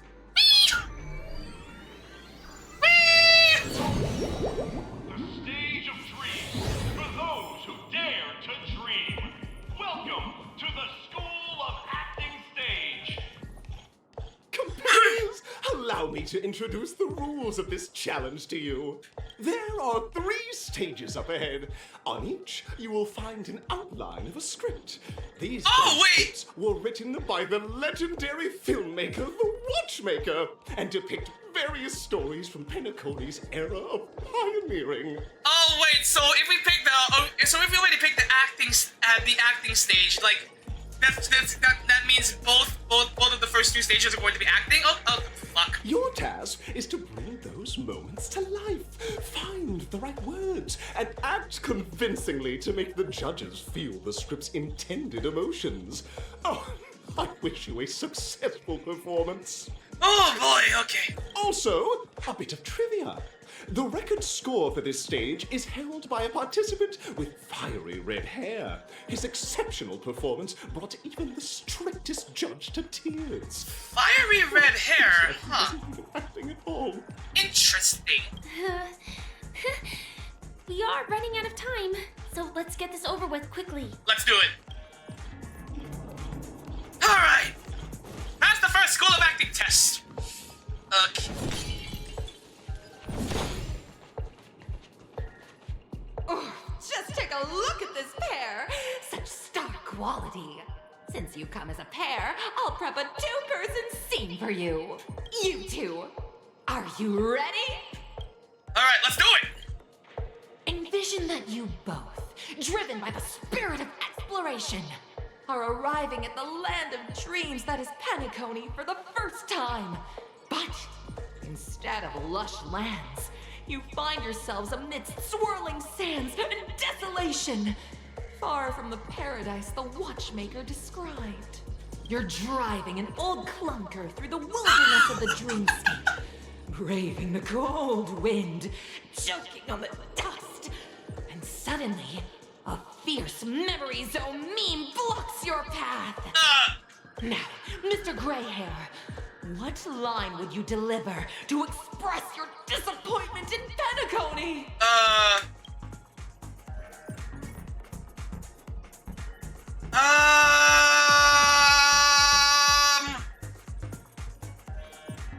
Oh wait, hold on, accent.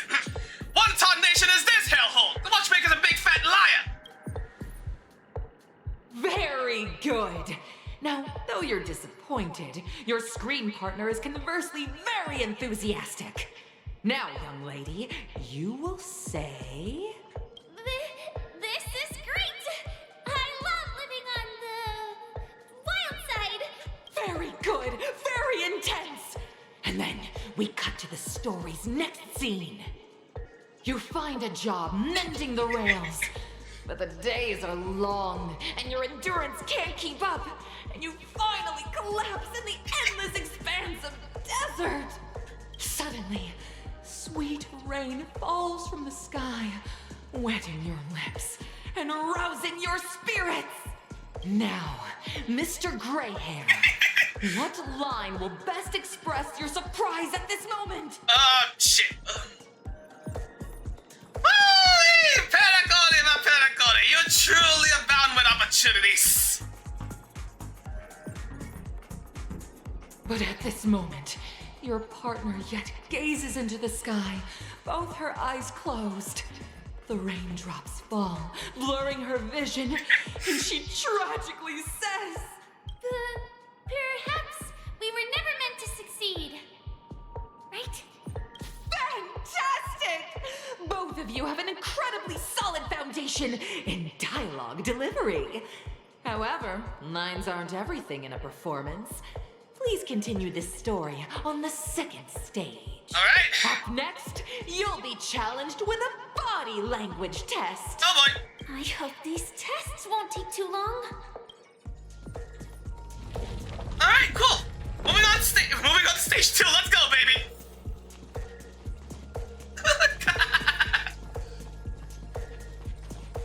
Here, you two are required to skillfully utilize body language to portray the story context I've laid out for you.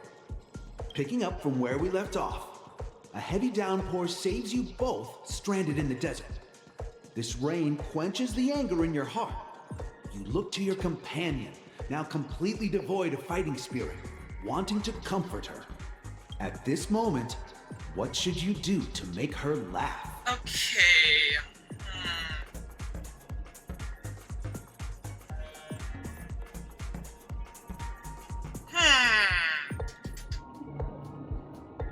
Make her laugh. No, that sounds a little pitching. No, Dad. No. Stand up. No. Roll about in the sand. What? right answer.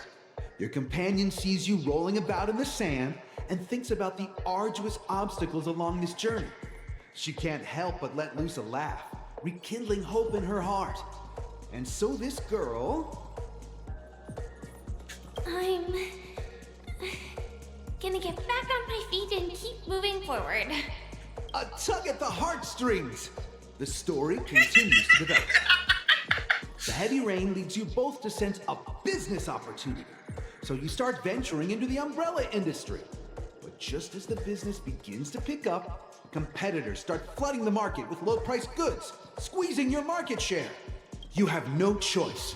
The goods you stockpiled at high prices have to be sold at a loss. This is a pretty self-destructive move, which drives your business to the brink of bankruptcy. At this moment, what would you, who refuses to admit defeat, decide to do? I would stand up and smack the table! Like this! You slam the table and rise up. They think you'll back down? Not a chance! Dream chasers can be knocked down, but never knocked out, bitches! Fantastic! But it's a pity your friend does not agree. Seeing that you're up to your eyeballs in debt, she sees nothing but despair in her future. And then... I leave Penacony in utter disappointment. Is that okay? Of course! Absolutely! I was this close to tears! Both of you possess exceptional acting talent! However, the true test is yet to come. You're about to encounter the harshest judge this show has ever seen. You'll need to rely on perfect performances if you want to win them over. Oh my god. Okay, alright, so, on to stage 3. Oh boy. Stand. Oh boy. Welcome to the final stage. Actually, all the scenarios that you previously encountered were all from the film Once Upon a Time in Dreams. Oh. 2 companions arrive on Penacony with nothing but a dream.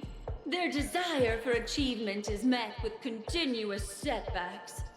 Ultimately, one continues on, despite spiraling into debt, while the other concedes defeat and leaves. Many years later, their paths cross once more in the thriving Penacony. Yet, they refuse to acknowledge each other because... I fell into poverty while she's leading a normal life.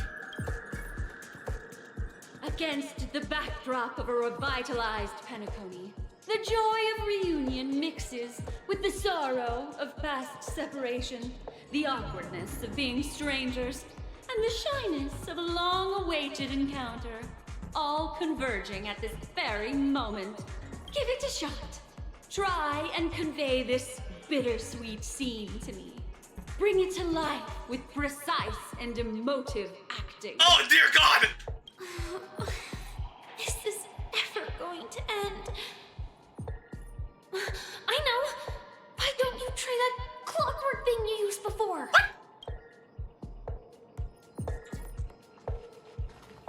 Your performance is far from satisfactory.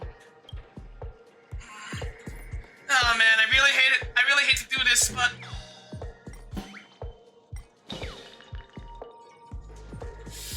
Okay, based on the hint from earlier...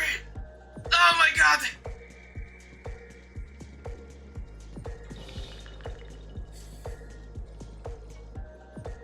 Yeah. God! Huh? We haven't even done anything! It's so touching.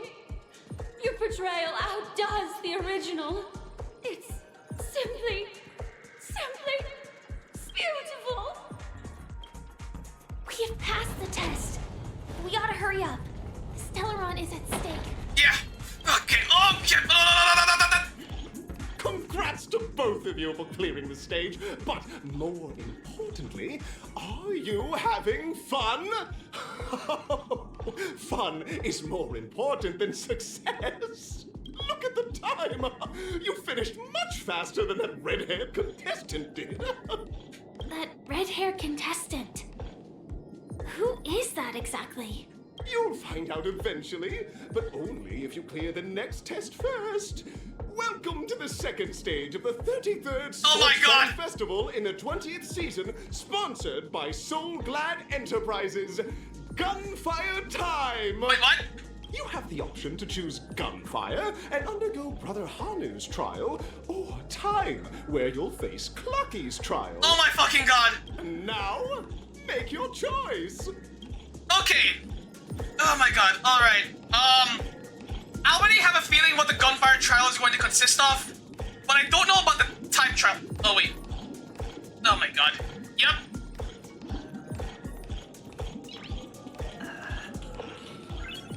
Nice.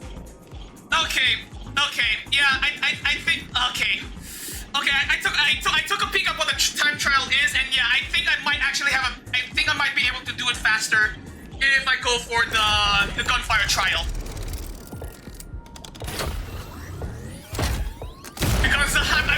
Because living up to the story, I'm trying to speedrun this shit. Yep, I'll definitely have a better chance if I go for the gunfire trial. Wait, hold on. The gunfire trial is basically just another round of Hanu's gameplay, right?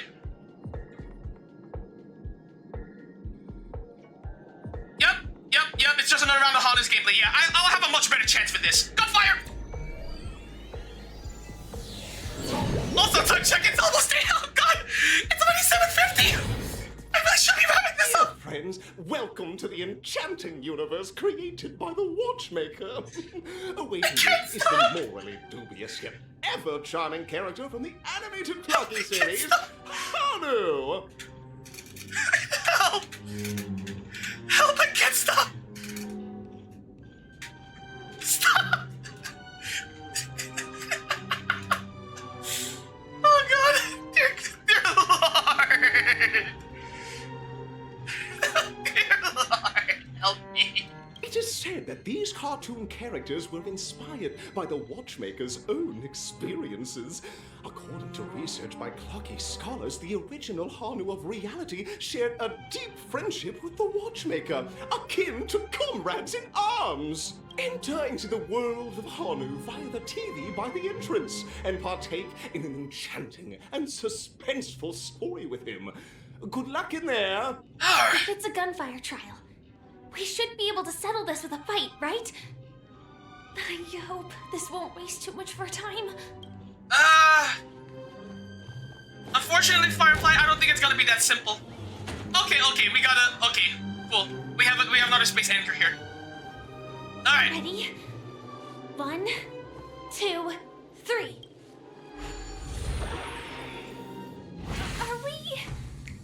Are we both in control of this Hanu character? Very good. Looks like you've got the hang of it. In this Hanu's Adventure episode, Boss Stone has gathered his battleships for an assault on Dreamville. Oh, dear God. Buzzfly, Cousin Wolf, and Bombhead are all raring to go. The brave Hanu must thwart their advance and protect his home. Dear God. Alas, Hanu presently is ill-equipped to fend off the malevolent mischief makers, which is why he is preparing to seek out the Puzzle Gentleman's aid. Go forth and speak to him. Oh boy! Alright. Oh my god! Oh, brave Hanu, you look like you could really... Long time no see, Hanu. You look pretty stressed out. How about an intense and thrilling game of Dream Jigsaw to blow off some steam? Oh, come on!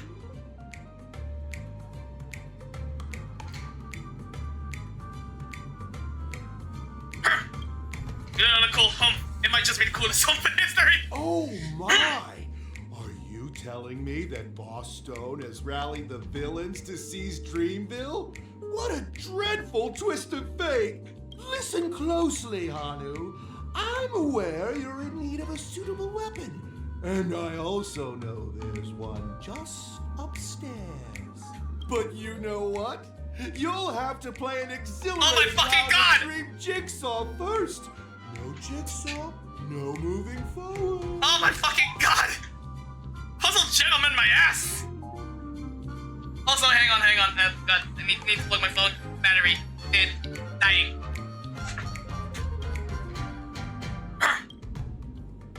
Only someone as cool as you could practice to produce such a cool perfection. Now scurry along, Hanu, but tread carefully. Two ne'er-do-wells are also eyeing those jigsaw pieces. Either outsmart them with the quick knockout, or ensure they don't catch you in the act. I can't wait to see you finish the Dream Jigsaw. Best of luck, Hanu. Let's stay alert and make sure those monsters don't spot us. Shit! Oh god!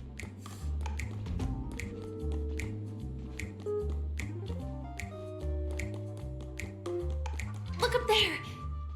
If we can push that thing down, do you think that would do the trick? Good eye, Firefly!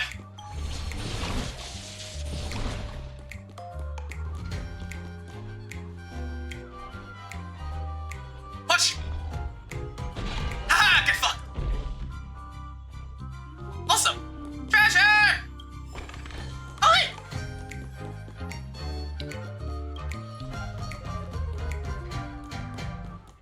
Oh, what the?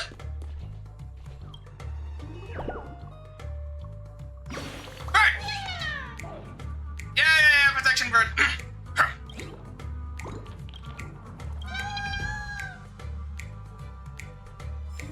Okay. Oh shit! Oh god! Oh, okay. Whoa, okay. I definitely made a smart call by teleporting back here. Oh god.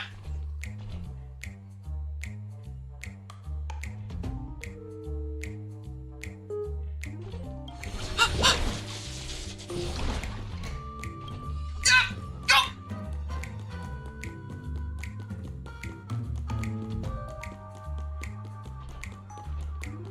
Finally, that's all the jigsaw pieces. Let's hurry back. Yeah, speed! Alright, okay. Oh my god. Oh my god. Fucking puzzles.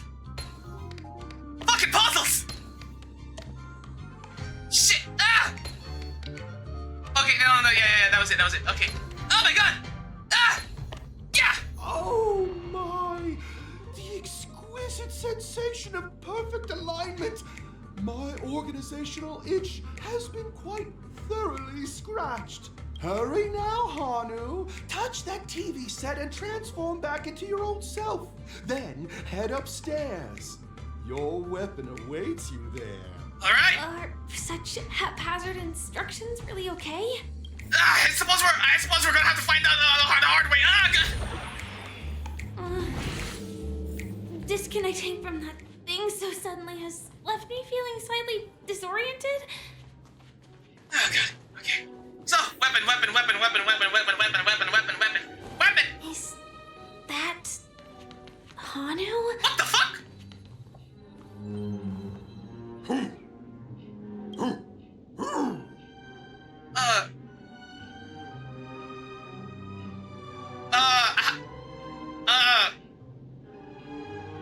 I know the answer for this one. What exactly is he talking about? Honestly, I don't know. Tick-tock! Oh my god! It's time for me to make an appearance! Oh my god, Clocky, you fucking scared me! Okay, where did you come from? Clocky? I can also see him. Is this character part of the show? Fuck if I know! In Dreamville, Clocky is everywhere and can do anything! Like right now! I can be your translator! Tick-tock! Please? Hanu says, battle! We must do battle! The enemy is at our doorstep, and we have no path of retreat for the future of Dreamville! Touch that suspicious-looking TV right now! they just jumped inside that TV. Looks like they did, yeah. Sheesh. Logic in this plot and dialogue is really being pushed to its limits. Let's just roll with it, Firefly. Well, here we go again. Ready? I am gradually getting used to this. Huh. Who knows? I might even be able to perform some high-level moves with Hanu. Oh, did someone say high-level movies just now? That's right, pal. The upcoming script is just exploding with all sorts of high-level shenanigans. Last we saw, Hanu was preparing for battle. Suddenly, he hears heavy footsteps coming from the hallway. Infinite mischief makers have broken into his home. But brave Hanu won't go down without a fight. He instantly sprints for the storage room, ready for a do-or-die showdown against the baddies. But we still don't have any weapons in hand. Guess what? Hanu's favorite bazooka just so happens to be in that storage room. So better move on. What a coincidentally convenient plot twist. It'd be even more awesome if the organizers allowed me to wear armor.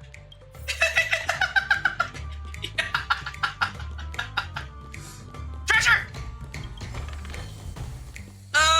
Okay, so where's this? Okay, so where is the? What? Oh god, okay. Where's storage room? Oh, the storage room. It's behind the shelves, right?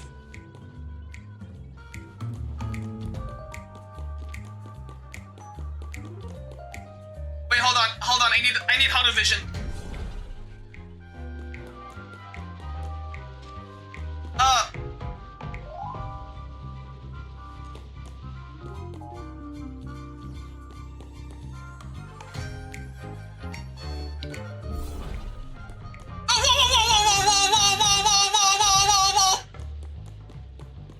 Okay, definitely not that way. He wasn't lying.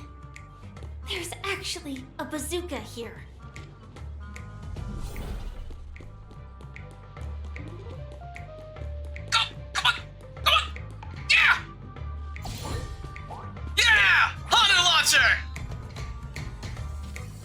Now we should have a way of dealing with those baddies.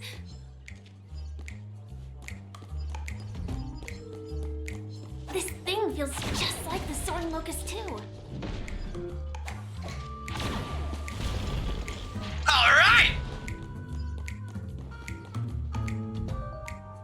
Oh, what the? Oh, Jesus! Careful. It looks like we've got more company. Get ready to fire! Bosh!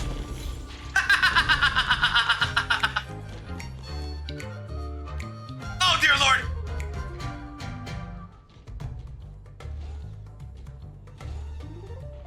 Oh, no! Here we go again. But no big deal. We're pretty handy with this bazooka now. You seem to be enjoying yourself, Firefly. Oh, shit! No, the not-so-unstoppable Hanu has actually fallen. Quickly, return to the battlefield and seek revenge against the bad guys. Here we go again. Okay, Oh my! The unstoppable Hanu has been spotted. Everyone, please proceed with caution. Ah, got it!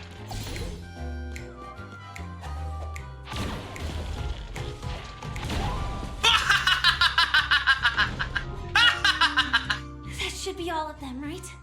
Oh my! Hanu is on a streak!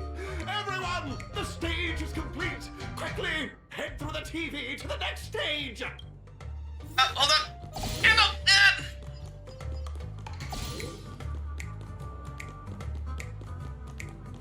Go, go, go!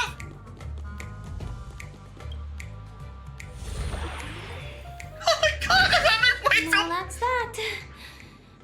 it is gonna be hard to let go of this bazooka. You seem to enjoy heavy armament a lot, Firefly. Carry over from Sam? Never mind. Let's hurry over to the next stage. Alright! Precious treasure, baby! Oh. Ah, trash artifact. Relic, sorry. Ah, come on! Go, go, go, go, go, go, go, go, go! Oh, insert 37 J's out of it! Hooray! Oh. Hello? Oh my god! Oh my god, we found the fucking... we found the goddamn record just lying out in the open. Alright. Congratulations to both of you! Oh, you've overcome all obstacles and proven yourselves. But, unfortunately, there is only one who can be Penacony's festive superstar. In the final stage, you will face the defending champion. If you fail, you will lose the opportunity to become the festive superstar. Welcome to the 33rd Scorched Sand Festival's third stage in the 20th season, sponsored by Soul Glad Enterprises, Superstar Showdown. Oh boy! Ah!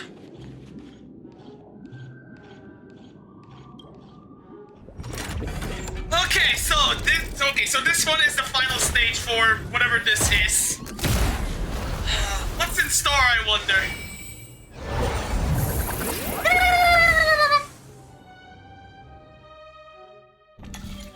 Alright. Arena 1 or Arena 2? Okay, from the looks of it, looks like both rooms are just gonna be straight up fights. Okay.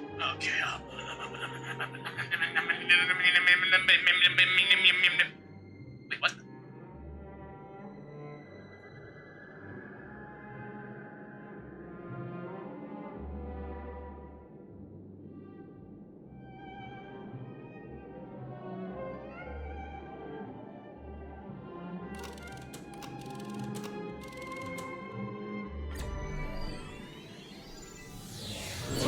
Wait! I only know one other redhead in this game.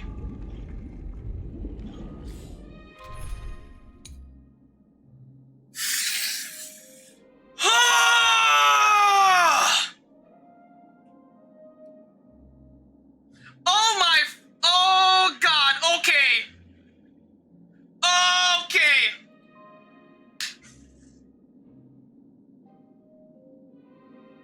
Hold on, hold on, I'm gonna have to look something up real quick.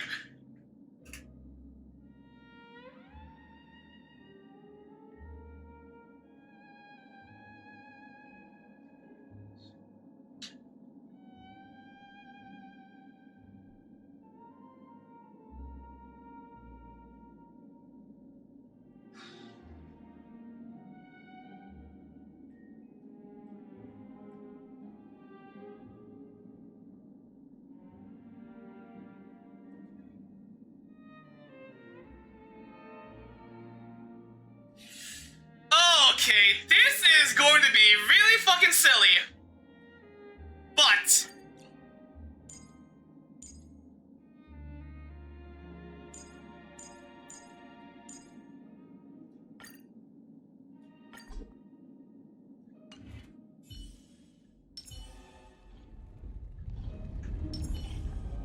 Sound lingers. now, the reason I say this is going to be really fucking silly is going to be very apparent in the next couple of seconds. Because if it is who I think it is... Oh! Well, no, never mind. Yep, I see him. Yep. I genuinely did not think he'd even be here. No way. I think I just saw someone. Someone extraordinary. Oh my god, it's him!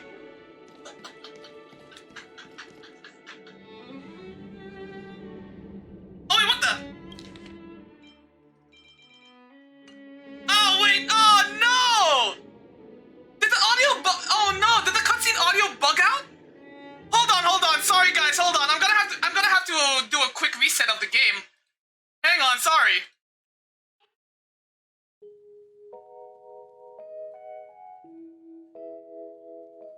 Hold on. Game capture. Where the fuck is it? Okay. Wait. Okay. Yeah. Hang on. I'm gonna have to reset the game real quick. Cause okay. I did not expect that to. Oh wait, no. Wait, no. Oh wait. Okay. I think that was what that update was actually talking about. Okay. So that's why that was there.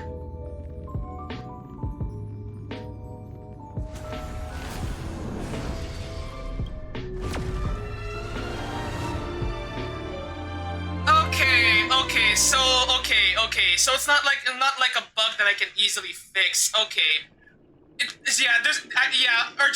so apparently Argenti's voice lines for this part of the quest are actually missing. Like they're not there for some reason. Unfortunately, we're just gonna have to go through this without Argenti's voice in there. Ah, damn it. That's a shame. But seriously, Hoyo, what the hell? Oh well. Oh wait, hold on. Hold on, I'm just gonna have to do my best Argenti impression. Please, wait, handsome gentlemen, beautiful miss. But the glorious light of beauty, I never thought I would see you again. In such turbulent times, your kind faces are as spring's gentle breeze. Wait, hold on. Spring's gentle breeze, bringing solace to my scorched heart. Are you a knight of beauty? Ah, so the red-haired contestant was you all along! Ah, you've already heard of my humble title elsewhere. I am deeply honored. Upon hearing of the impending festivities, I commanded the one and only to bring me to Penacony with full haste. Alas, in a cosmos unguarded by the beauty, disorder prevails, thus my passage was delayed by tending to the sick and injured. Fortunately, the mini-rabbit mech pilot, stray cat duelist, galactic ninja, and quad-drive Intellatron, along with my 32 other souls in distress, all emerged from their predicament safe and sound. I then led them all here to revel in the harmony with the countless other splendid beings. Quite the savior, aren't you? I do not deserve such praise. Unfortunately, that dashing IPC ambassador, whose radiance matches that of a beautiful peacock, remains in a woeful state. How I wish he too could partake in this splendid occasion. Okay, let's get back to business. Since fate has brought us together, it stands to reason that you both seek the accolade of the audition's victor, correct? Though upon arrival, I was once mistaken for a towering, silver-armored fugitive with fiery red flames due to my lack of eloquence. It matters not, for all these trials stem from the land of dreams beauty. What matters is that I now stand before you. Our paths have crossed. I, Argenti of the Knights of Beauty, am humbly requesting for a battle in the name of the code of chivalry with you both. If I am fortunate enough to emerge victorious, kindly grant me passage to the crown of victory and recognize that Idrilla, the beauty, is the most peerless beauty of them all. Alright, Argenti, let's do this! All things are as one. And this is why I brought Argenti. Gotta know the risks. Oh boy! Yep, and it's a full two-face fight. Let's do this! Match them up, Numby! The market is unpredictable. Ah, right! Investing in victory! Oh my god, I can't believe we're doing Every this! petal in life will be swept away. I can't believe we're doing this! By the wind of time.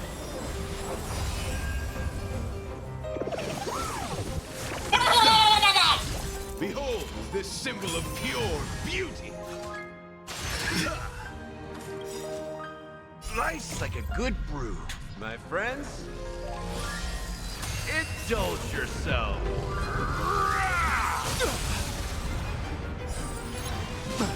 All right. You've arrived. Christ. Yeah, get him! Oh my god, what the fuck? Grace heal doom. Rise to the challenge. The beauty is eternal. Easy, Nambi. Easy. Liquidation! Oh my lord!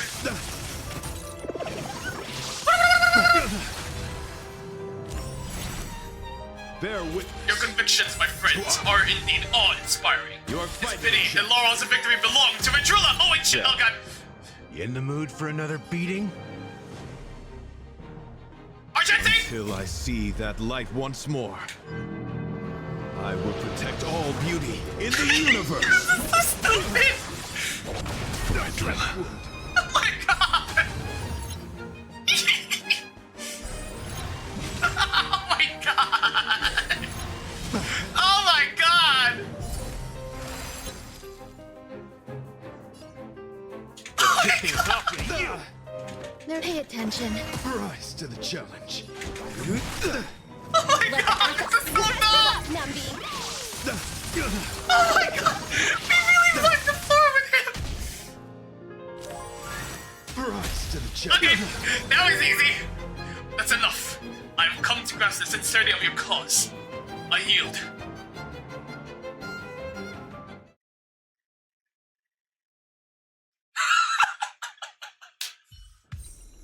Beautiful.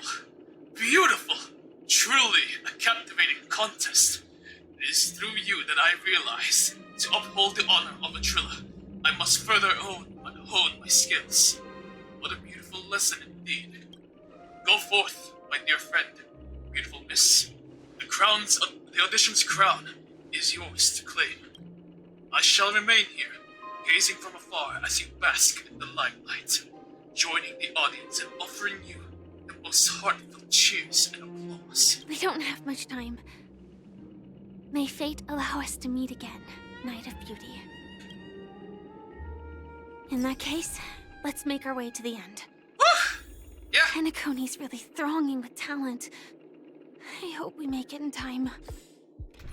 But honestly though, it was really good to see Argenti in an actual piece of story content again. Yo, Argenti, what up? Go forth. The champion stage belongs to the both of you. Bask in the glory you deserve. Thanks, Argenti! See you again sometime!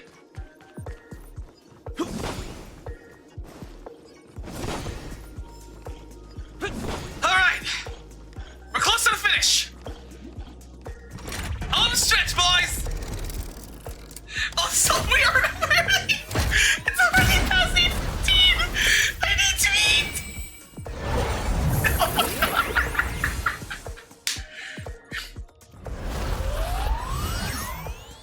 Hell yeah!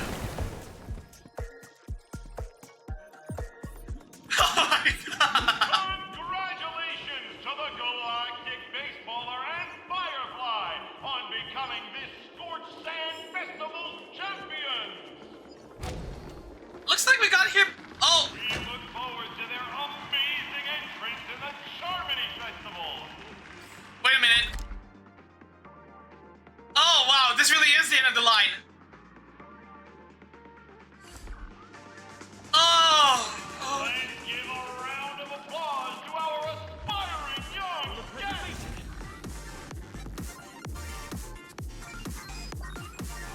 Oh boy!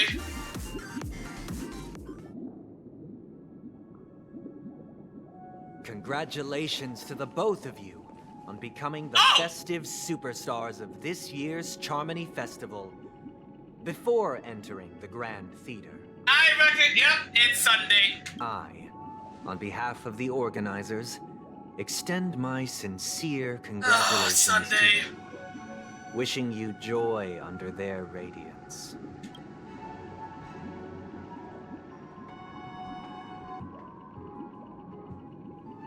Wait, if you hear it, did you already work things out with the Dream Master?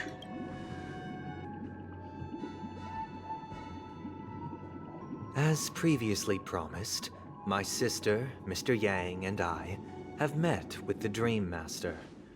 We delved into the truth about Penacony and its Stellaron, and have come to a consensus. I don't think I'm gonna like what I'm about to hear next. Both I and the Oak family cannot acquiesce to your request. What? Just as expected. God fucking damn it. We acknowledge the perspective of you, Nameless. Penacony does require change, but not as you propose. The planet of festivities cannot and will not revert to a place characterized by chaos, disorder, or anarchy. Wait, hang on. Give me a second. Hold on. Need to... Oh, dear Lord.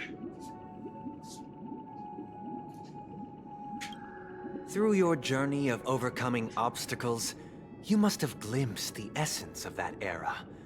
The vulnerable ruthlessly eliminated, equality non-existent, common folk living precarious lives, eking out a dreary existence. Ultimately, only heroes like yourselves manage to achieve success. But I would dare ask, if you did not possess the special status of having a Stellaron, and you were but an anonymous and frail member among the masses, which Penacony would you prefer? A dystopia for the survival of the fittest, or a sweet dream paradise for all?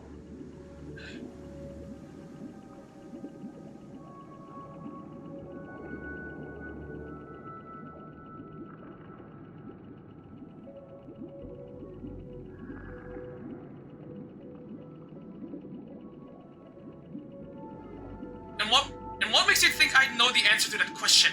More importantly, why are you asking me?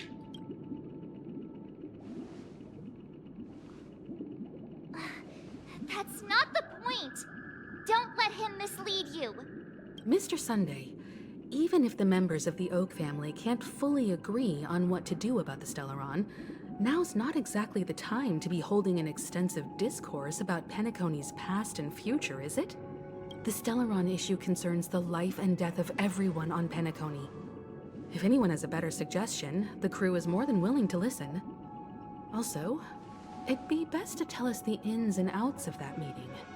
This way, we'll at least know what Welt and Ms. Robin are dealing with, and the reason why they failed to make our appointment. Ah, Navigator. That is precisely my intention. With all present, let's begin by discussing the details of that meeting. Oh boy! Let's talk about our tribulations and choices, our ideals and beliefs, and our final course of action. The only path to take. Oh boy! A while ago... You mean to say that for the longest time, there have been scoundrels who would use the Charmity Festival that I have bequeathed to the masses as a tool to realize their ambition? Indeed, Dream Master. Once the Charmony Festival begins, the Stellaron's powers, along with the song, will be broadcast across the entire planet of Penacony. And then everyone in their dreams will be unable to awaken. This is indeed surprising to me. The dreamscape is maintained by the collective effort of the 5 families.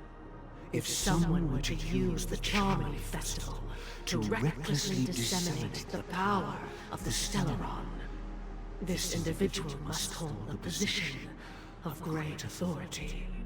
Do you have any suspects? I'd like to ask, did you really not know of the Stellaron's existence? I would have never thought that this Nameless would point the spear at me. Quite astonishing indeed. If I have offended, the Astral Express extends its sincere apologies. But the current circumstances are dire and leave no room for meticulous inquiry. We're doing this out of concern for the dreamscape's safety. So, if you could, please alleviate our concerns. Dream Master, it's just to prove that the Charmony Festival has nothing to do with the Stellaron. If we're being overly cautious, I will return to the stage to offer tribute in song. Just per the arrangement. Sunday, Robin. I've watched you two grow up, and know your dispositions like the back of my hand. Both of you, right now, can surely be lauded as their most devout advocates. I already know your resolve. The magnitude of this matter is enormous, and cannot be taken lightly. Since Mr. Yang has asked with such earnestness, I will personally respond in kind. If there is a need, the entire Oak family will be mobilized to heed your call. Someday, might I ask you to beseech them to cast their light unto me, and question me in their stead, so that no lies may be concealed? Oh, right! Right, it's that thing that he did to Aventurine a while back. I will do as you command. Robin, could I entrust you to be present as a witness, to document the truth, and to proclaim my innocence, so that all slander may be utterly dispelled?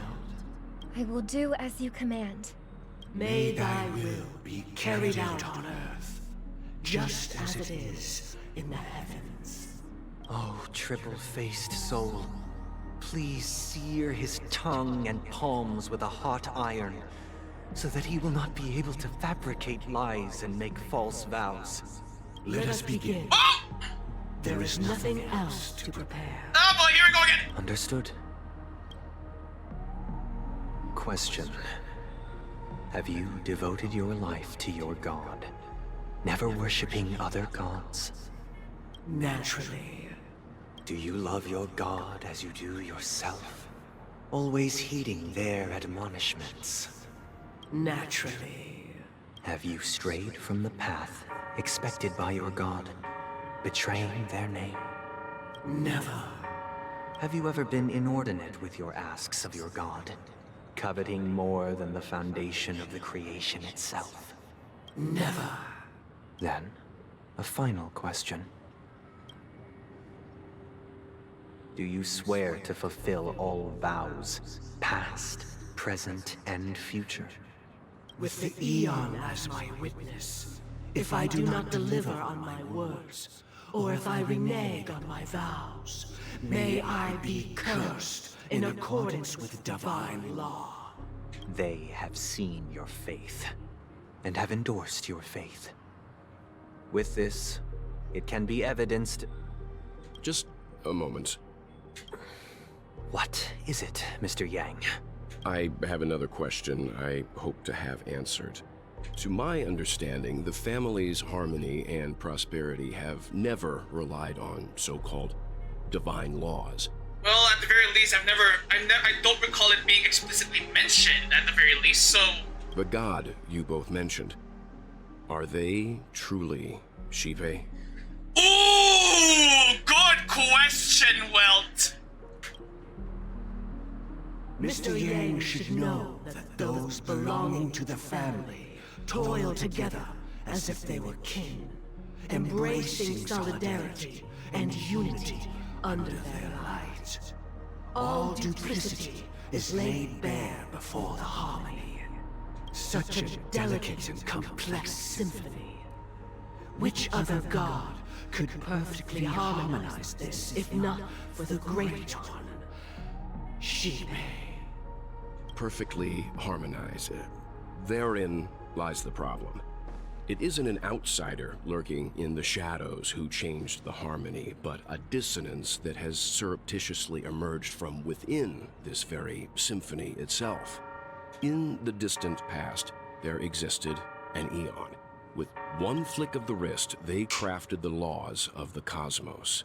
Their followers formed the Beyond the Sky Choir, spreading solemn and reverent hymns throughout the universe. Later, they fell. The route traversed by this Eon clashed with the harmony, ultimately being absorbed and fused into it. The chorus that once reverberated across worlds fell silent, and when it echoed anew, it was transformed into the hymn of harmony. Right! If two different eons paths respective paths are too similar to each other, there's a chance that they can converge, collide, or something, and with the end result being one of those paths pretty much overtaking the other, or becoming one. Yeah, I do remember something about this. I think this was actually mentioned back in the Xianzhou arc. I forget the details though. Though an eon may perish, paths with no masters still linger. In the all-forgiving harmony, echoes of bygone dissonance may subtly arise. Mr. Yang, being overly astute can be a detriment. Especially when you find yourself alone and without allies. So this is how it is. For the sake of our grand cause, Sunday, please afford these two an opportunity to rest. No! What?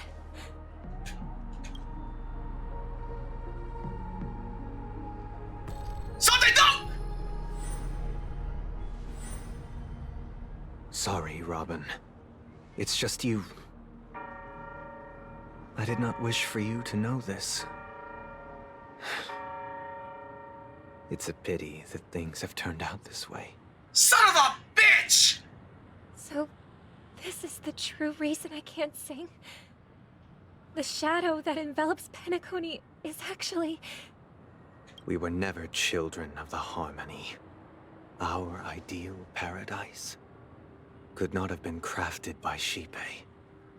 True bliss can only be guaranteed by the one who transcends the many. Within the foundation of law, humanity establishes civilization, and through harmony, we obtain order. That was the right! The order! That was the eon the harmony overtook! That's the one I was trying to remember! Motherfucker!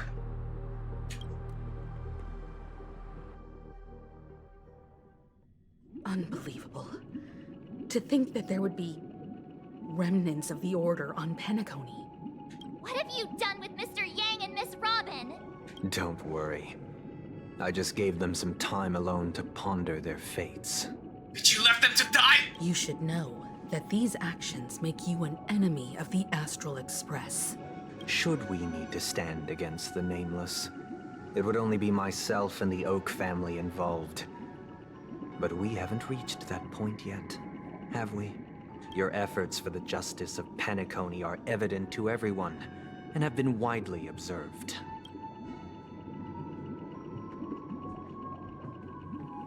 Stop beating around the bush and get to the point, Sunday!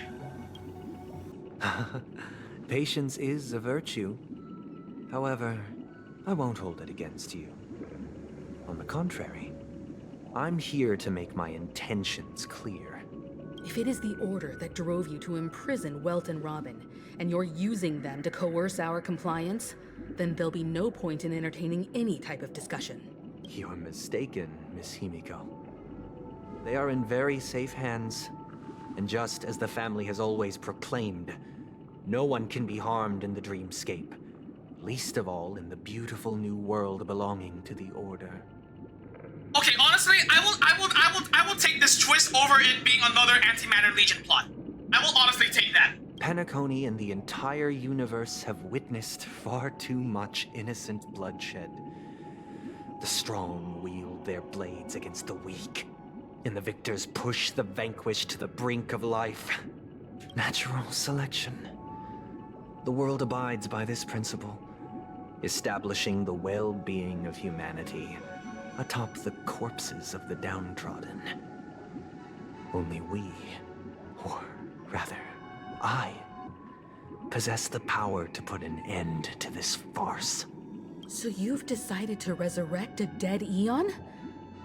No one's ever done such a thing. If Miss Himiko is interested, let's draw back the veil and speak candidly. I've always firmly believed that people can understand one another through peaceful means. I'm willing to divulge the unembellished truth as to the intentions of the Order's Pathstriders, so that you will make better judgment for the Astral Express, for Penacony, and for this stretch of the universe. Words can hardly do justice to the beauty of that ideal. So, come with me, everyone. Let us retrace our steps and see once again where this road leads. Huh? Where'd he go? Welcome. This isn't any location in Penacony's dreamscape. It's my inner world. The reason the scenery before you remains unchanged is because your consciousness has drawn on similar concepts to fill in the gaps.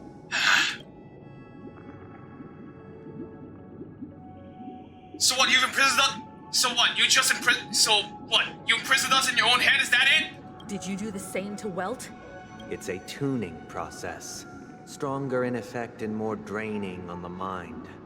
The gray-haired guest has experienced it before, so he should understand what it entails. Wait, what? Oh, shit! Tuning allows you to intuitively grasp my feelings, which also means that I cannot hide anything from you. Now, everyone, please look at the huge screen. The road we once took begins here. From this point on, you will witness the numerous decisions I've faced. I've selected a portion of these to share with you. Wait, why the differing images? I believe after going through similar predicaments, you'll be able to better understand my thoughts. Let's begin. The first decision. A story about a baby bird. I do remember this, yeah. This story happened when Robin and I were very young. We were victims of the Stellaron disaster, and the family's Mr. Gopher Wood, who would later become the Dream Master of Penacony, saw that we siblings had no one to turn to and took us in, later on. Robin and I lived a time with nary a care in the world. One day, after dinner, while my younger sister and I were lounging about in Mr. Gopher Wood's yard, we spotted a fledgling Charmony dove all on its own. That baby bird was tiny. It didn't even have all of its feathers, and it couldn't sing. When we found it, it was already on its last breath, having fallen into a shrub, probably abandoned by its parents. We decided to build a nest for it right there and then. However, thinking back, that winter was unusually cold, with fierce winds at night in the yard, not to mention the many poisonous bugs and wild beasts in the vicinity. It was clear that if we left the fledgling in the yard, it stood no chance of surviving until spring. So, I suggested we take it inside, place it on the shelf by the window, and asked the adults to fashion a cage for it. We decided that when it regained its strength enough to spread its wings, we would release it back into the wild. The tragic part, something that we'd never considered, was that this bird's fate had already been determined long before this moment. Its destiny was determined by our momentary whim. Now, I pass the power of choice to you all. Faced with this situation, what choice would you make? Stick to the original plan, and build a nest with soft net where the Charmony dove fell. Or build a cage for it, and feed it, giving it the utmost care from within the warmth of a home. I eagerly await your answer. Shit.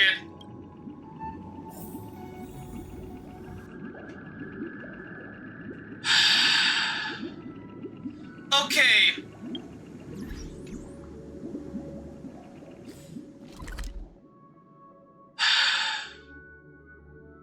Okay, y'all, I'm gonna be real with you guys. I'd love to continue this, but unfortunately, we're already like an entire hour into overtime, like we're already closing in at 7 hours. I think I actually have to call it here. So yeah, I've been doing this quest for nearly 6 hours now. I think I have to draw the line somewhere. So unfortunately, yeah. I think I'm gonna have to cut this short here for tonight. Hold on. Let me like there we go. But yeah, like so far, damn. Like so far, for the most part, I've definitely been enjoying this Trailblaze mission. Like, well, at least most of it so far. I'm probably gonna have to like go back and review the footage of it, and like either way, I'm gonna have to like gather my thoughts on it. But so far, I'm definitely enjoying it. Like, like overall, definitely a step up from the 2.1 Trailblaze mission, where Aventurine's portion of the quest was easily the best part. Whereas with this one, all three are equally interesting. At least as far as my initial thoughts on the Trailblaze mission go. But yeah, like, but holy fucking shit, man. In light of this, because I really want to get this Trailblaze mission out of the way as soon as possible, so I don't have to fear about dodging spoilers for much longer, I will be continuing this tomorrow. Although, given how much progress I've made, I imagine that I'll be, and how long I was willing to stay on stream, today. I imagine that I'll be able to finish it tomorrow. Especially if I stay for as long as I did tonight. So yeah, again, if you guys stuck around this entire time, thank you so much for doing so. I really appreciate the support. Actually, you know, on that note, I should probably stop rates for the hour. Now I'm gonna check if there's anyone live right now.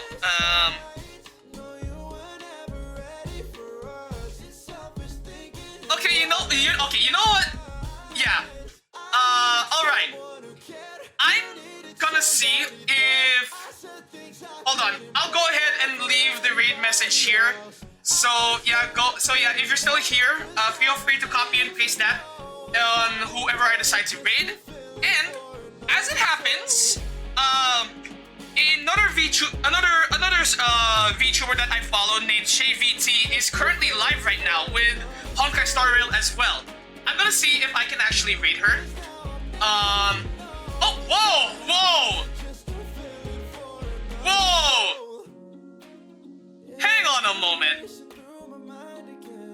Wait. Oh my god, wait. Oh my god, wait, they updated the raid channel layout. Oh my god, wait.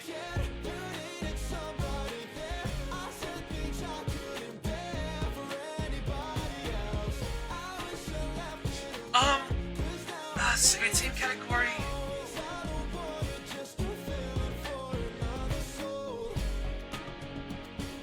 Smaller set up. Sorry, I got completely distracted with the change of the layout. But yeah, anyway, my plan actually was that I'm gonna be raiding ShayVT. Yeah, like I said, I'm gonna be raiding ShayVT. So I'm gonna see if I can find her here. ShayVT. Oh yeah, there we go. Oh, I didn't guess it. All right, yeah. Anyway, I should warn you guys right now. Shay is actually in the middle of doing the 2.2 Trailblaze mission. She's actually not too far behind from where I'm currently stopping. So yeah, if you like stuck around for this entire stream and either way know what's going on, and just finished the 2.2 Trailblaze mission yourselves already, I guess you don't have much to worry about. But yeah, anyway, this is just consider this my friendly spoiler warning. But yeah, until tomorrow afternoon, so yeah, again, like I said, I will be back tomorrow to continue this Trailblaze mission. But until then, this is the Crimson Flame signing off. Good night.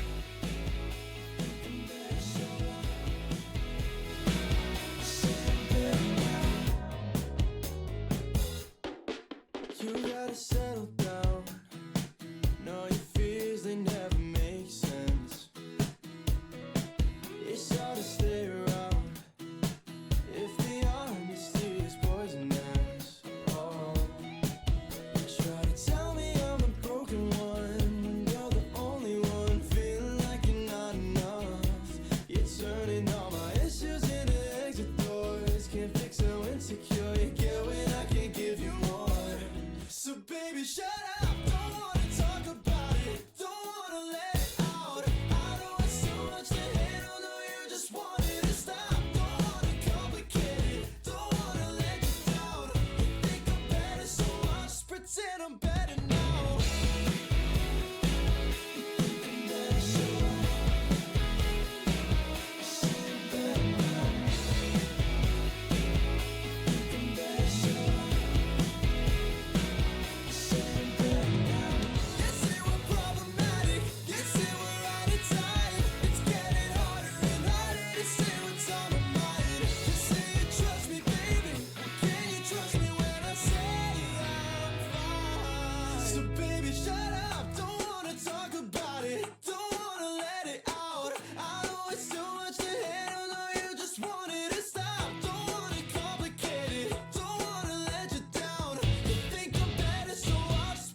I'm better now.